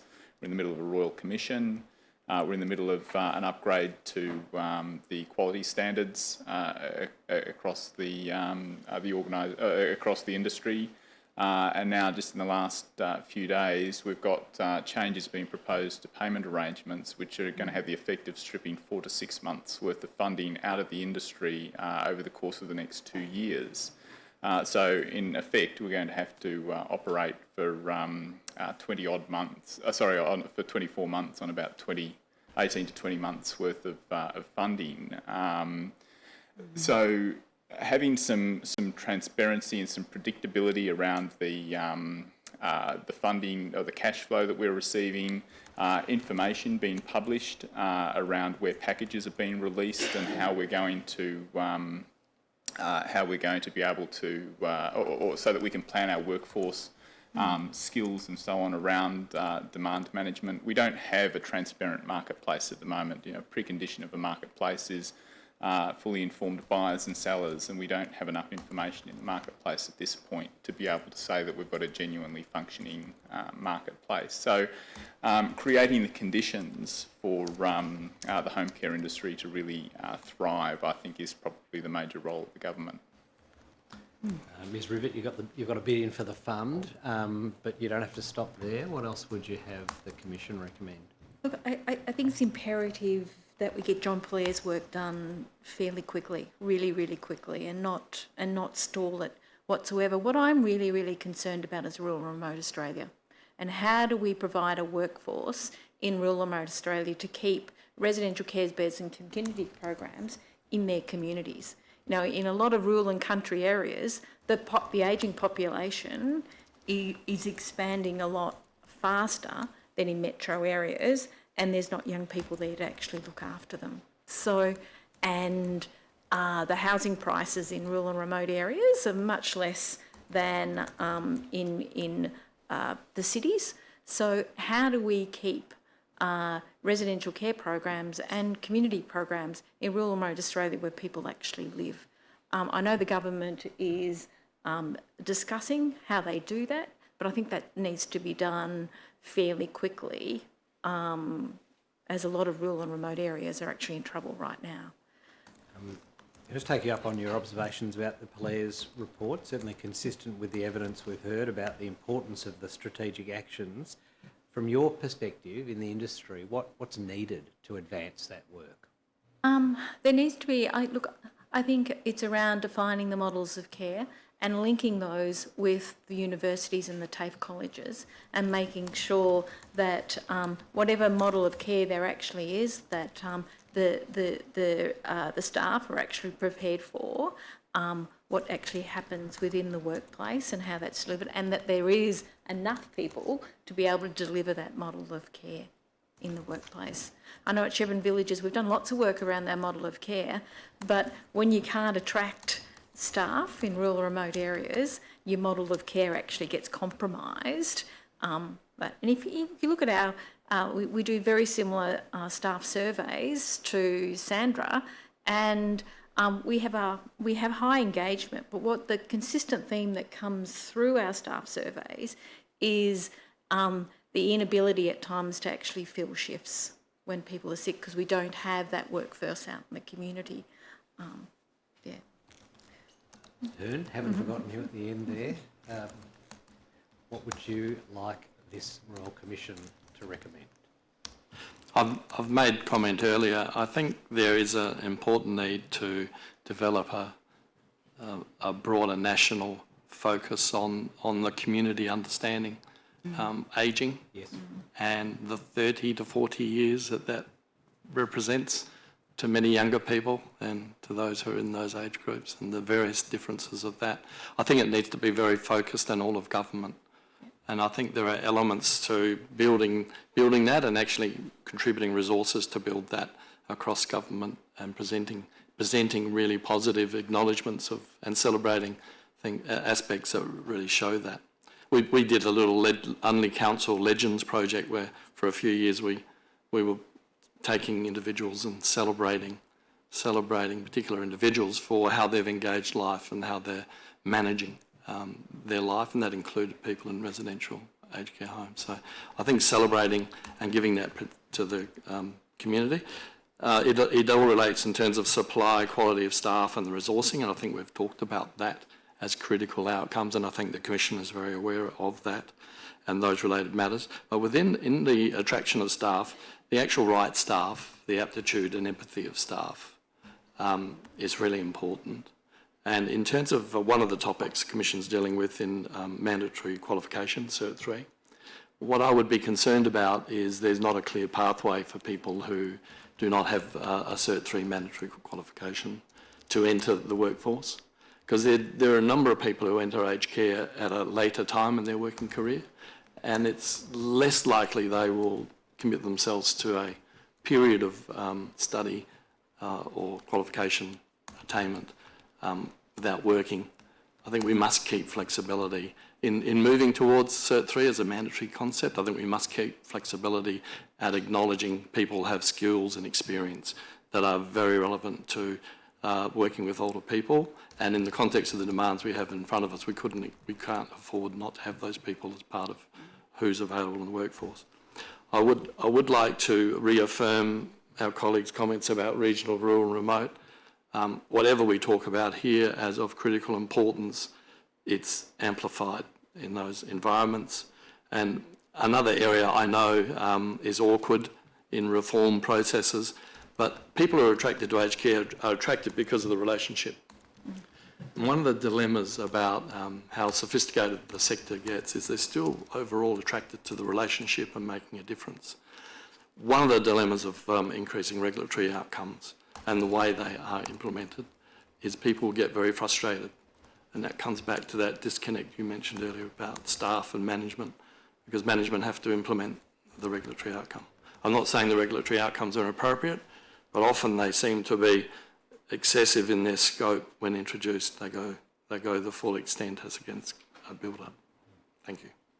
Thank you. Commissioners, they're the questions that I have of the panel. Well, could I thank the panel very much? These issues are incredibly interesting. You've touched on the issues of staff feedback, and you've also broadly touched on the issue of leadership. I'm very conscious that a lot of success depends at leadership, both at the higher level but also at the local level. But my question's not so much about that, it's about the broader issue, because I've seen the fragility of leadership. If a good leader goes, the thing falls about. So the real question is, you would expect that when we write our final report, we'll be making quite significant changes, and you've expressed concern about that. So the question is, how do we effectively systematise reform across an organisation? And as three CEOs, I'm sure you've got views about that. I'm not sure I completely understand Well, your it question. means how do you embed change, both introduce, embed, and be guaranteed it's going to stick? Within an organisation? Yeah, within an organisation. That's a very big It's a whopper question. I'm happy to take a crack at that. Go for it. We'll follow you up. Look, it requires a really deliberate and strategic approach to whatever change you're putting in place in an organisation. There are very well-established change management frameworks which you would expect professional organisations and professional leadership teams to be accessing. There's no question that the leadership or leadership of this nature starts with the board and the governance structures. The selection of the CEO makes a huge difference to an organisation, and at every layer then throughout the organisation, the quality of leadership that we have in place makes a big difference to the results that we get. So we've seen in our own organisation, if we've got a group of service delivery team leaders across the organisation, it doesn't take very long to work out which ones are high performers and which ones aren't. And so a lot of focus across the organisation is needed around building the right culture and the right staff selection and training processes, particularly around those leadership levels. And ensuring that you've got a culture of accountability in the organisation so that when things do go wrong, they get responded to quickly, and that people aren't there just trying to be nice and settle everything down, but to actually resolve the problems and weed them out at the root. Ultimately, the only thing that's going to work long term or even medium term in an organisation is a really strong culture around customer safety and experience-related issues. And so you want to embed that as deeply as you can in the organisation, but you're absolutely right, it's even that remains incredibly fragile. You put a different CEO in place in an organisation and that can change within weeks. So it is going to be a constant challenge. I think the reforms that we've seen in the home care sector around consumer choice are having a big impact across the industry, and will continue to, because it's changed the economic drivers in the industry to the point where, in my view, you will only be successful in the longer term now if you've got these things right. At the moment, we've still got quite a large overhang from our business to government model days, which we're still dealing with through a transformation process across the industry. But I think we'll see consolidation around those organisations that are getting the customer service, the customer experience, the technical parts of the service delivery right, and aren't damaging their reputations through poor service delivery. So that's some context, I guess, in the home care sector. The residential sector is obviously in a different place at the moment in terms of their reform journey. Change is always difficult. I think you've got to use clear and simple messages, and you've got to be clear about your direction, and you also need to engage the coalface, because if you don't get buy-in from the coalface, you're sort of fighting a losing battle. So you really do need the ability of your leadership team to be able to go down and up in the structures. So, making sure you're out there in the coalface, delivering that simple, single message, and just being persistent, like a little bulldozer, just being persistent, and listening. Listening is a huge skill, and being open disclosure, and listening and hearing the truth, hearing what's and all about what's actually happening, and some of the results as well. I'd like to add that if you go back to the voluntary code of practice, which is one of the recommendations in the Police report, that sets out a number of principles. So if you're looking at how you would implement something across the sector, big job. I think you've got to agree on a starting point. There has to be an agreement there. I think increasing the capacity of the leadership capacity in the industry, and looking at succession planning in that area is crucial, because if you don't have the people with the skills, you're going to get nowhere. I think there are lots and lots of examples of organisations doing good things, but it's not shared very well. So going back to the going back to one of the recommendations in the Pellez report that talks about the Translational Research Centre, that gives a really good, and there is money allocated for that, that gives us fantastic opportunity to actually look at new models of business models, models of care, approach to service delivery, go outside the sector, look to see what's happening internationally, nationally, in other sectors, etc. There's some fantastic opportunities there because we need trailblazers and people who are going to be those out there who are the sort of experts, subject matter experts. And I suppose my follow-up question to that is there the energy and an excitement and will to make these kinds of changes, and is it apparent from where you sit that people are looking at the evidence from the Royal Commission and saying, what does that mean for us and how do we improve this industry as a whole? I think, yes, certainly the industry is watching the Royal Commission very closely, and certainly organisations that I'm speaking to are taking a very good look at themselves as a part of this process. I think it's been very valuable. There's even the process of producing the initial package of information, I think, was very useful for organisations, if somewhat expensive and time-consuming. But it's provided us with a great set of data that we can work our way through. I do think that there's a lot to be gained. I think there's a lot of passion out there in the industry. I know I'm passionate about, I think I've been working in this industry for a while, and I'm extremely, and what drives me is that one day I'm going to be old. and I want to be able to design a system where I want to live in, and I've got some choice and control about my life. And I think a lot of my staff are actually excited and driven about what they can do in this industry as well. I think what frustrates them is that the work has changed, and we can't get people into the industry with that same passion that 80% of my staff actually have. So I think I've seen over the years, and I've been working in health for a long time, and I come out of the mental health sector, and that's been through massive amounts of change. I actually have seen things improve over the 20 years that I actually have been in aged care.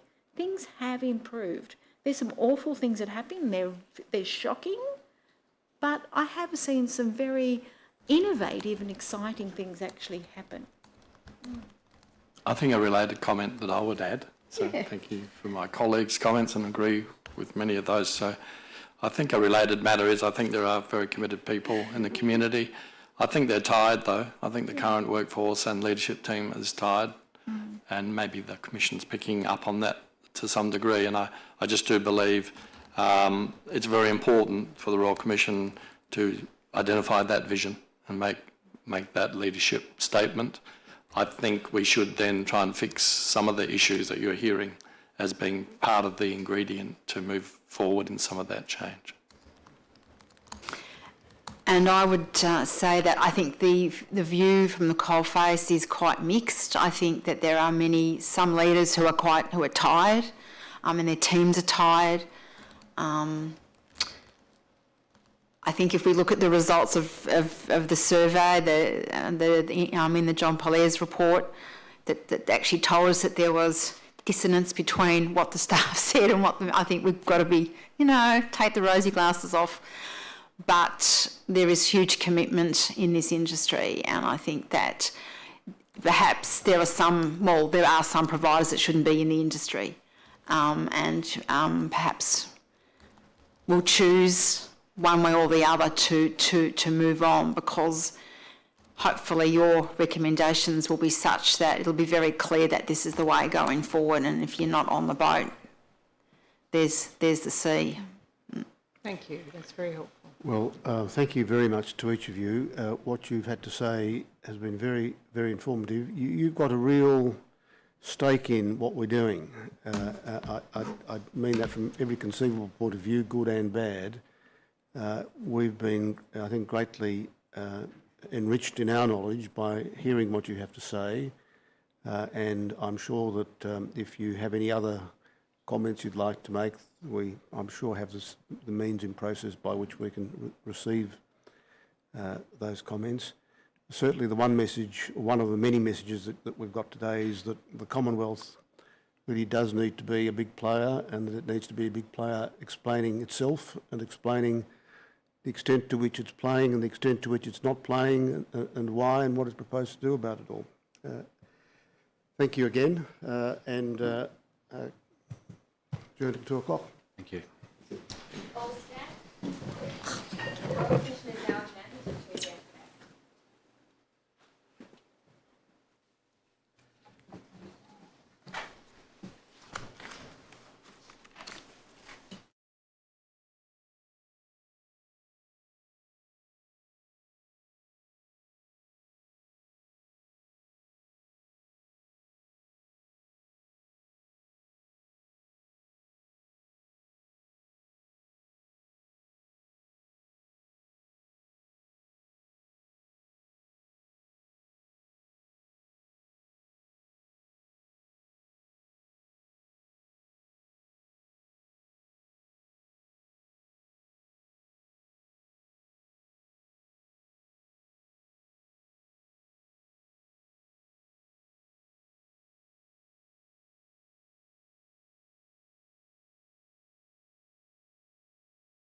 Commissioners, the next tranche of evidence concerns higher education and the issue of geriatric training. The first panel deals with the basic issue of higher education, and I call Professor James Clement Vickers, who is seated in the witness box closest to you. I also call Rachel Yates, who is the Policy Director for Health and Workforce on behalf of Universities Australia. And then I call Adjunct Professor Kylie Ann Ward, who is associated with the Australian College of Nursing.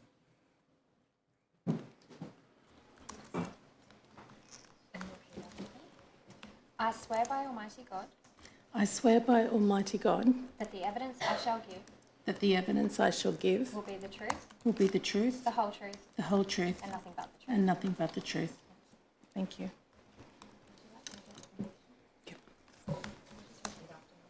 I solemnly and sincerely I solemnly and sincerely declare and affirm that the evidence I shall give that the evidence I shall give will be the truth, will be the truth, the whole truth, and nothing but the truth. I solemnly and sincerely I solemnly and sincerely declare and affirm that the evidence I shall give the evidence I shall give will be the truth, will be the truth, the whole truth, the whole truth, and nothing but the truth. and nothing but the truth. If Professor Vickers' statement WIT 0462 0001 0001 could be brought up.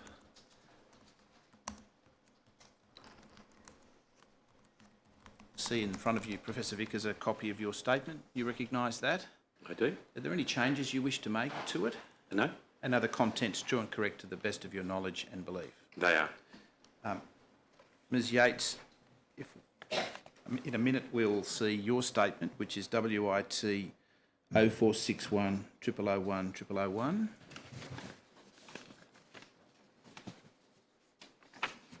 You recognise that as a copy of your statement? I do. Are there any changes you wish to make to it? No, And are the contents true and correct to the best of your knowledge They and are. belief? they are. And finally, Professor Ward, WIT 0483 0001 0001 should appear in front of you. Are there any changes you wish to make to that? Yes, we have submitted the changes. And they've been incorporated in that document? Right. And are you able to indicate what those changes are now? Yes, thank you. In my statement, I note on page 7 at paragraph 28, I said all other clinical degrees registered with the Australian Health Practitioner Regulation Agency are 4 years or more to complete. But I note that paramedicine has a 3-year degree and was registered nationally in December 2018. So I would like to correct my statement to begin with most instead of all.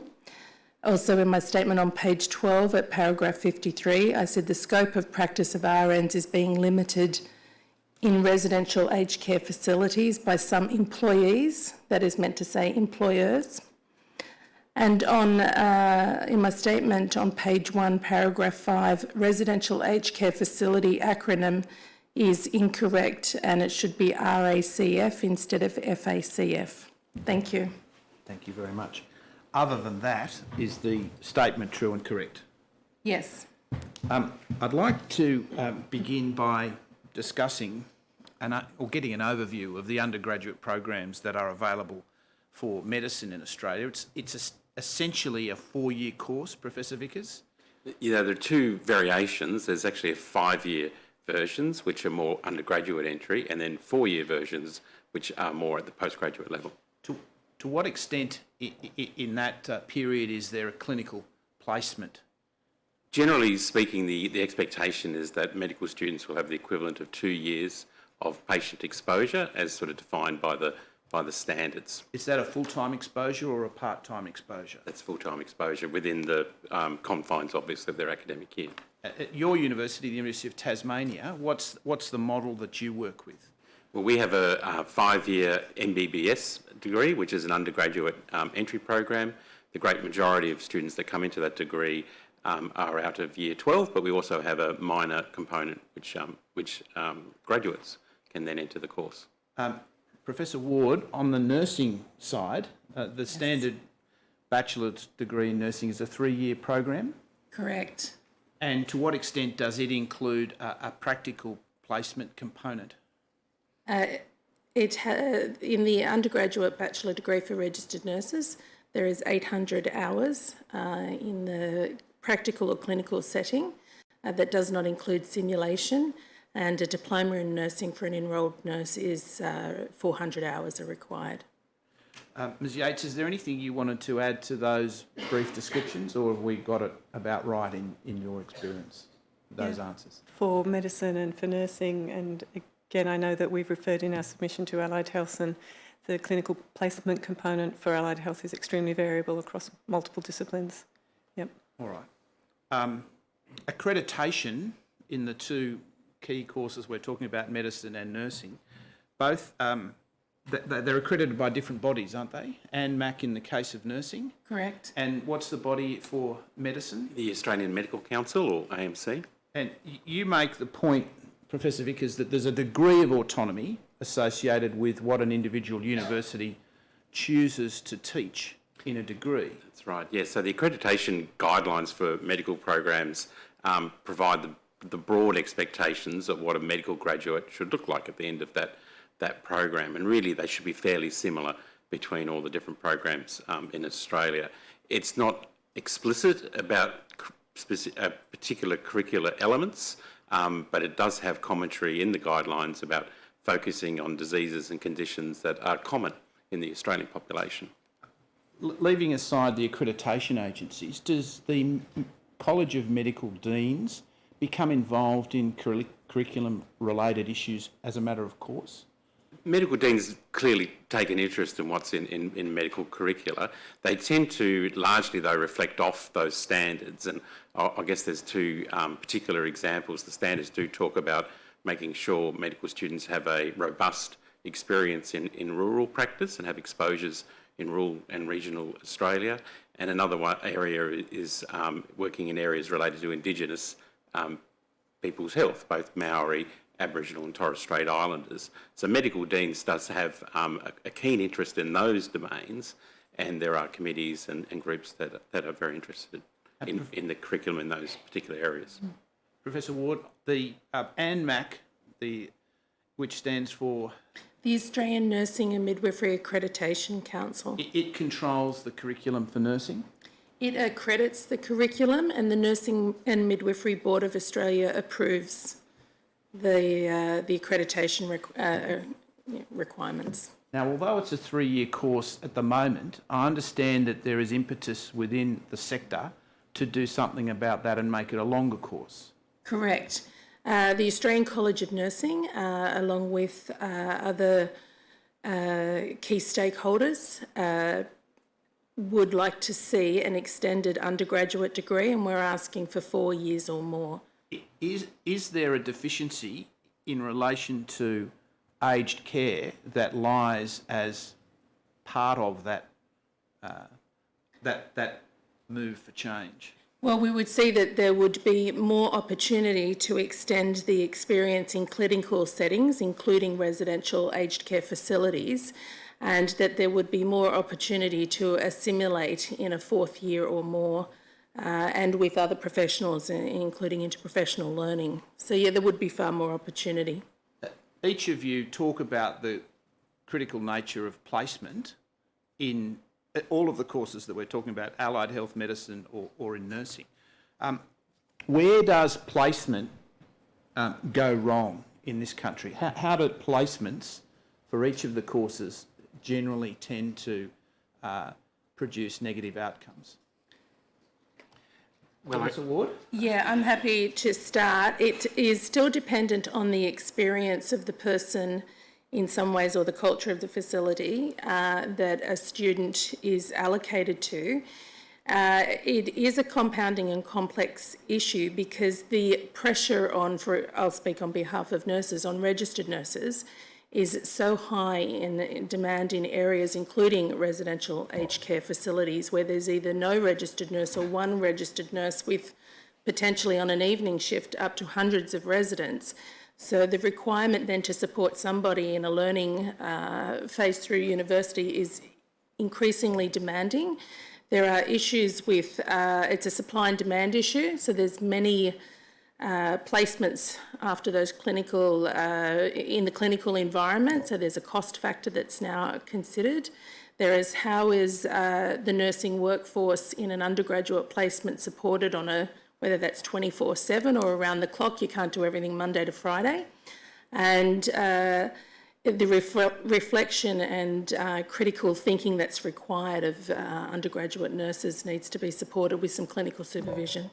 Have you got any stats on the extent to which placements, nursing placements during tertiary education are in residential aged care? Residential aged care as opposed to geriatric primary healthcare units? No, and the reason that I couldn't give you those statistics is that 36 universities or higher education providers that offer an undergraduate bachelor's degree have a little bit of flexibility in how they deliver that, but they need to show evidence to ANMAC that they meet the accreditation requirements. And so there isn't a mandated amount of time in a residential aged care facility or in aged care at this stage. So I don't even know that that information exists. Is that satisfactory, that nurses will graduate without a requirement that they be embedded in residential aged care for at least some part of their 800 hours? And a registered nurse who graduates is graduating to meet the needs of the curriculum and the requirements, and it's at a foundational level of general knowledge. If, for example, it's residential aged care facilities, it would only be beneficial if the experience was good. Otherwise, we fall into a place that people wouldn't want to go back to. Industry is very supportive, the aged care industry, in providing placements. It is how that then links to the curriculum. So there's inconsistencies in what it offers.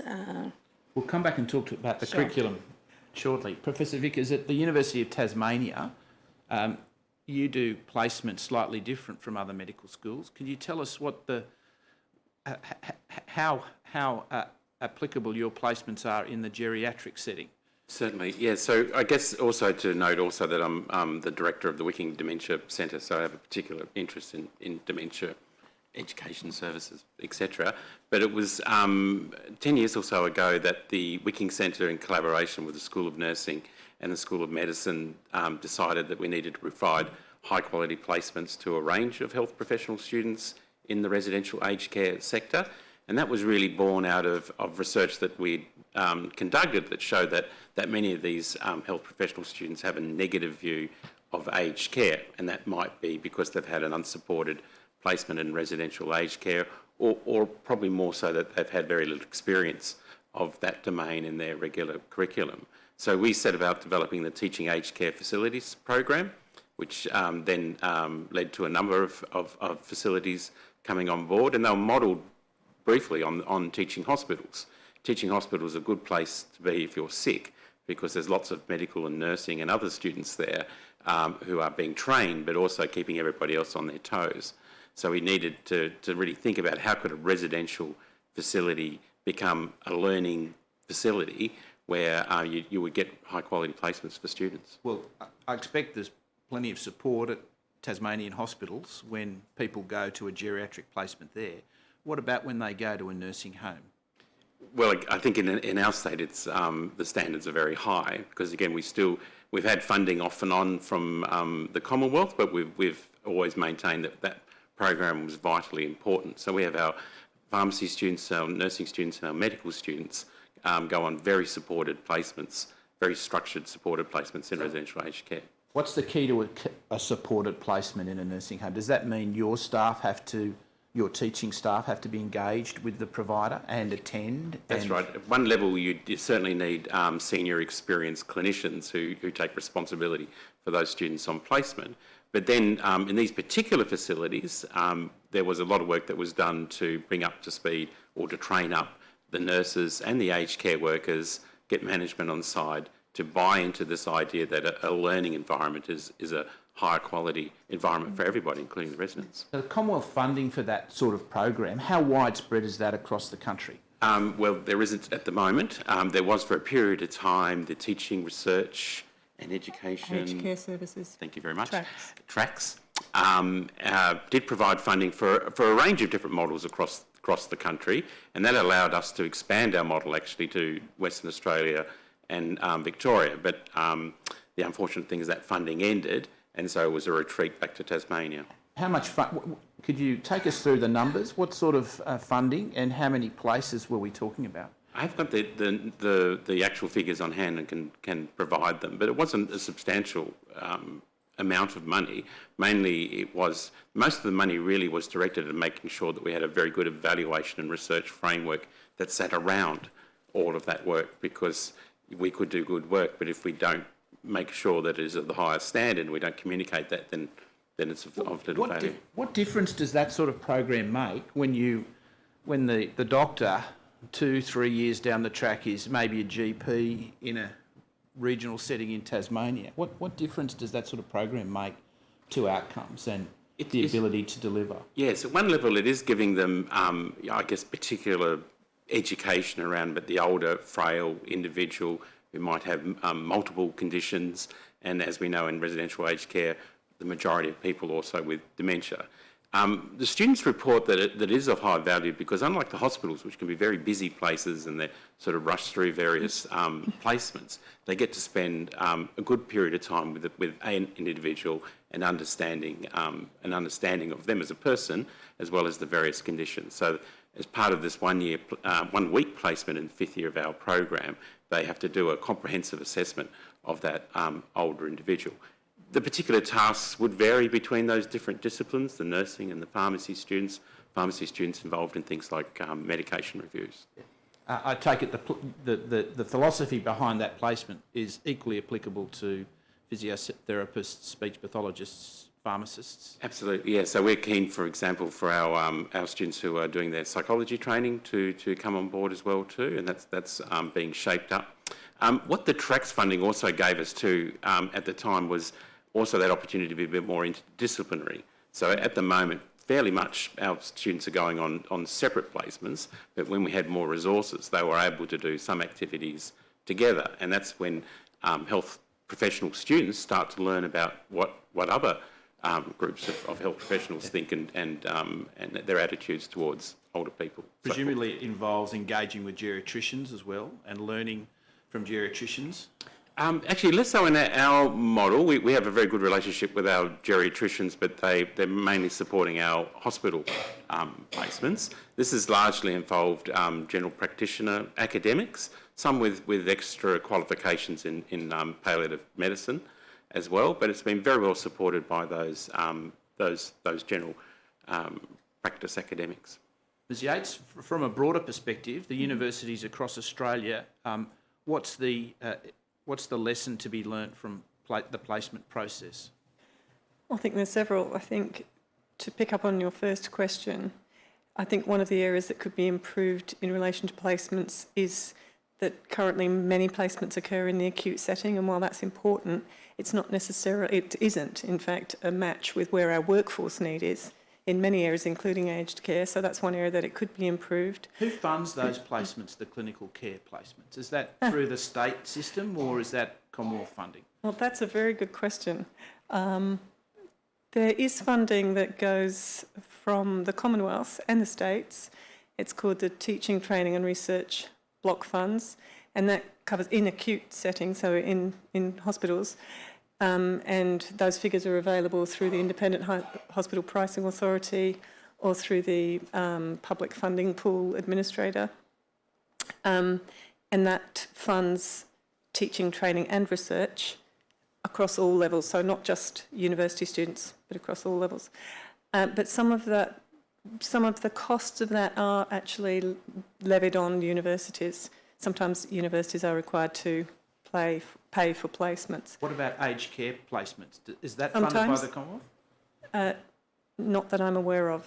Not that I'm aware of. And again, it's variable, but sometimes universities are required to to pay to place students in aged care settings. Not always. To pick up on one of your other points, though, and that James and Kylie have made as well, is you asked a question about what the impact of having those placements in an aged care setting might be further down the track. I'd say there are immediate benefits of having placements in aged care. They're very well documented through tracks and also through Wicking and through some of the case studies that we've provided from our individual universities. But also what it does is it makes, I mean, we know that the proportion of older people in the population is increasing.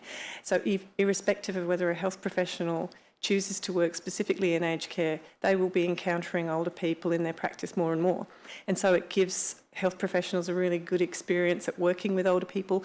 It teaches them how to care, because often when you're working with older people and the frail elderly, it's more than just clinical skill. I mean, it is clinical skill as well, but it's about caring for that person. And it also gives interprofessional education experiences, and it also just gives that whole experience of working in that setting as well. If there's funding for placements in the acute system and a lack of funding from the Commonwealth for placements in residential aged care, is that a disincentive for universities across the board to do the right thing and engage with the residential aged care sector? I think the distinction needs to be clear with teaching hospitals. They certainly do get money or funding from the Commonwealth as part of their overall structure of funding to be teaching hospitals, whereas what we have for residential facilities, they get funding to have residents through ACFI and other funding instruments. So there's nothing built into the funding of residential aged care to help support this. So if a tertiary institution decides or not to engage thoroughly with the residential aged care sectors, really, then they've got to pay for it. They've got to pay for it, and they've got to support it, which for us, we were very keen to keep doing, despite the fact that TRACS money ended, because the outcomes for the students were terrific, and the outcomes for the residents and the staff were really good as well.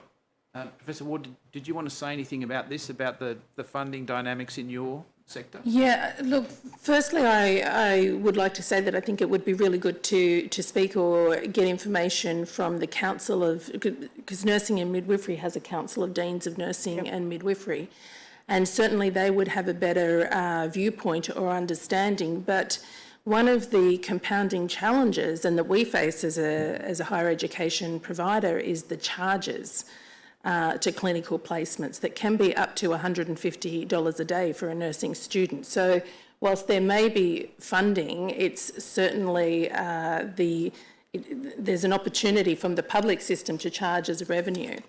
I don't know that the aged care is doing quite the same, but it is in the funding model through the ACFI that there is not enough staffing, let alone within the staffing establishment, to support. And that's not in every case, but that's certainly in some facilities. So it's very inconsistent in the experience, and that would be our concern as the professional body. Sorry, is it the same that a nurse with a placement in a public acute geriatric setting will be funded at least partially by the funding that Professor Vickers has been talking about? I'm not in a position or authority to actually say on that, but my understanding in speaking to deans is that particularly the public is actually charging universities. But I would need to clarify that statement by saying I'm not authorised. But who pays for a placement in residential aged care for a graduate nursing student? We find that, in my understanding, residential aged care facilities are far more generous in not seeing that as a revenue stream and welcoming students, undergraduate students. So that's not an issue that has been presented to us as the college, but what the issue is the lack of registered nurse. So if you've got an enrolled nurse, an undergraduate registered nurse and somebody doing their diploma in nursing, there's only so much capacity you have to take the students. All right, we'll change topic now. Professor Vickers, at paragraph 18 of your statement, you seem to be suggesting that teaching related to the care of older persons is not a dominant influence in medical curricula. Have I got that right? Yeah, that'd be accurate. I think I first say that most medical programs, all medical programs in Australia would be of a very high standard, but they would be rather historically bound. And what I mean by that is that some of the things that they've been teaching medical students and the way they've been teaching them are what they've been doing for decades. So then along comes a new issue, which is accelerating rapidly, which is the ageing of our population, growth in multimorbidity, frailty, and I think the biggest one of all, the rates of dementia. It's hard for a tight medical program to reorient towards what should be of significant, I guess, public health interest. You also seem to suggest that the teaching in this area is primarily occurring during clinical rotations and clinical placements at the end of the degree course. Is that right? Yes, that'd be right. So most exposures medical students would have to issues affecting older people would be on placement. But again, it's important to note that even in our acute sector, the average patient coming through for surgery and other indications is getting older and older. And this is, I think, one of the real conundrums, is that student might be presented by condition A, B or C in front of them, but behind it there's 4 or 5 other conditions. They may have dementia and so forth. And so I think, again, I know a lot of colleagues are struggling with this idea as this model where we're teaching medical students to teach to attend to one thing is not going to be enough when it's an older population who's got multiple conditions. Well, let's talk about the younger population. The paediatric teaching is a core course well taught before one gets to clinical placement, correct? Yes, it is, yes. In every university in Australia, you will have a core course in paediatrics. Absolutely. But you won't have a core academic course in geriatric medicine. Is that right? You wouldn't. No, you'd have an expected core content and rotations, clinical rotations in paediatrics. On other rotations, such in medicine and surgery, again, you'll probably be exposed to older adults with all those other conditions, as well as the one in front of you. But it would be very patchy across medical programs, and I think medical deans would accept that. It'd be very patchy as to what degree of engagement they have with programs that are specifically related to geriatric medicine. I've just picked up some stats from the ABS. They project that assume this is correct, that by the 30th of June 2050, the population aged 1 to 15 will be 7,833,000, and the population 65 and over will be just shy of that. At the moment, there's a bit of a gap. It's 5,562,000 for the under 18s, as opposed to 3,912,000 for the over 65s. So there's definitely a major demographic change happening. Has there been any movement on a broad curriculum level that you're aware of across the country to match that movement? No. Could we bring up, please, tab 237 from the general tender bundle, please? Professor Vickers, you're, I take it, familiar with this paper by the Australian Society for Geriatric Medicine, first published in 1996 and then revised in 2006, and I think there'll be some evidence that it's going to be further revised shortly. This effectively calls for curriculum development along the lines that we've been discussing, doesn't it? Yes, certainly, yeah. But I think it's, again, important to note that while a lot of the medical curricula are, again, historically bound, there are also lots of other emerging conditions and changes in medicine and practice too. And so as things arise, if you like, in terms of their urgency, it is very hard then to fit them into crowded curricula. Personally, I'm very much in sync with this document, and I would love to see more on curricula related to older people, multimorbidity, frailty, dementia, which is picked up again in this document. But then it's about what do you adjust to make that possible. And so for us, the way of doing that was to develop this teaching aged care facilities program, which gives substantial experience for those students, not the medical students, all kinds of students, and those exposures in areas related to this document. By way of comparison, can you think of another burgeoning or developing area of medicine and public health that has the consequences of the sorts of issues we're dealing with here? I think, and again, I'll reply under the prism of dementia, if that's okay. So, and also, as you note, there is an ageing population, and the fastest segment of our population in terms of demographic change, fastest growing segment is the old, particularly those over the age of 80. But I think about dementia, and dementia, as you might know, is currently listed as the second leading cause of death in this country, just after ischemic heart disease. In around about 5 years' time, it will be the leading cause of death of Australians in this country.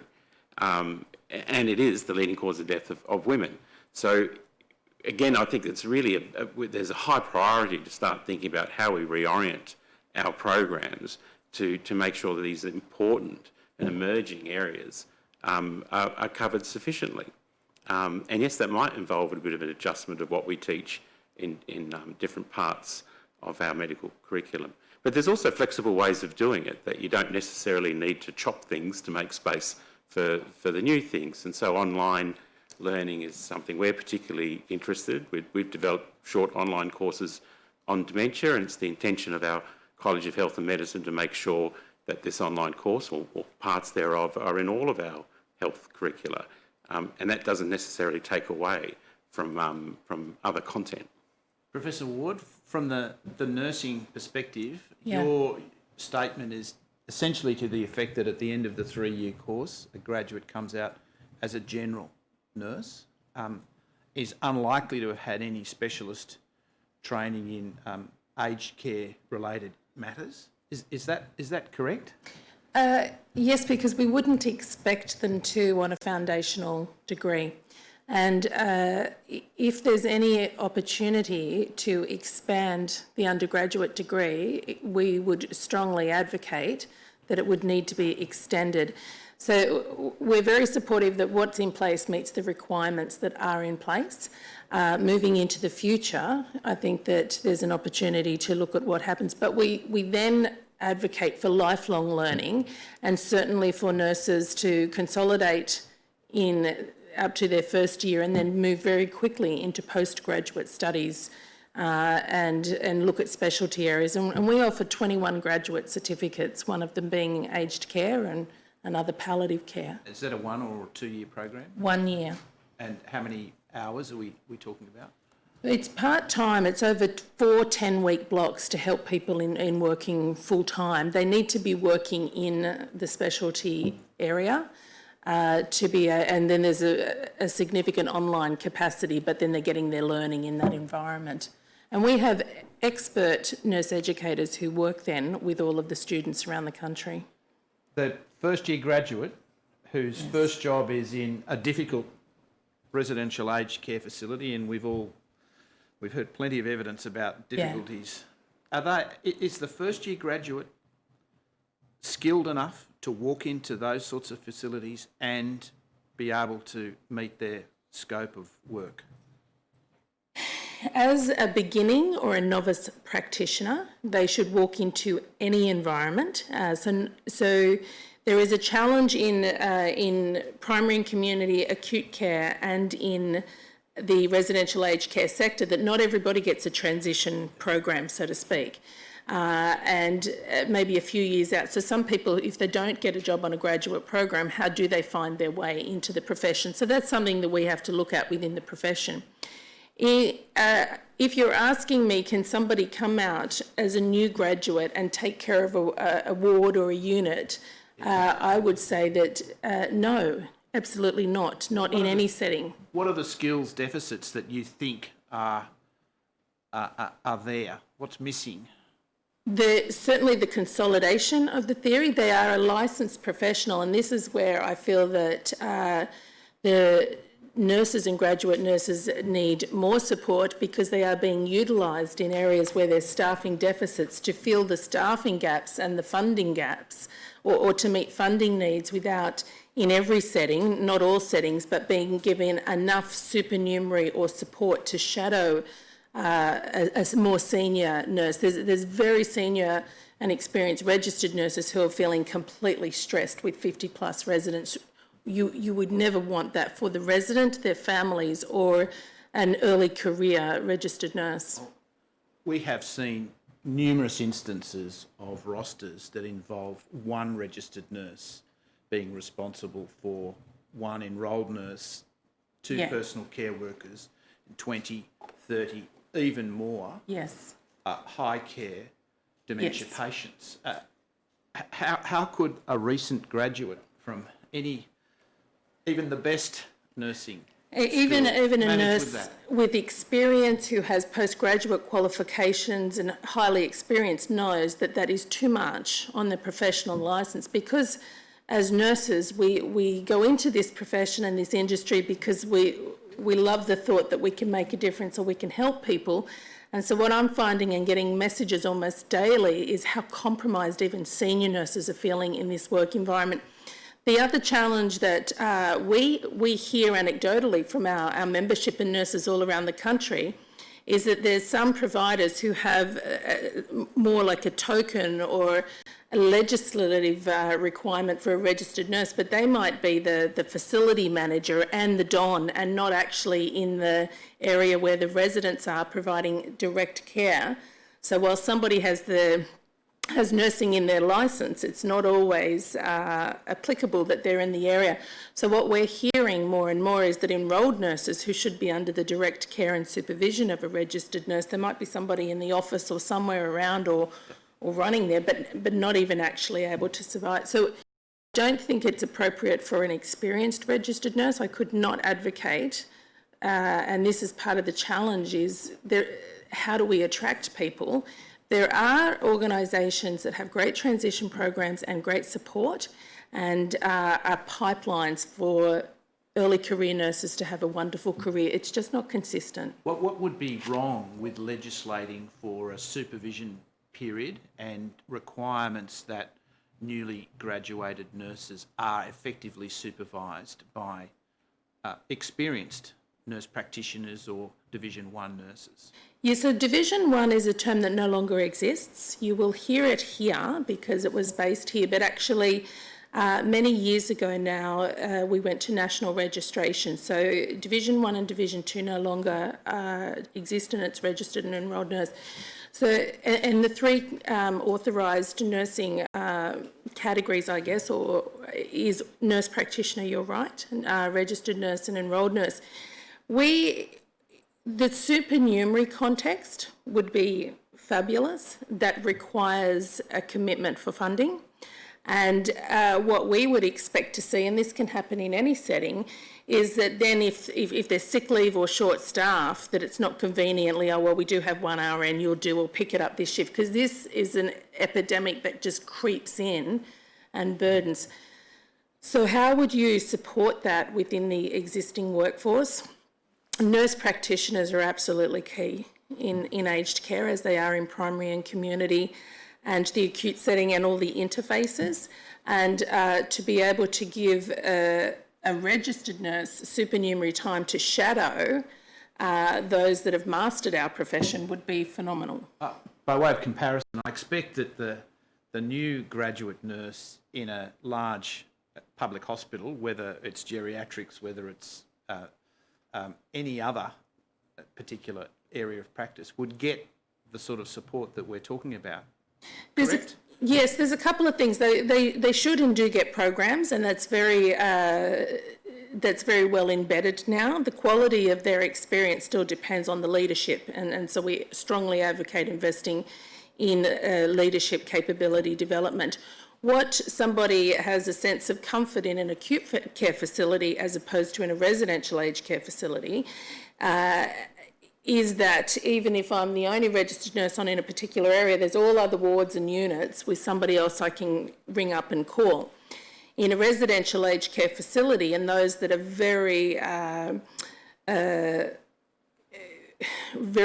skimp on the staffing, where there's one registered nurse, the emerging or early career registered nurse is really potentially compromised.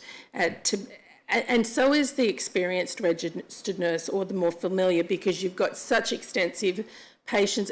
The staffing is staffed to beds, unfortunately, and generally, and not to the patient complexity. And so with that, if occupancy decreases, quite often so does staffing. It contracts, but we never really hear that it expands. And often, so if, there's an occupancy is not full, they might not staff on a shift. So there's not the capacity for the time for teaching and learning generally. There are some areas that are doing it really well and certainly investing, but that is probably the exception rather than the rule. Might I just interrupt for a moment and ask, what would you see the ideal number of people in an aged care facility that a registered nurse with a trainee nurse would be looking after? It's so dependent, and San Diego said this earlier, we understand that there should be a reasonable workload or a methodology.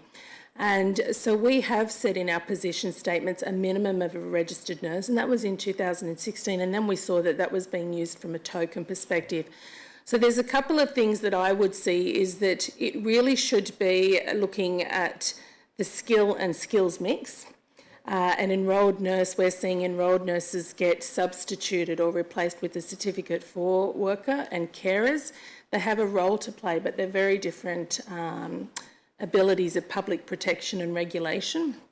And so I would say that it's not even a blunt figure that you can say, 1 to X number, because it's still on a bed-based model. And what we would really need to consider is the values-based approach to care of the complex and needs and the chronic conditions. The staffing is to the residents, but then there's always family, and so the family generally want to speak to a registered nurse. Of course, they'll speak to the carers and everyone else, but they're looking for that oversight and governance of care. And so the model can change, and I think that nursing directors and leaders are looking for a little bit of innovation and flexibility depending on workforce supply, but at a baseline there must be more workers now, because it's being transactional and tasked to a minimum and to functional decline, not maintaining functionality for residents.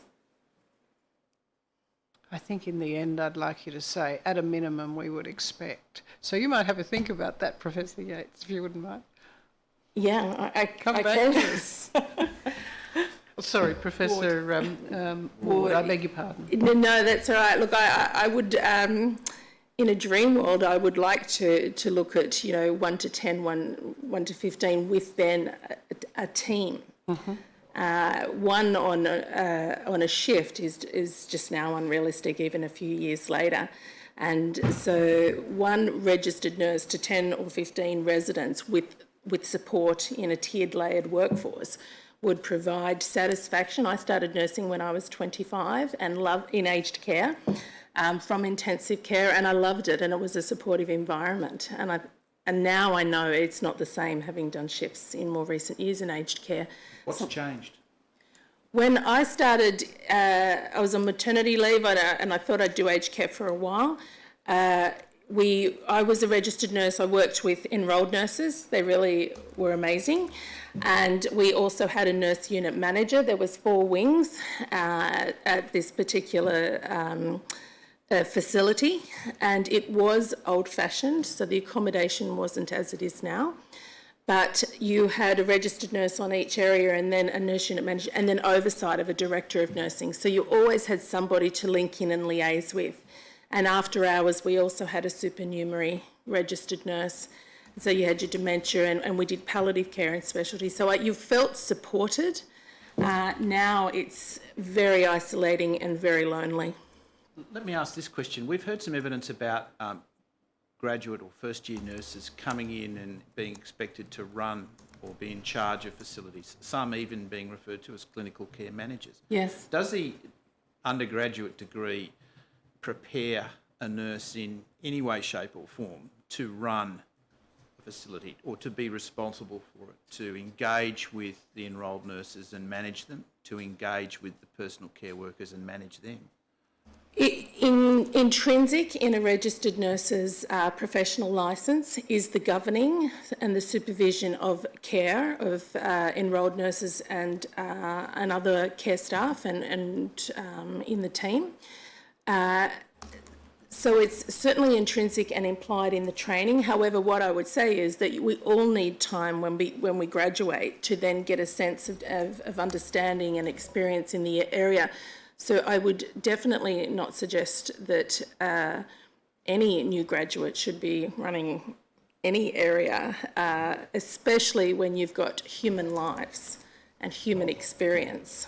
And they should be supported so that they acquire the skills and have the role modelling so that within a few years, perhaps around 5 years, they're quite capable and should then have, love a career in that area. I've reached the end of the main questions I want to ask you. It's now the opportunity for each of you to sum up and indicate what your priorities are. Might I intervene before then? Ms Yates, I really do want to hear a little bit more about allied health, if we could, please. Over the course of the Royal Commission, it's been very apparent to us that allied health services are underdone. It's probably the quickest way to say it. That whether you're an elderly person receiving home care or whether you're in residential care, those services aren't sufficient. And I've been reflecting on this and wondering about many things. The adequacy of supply of the workforce, the importance of attracting people into the workforce, the effective utilisation of the skills of allied health professionals, and support of them working as part of a team. So you've got licence now to just tell us what you think really should be happening to address those classic workforce issues if we are to switch the focus to reablement, rehabilitation, enhancing capacity, preventing decline, and so on. Thank you. I think we would agree that there is definitely room for more allied health professionals and allied health professional students to have experience in aged care and ideally to be employed in aged care, to work with both medical practitioners and nurses as part of a multidisciplinary team. I think there's various reports that have actually identified that need as well. I guess one of the issues is that as staffing levels have diminished, it can be very difficult to find adequate supervision. And also if a discipline stipulates in the accreditation standards that they must be supervised by someone of the same discipline, that can also lead to some issues.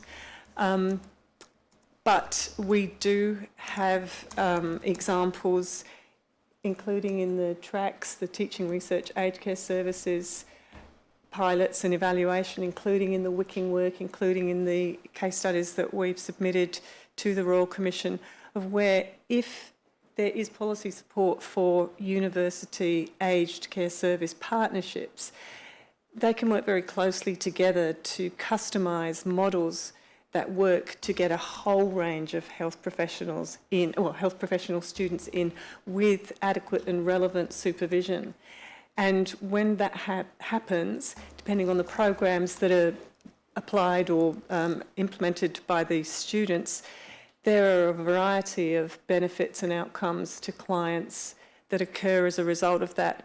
But absolutely, the role of allied health professionals, physiotherapists, occupational therapists, psychologists, a whole raft, podiatrists, in working within aged care settings and services to produce outcomes such as mobility, functional independence, falls prevention programs, cognitive stimulation therapy, even sort of oral health programs, speech therapists working on dysphagia and swallowing, they really do make a difference, and we would definitely see that that is an area where there is potential to increase that type of partnership approach. It's just that, as we've sort of referred to previously, unfortunately, policy support and funding for that is not currently available. Should the system receive wider Medicare funding? Well, a lot of allied health professionals aren't really funded through Medicare, so it's not necessarily that is the answer. And again, I think we have to differentiate here between the health professional students, allied health professional students going into a facility and finding ways that we can support that, and then what the ongoing funding mechanism for allied health professionals in an aged care facility might be. I mean, obviously there is the aged care funding instrument. I'm not an expert on that instrument, but I do understand that previously, certainly in the past, there have been limits on how that can be used, which has definitely limited the types of services that could be delivered by allied health professionals. For example, I think physiotherapists at one stage were only able to provide things like massage therapy and TENS therapy under the ACFI. Now, I believe there were some changes that were introduced to that funding in July this year, so it may not be as restrictive as it used to be, but that does limit what, if you're operating in that type of environment and there's limits on what can be provided, you can't necessarily match the allied health professional service to the client need. So there's scope to explore funding mechanisms for the allied health professionals, and also then what the mechanism would be to support those aged care university partnerships for health students to go in. Would you agree that allied health is almost like an add-on that you clap on at the end once you've done the other medical sectors? That is not my personal view, and I think in an ideal world, it is about multi-professional, multidisciplinary care, particularly with complex and chronic situations like we're dealing with with many aged care clients. Whether or not that happens in reality, I can't really say. But in an ideal world, it is about the multi-professional, multidisciplinary approach. Thank you. Before we do the wrap-up and get you to indicate what your wish list is, Professor Vickers, there was some criticism of the Wicking online courses earlier this week by some of the witnesses. In the vet sector, the criticism effectively was to the effect that, well, vet is about fitting people for a job and task-oriented training, and it was thought that your courses didn't do that. What's your response to that? I noted those comments and I was concerned by those. I think we all wouldn't be here if the vet sector and the industry were doing such a great job. The comments, I guess, were related to the development of these new undergraduate courses, diploma, associate degree and Bachelor of Dementia Care, which is largely designed for aged care workers. I think the comments, I should note, the comments were incorrect because, in fact, when we developed these courses, we did do them with industry. At that time, AXA New South Wales and AXA Tasmania. But I think with a lot of the work that we do, be they the formal courses or the informal MOOCs on dementia that we do, our orientation really is to people at the coalface. It's the aged care workers, the nurses who are doing that job every day. It's the person who has lots of conditions, and our interest particularly obviously is in dementia, so people with dementia need to be part of the equation and their carers. And I guess really pick up the defect in training across absolutely. Courses in both medicine, nursing and the carer vet courses. So the catalyst for us to developing these educational programs was work that was done by the Wicking Centre, led by Professor Andrew Robinson, that showed that if you were a family carer, an aged care worker, a nurse, a GP, chances were that your knowledge of dementia was not up to scratch, it was deficient. Now, you could understand that for family carers who are confronted with dementia for the first time, and they certainly need to be supported. But we've really got a massive problem in what we're doing in our health professional training, and then what we're doing in the vet sector, and then what we're doing to support people once they're working in the industry to make sure that they know enough about dementia so they can do their job properly.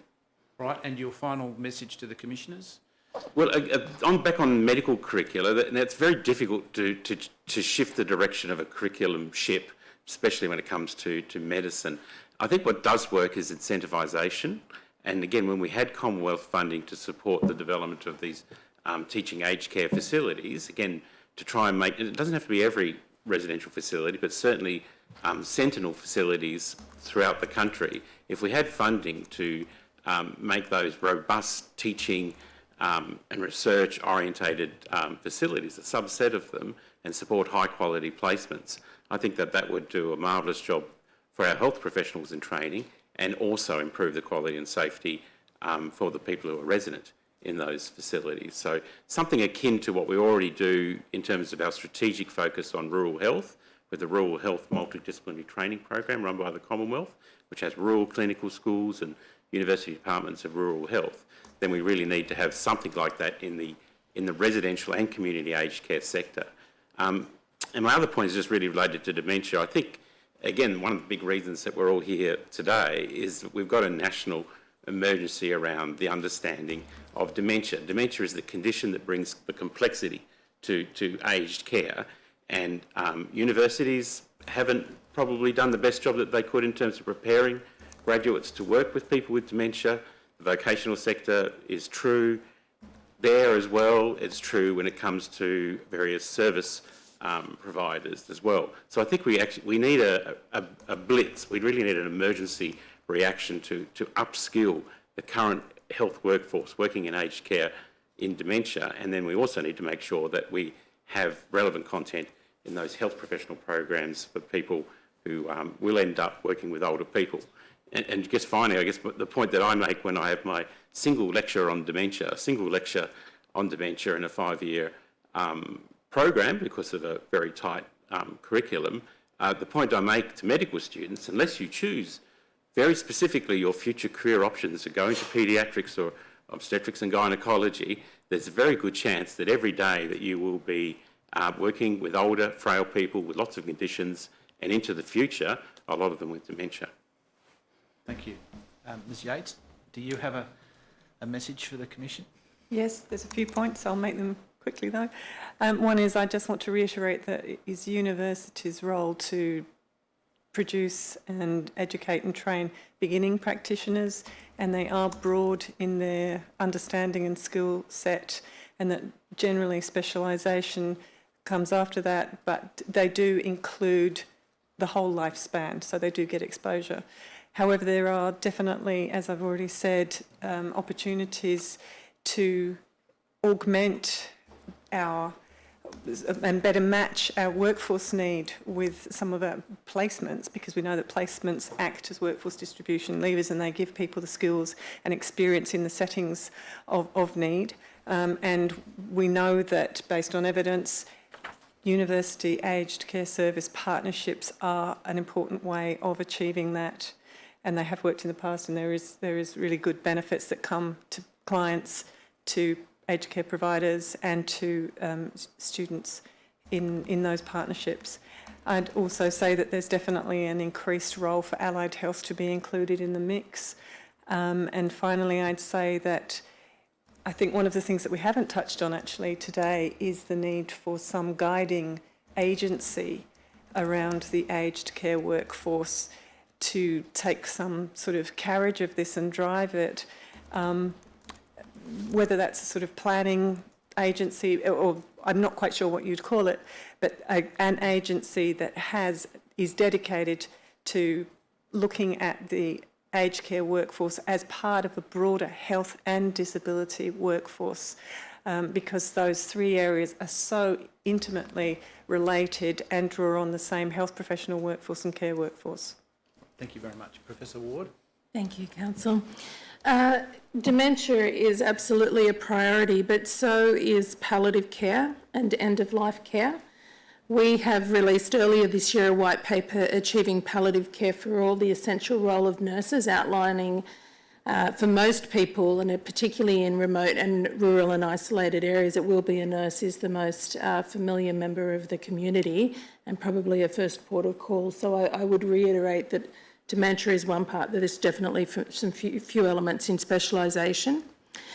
Nurses, we mentioned allied health, and it was a really good point to make around access to MBS, but nurses do not graduate with a provider number. And so for registered nurses and nurse practitioners, it is just a continuingly relentless issue that there is such limited access to MBS numbers, and that has a detrimental effect on access and equity for Australians or for people living all throughout different areas of Australia in how they can get to a health professional or the old-fashioned and traditional systems that we have to work in. Nurses don't come to work to chase paperwork. So when we're talking about undergraduates, anyone who chooses to be a nurse, it's in our heart to want to make a difference and serve vulnerable populations and people and communities. And in some of the residential aged care facilities, the role, there's just so much pressure around ACFI and funding and chasing that it's pulling people away. And with that in mind, we really feel that for public safety, the registered nurse, if there is one, or enrolled nurse, is getting so stretched that we have called in a white paper for the regulation of the unregulated healthcare worker. It is probably the only way that we can get a sense of feeling that we're not compromised. A lot of times I will hear families and communities refer to care staff or as nurses. It is a protected title, but people, of course, don't understand always who's looking after their loved ones. And I think with increased, disproportionately and significantly increased Certificate 3 or that third tier worker is being considered a nurse when they are not. They do a very important job. We don't discount that. There's an important place for all of us, but really we're moving into a world where the nursing profession wants to see the regulation of the unregulated healthcare worker now because we're governing and they're providing nursing duties and for public safety. And I think that the pride in our profession would be lifted in aged care. We do need to do a lot to support the nurses. We need social change. There's so much stigma from an undergraduate level about how people age in society and the people that care for them. I received a text late last night from a very experienced registered nurse that I worked with years ago, and she said, "Kylie, I hope I'm not too late to tell you," and this is Maria, said, "I hope I'm not too late to tell you, I've just come off a shift, 2 registered nurses, 114 residents in aged care. They've had to provide all the care and the medication," and she said that one of the residents tried to commit suicide. This is someone experienced who is completely stressed and desperate. Why would we want... now, Maria's an excellent nurse. Imagine if she had a student in that environment, and I am getting texts and messages and people talking to me almost daily as the CEO of the Australian College of Nursing, and we're absolutely reliant on change and grateful to be here. So we're a very proud and honourable profession, and are hoping that the aged care industry providers will regard us as such and stop focusing only on accommodation and on the role that nurses play. Thank you. Thank you very much. I have no further questions, Commissioners. Thank you to each of you. We're listening, and thank you for having shared your various experiences. It's very important for us to hear it, and we've heard it. Thank you. Thank you. Thank you. Might the witnesses be excused, Commissioners? Yes, now... I need to tender some statements. Well, I was going to remind you. I do apologise. It's a bad habit I have, Commissioner. But, if I tender Professor Vickers' statement. Yes, all right. Professor Vickers' statement will be 11-63. I tender Ms Yates' statement. That will be 11-64. And I tender Professor Ward's statement. That will be 11-65. They may now be excused. Thank you. And I call Dr. John Brian Madison.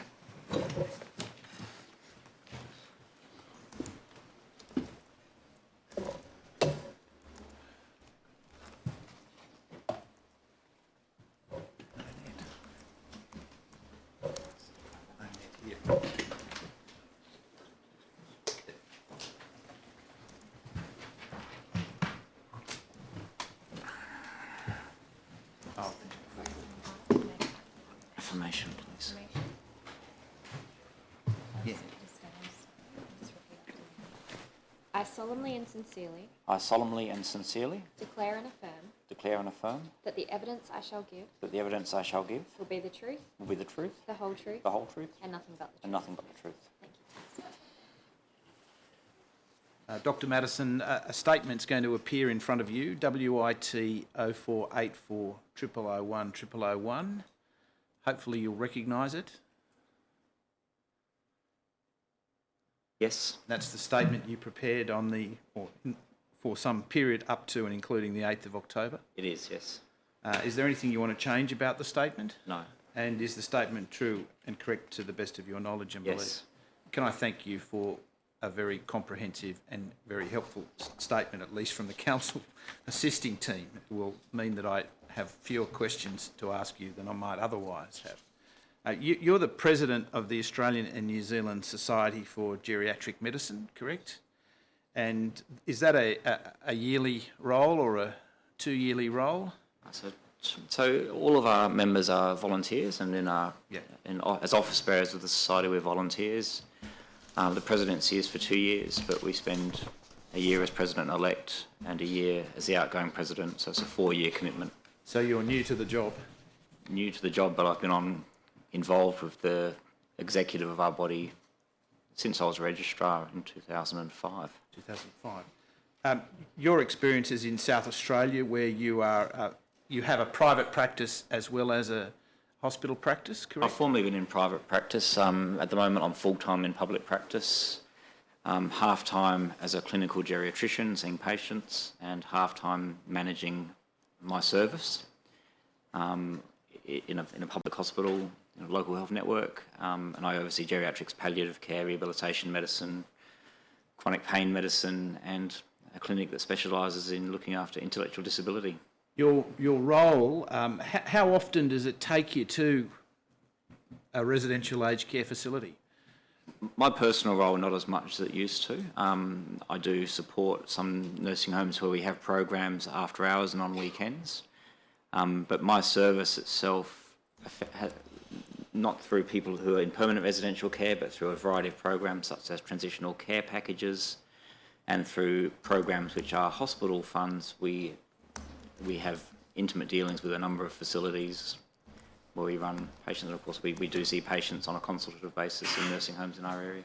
It's not in your statement, but would you like to give the Commission an overview of your experience, your recent experience of what's wrong with residential aged care? It's a good question. I'm sure the Commission's heard a lot more direct evidence from direct lived experience. So really my expertise is really commenting on how we might better provide the medical element to that care. One thing which I think is often missed or overlooked or not emphasised enough in these types of deliberations is getting back to the question which I have made reference to in my statement, is that why do people enter into residential aged care? And entry into residential aged care is not an inevitable part of ageing.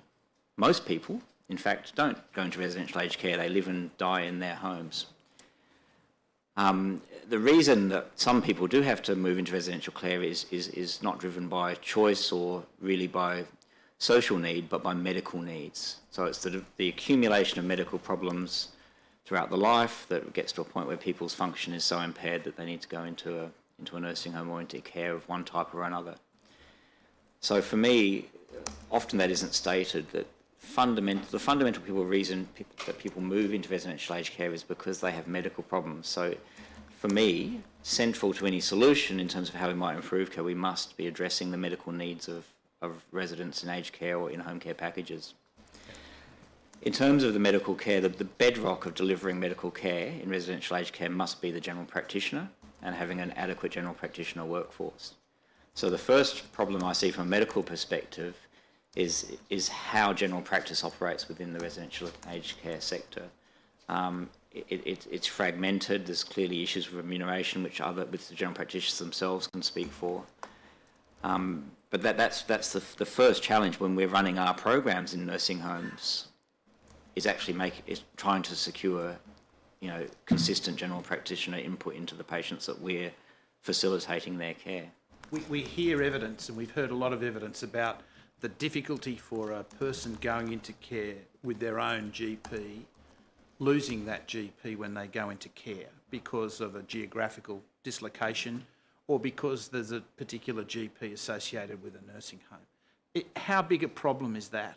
We see both. There's pros and cons to both models. So you can imagine if you're at an aged care facility and you've got 40 residents, it's not necessarily great if you've got 20 or 25 different general practitioners coming in to provide care. Of course, the corollary of that is having losing that longitudinal relationship with a general practitioner has got consequences as well. That's not an easy question to answer. I think one of the challenges for the residential aged care sector would be in trying to deal with the vast range of general practitioners who may come in. The second model which I've seen, one of the problems I've observed directly in our area is that also some of the general practitioners will provide a service to a nursing home, but they're fairly regimented in what they can provide. So if you have a problem on a Tuesday morning and that's the day they come, then that's okay. But if they have a problem Tuesday night, or it has to wait until the following Tuesday, or an ambulance has to be called. So I'm not a general practitioner, and yes, we do see some of the issues that come out, and I'll support my general practitioner colleagues in the evidence I'm sure they've already given.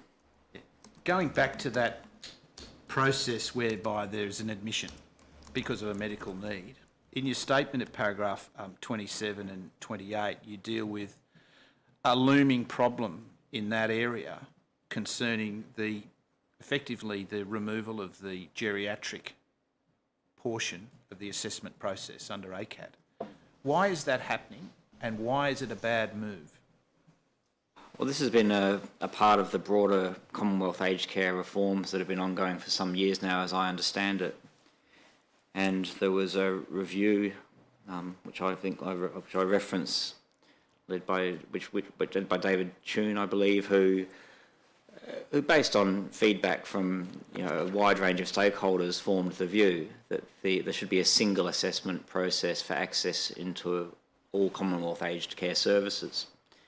At the moment, it's really divided into two separate assessment processes, one being the Regional Assessment Service, which would tend to look at lower level type programs, and then ACAT, which is reserved for the higher level, more expensive programs, such as receipt of a care package or your ticket to enter into a nursing home, basically. And I'm sure there's some sound reasoning for why those things might be coalesced into one body.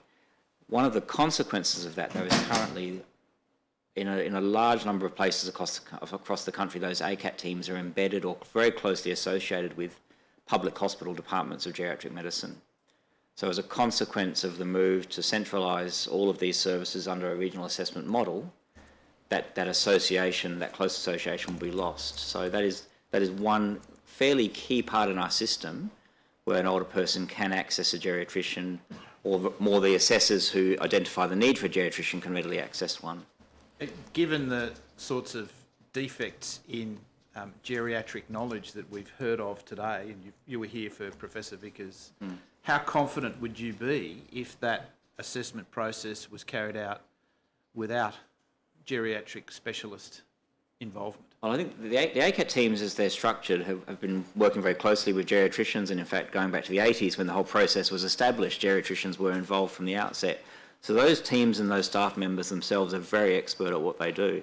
So I do run an ACAT team as part of my public hospital profile, and the assessors we have, which are multidisciplinary nurses and allied health, are extremely good at assessing an older person and an older person's need, and are very astute at identifying when a geriatrician might need to be involved, and we can then get involved. How that level of expertise will be maintained under an alternative model is not clear. All right. Just going back a step, when you see an intern for the first time in your work, how well equipped are they when it comes to geriatric health? I think having listened to Professor Vickers' testimony, I agree with everything he said, really. There is the the university curricula for teaching medical students is extremely crowded, and it's almost very competitive in terms that, you know, every specialty would believe they need more time to teach the students about what they do. And I do think, in general, geriatric medicine, taking a sort of view across the whole country, is relatively shortchanged, for want of a better term, in terms of time we get to spend with the medical students and educating them about dementia. And an even greater deficiency has already been alluded to as well. The teaching opportunities outside of acute hospitals or even subacute hospitals are even more limited. Paragraph 54 of your statement, you refer to a survey of Australian medical schools, which is to the effect that of the 18 medical schools responding, rotations in geriatric medicine were not mandatory in 7. When we're talking about rotations there, are we talking about a clinical rotation of the kind that seems to be... Yeah, that's right, where a student would come out and be attached to a geriatric medicine unit for a period of time. So if in those medical schools, if a student does not elect, doesn't even have the ability to engage in a geriatric medical rotation, their exposure to Alzheimer's learning, BPSD, even pharmacology associated with dementia is likely to be very limited, isn't it? It is, and it's likely to be much less structured. So they'll of course encounter old people with complex problems in other rotations, but they won't have that structured learning focusing on those areas, which, as you said, is quite bizarre when you talk about what is the prevalence of dementia in our society. Could I turn then to the number of geriatricians, which you deal with in some detail in your statement? I won't repeat here, but has there been any study carried out longitudinally about whether that trend is going to continue? There seems to have been an increase over the last 10 years. Are we going to see those numbers replicated over the next 10 years? Yeah, workforce data is very difficult, and I think, as previous people have alluded to, there doesn't seem to be a really central focus on understanding medical workforce, although the Department of Health may disagree. You know, the Health Workforce Australia doesn't exist any longer, as I understand it, and its function's been picked up by the Department of Health. The first comment about workforce data is extremely difficult to really get a single source of truth. I think that's demonstrated in my submission, where I've provided a variety of different sources. What they do tell is a fairly consistent story, which is that the number of geriatricians has increased, and has increased dramatically over the last 10 to 15 years. What do you put that down to? I think there's probably 3 main factors. The first thing has been the recognition by jurisdictions, and Victoria has been at the forefront of this by recognising a need in around 2005 that they needed more geriatricians, both in the public and the private sector, and making a modest but deliberate investment to develop advanced training in geriatric medicines and support and encourage prospective trainees to consider geriatric medicine as a career. And that really, the numbers speak for themselves. That's been published internationally. It's a fantastic model. It's been adopted by other jurisdictions such as Queensland, and has been expanded into other specialties where the need is perceived, such as palliative care and rehabilitation medicine. So I think that's one factor. The second factor, which was very key, was changes to the MBS with the introduction of the geriatric medicine specific item numbers. And I think for the first time, you could then articulate to a prospective trainee that there is a business model, there's a remuneration system in place such that you can practice geriatric medicine and make a living that is not completely incomparable to what you can make as another specialty. One important comment to make there, which I perhaps didn't draw out in my statement, is that a lot of geriatricians are actually dual trained in 2 specialties. So, for example, I'm dual trained as a geriatrician and a clinical pharmacologist. You may be a large majority of dual trained as a general physician and an internal medicine specialist, or as a general physician and an endocrinologist. Pretty much every combination you can imagine exists out there amongst my colleagues. So even as an individual, I might choose how much time do I spend doing geriatric medicine, how much time might I spend doing clinical pharmacology.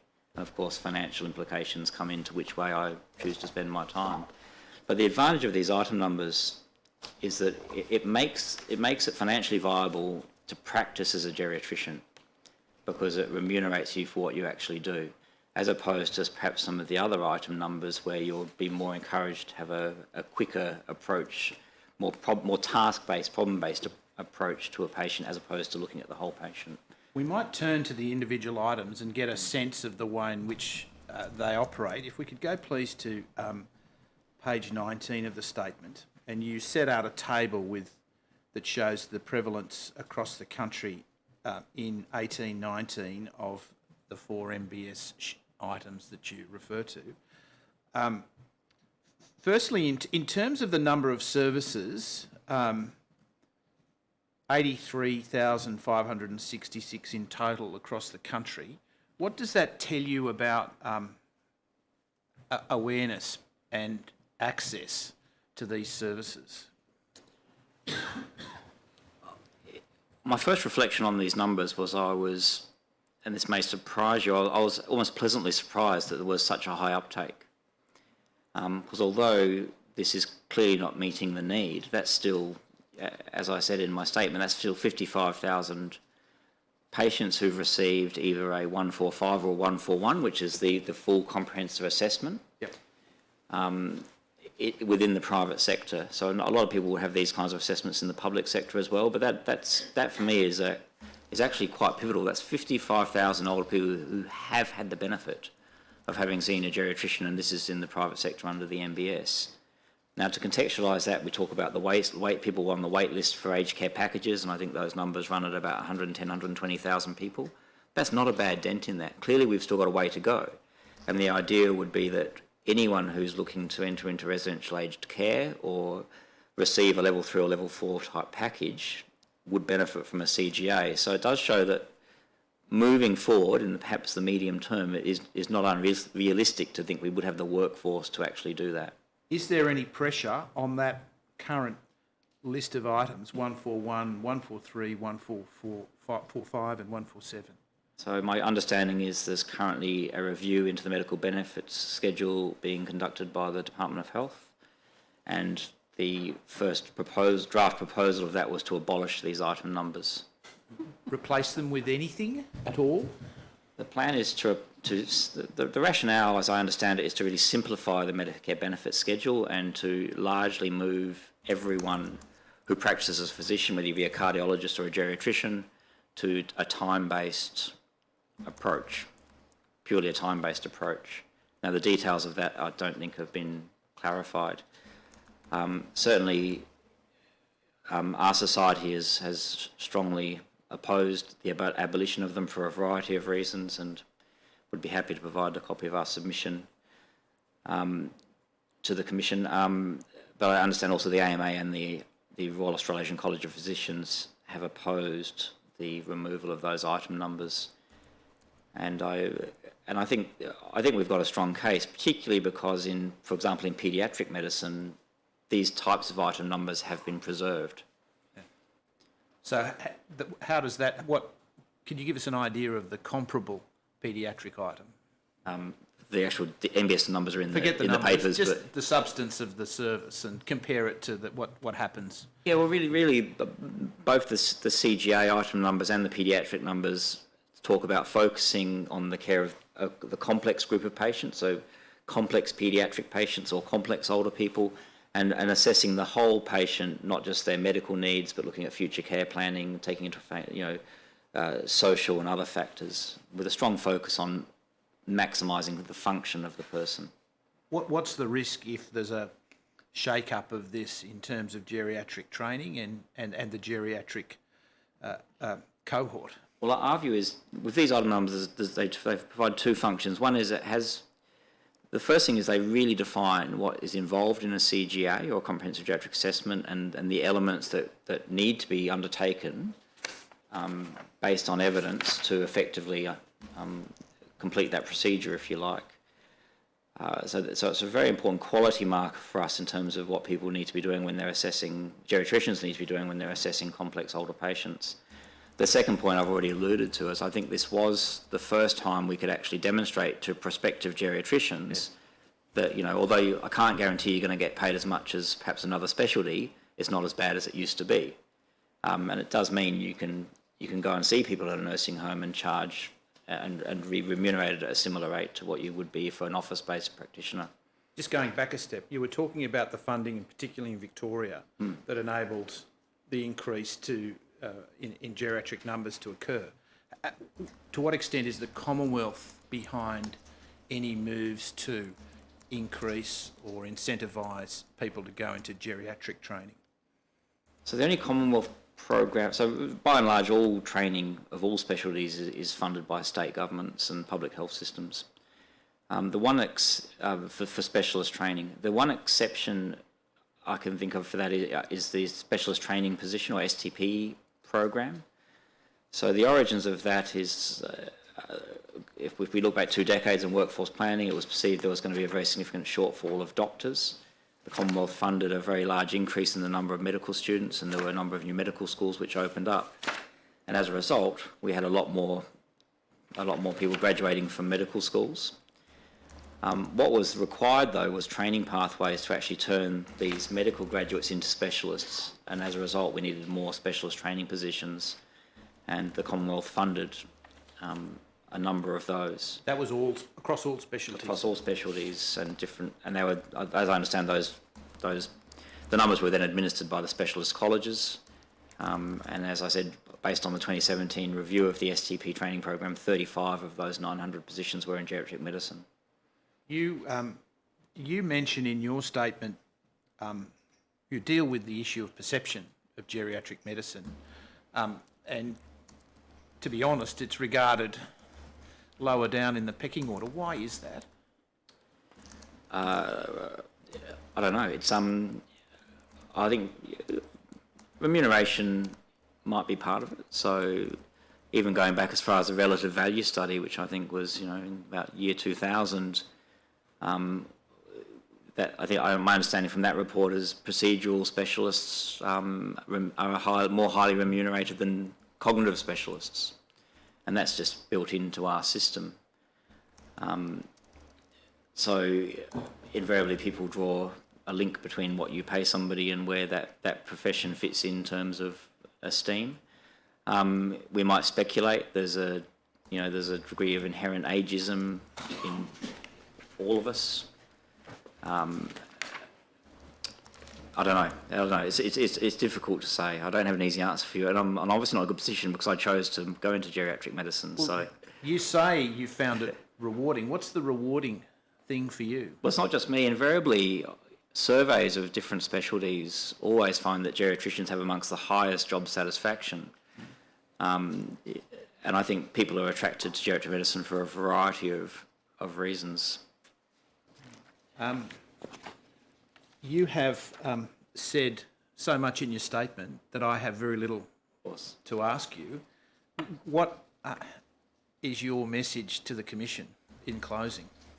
Well, I think there were several points I was hoping to illustrate in the statement. The first point is I understand I think geriatricians have a big part in terms of trying to improve the safety and quality in the aged care sector. And we are heading towards a position where we'll be more able to do that in terms of workforce. I think there's been a degree of perception that there's no geriatricians out there, and I hope the numbers illustrate that that is in the process of changing. And I almost hope to try and educate the Commission and people who have the chance to read my statement as to what geriatric medicine is about. And in fact, the very origins of geriatric medicine are basically working in nursing homes, and that seems to have been lost in some of the discussion. There are some immediate short-term threats to the gains we've made in terms of changes to the aged care assessment team process and to the Medicare benefits schedule. But in the medium term, there is some cause for optimism, and it's been demonstrated across the jurisdictions such as Victoria that relatively modest investments can dramatically shift people's training preferences and create workforce. There's one other matter I did want to raise.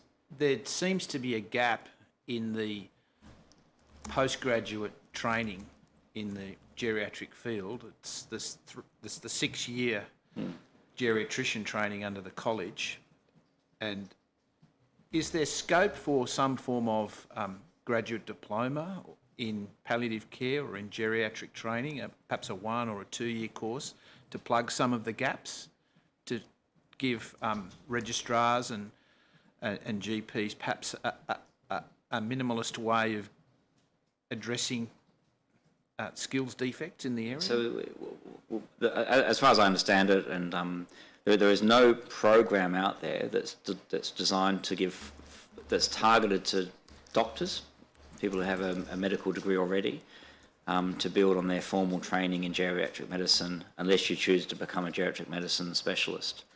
There are graduate diplomas in palliative care, which are administered by the college.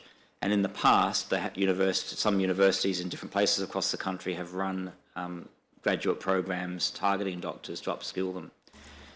Those programs have failed. I don't know why I wasn't involved. One speculates that there wasn't a high enough demand for them, because I guess doctors couldn't see the benefit in doing it because it wasn't linked into a remuneration.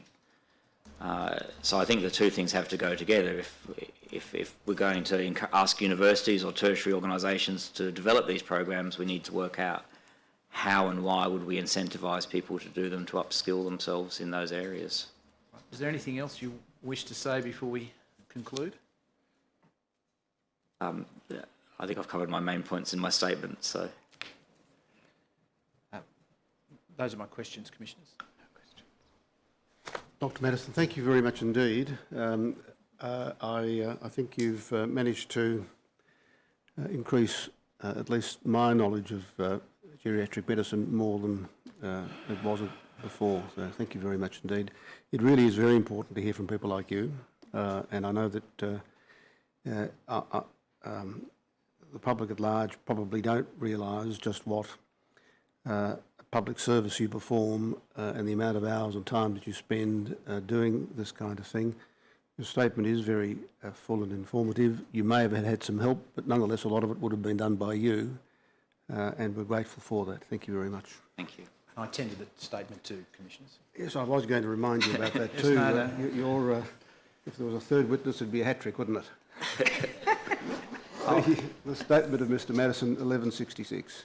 Thank you, Commissioners. And might the witness be excused? And there is no further evidence for today. Yes, Dr. Madison, you're excused. Thank you. Thank you. And if you have any last-minute thoughts about what we might be recommending or doing better, you should feel free to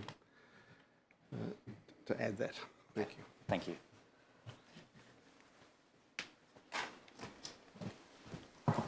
Adjourn until tomorrow morning at 9:15.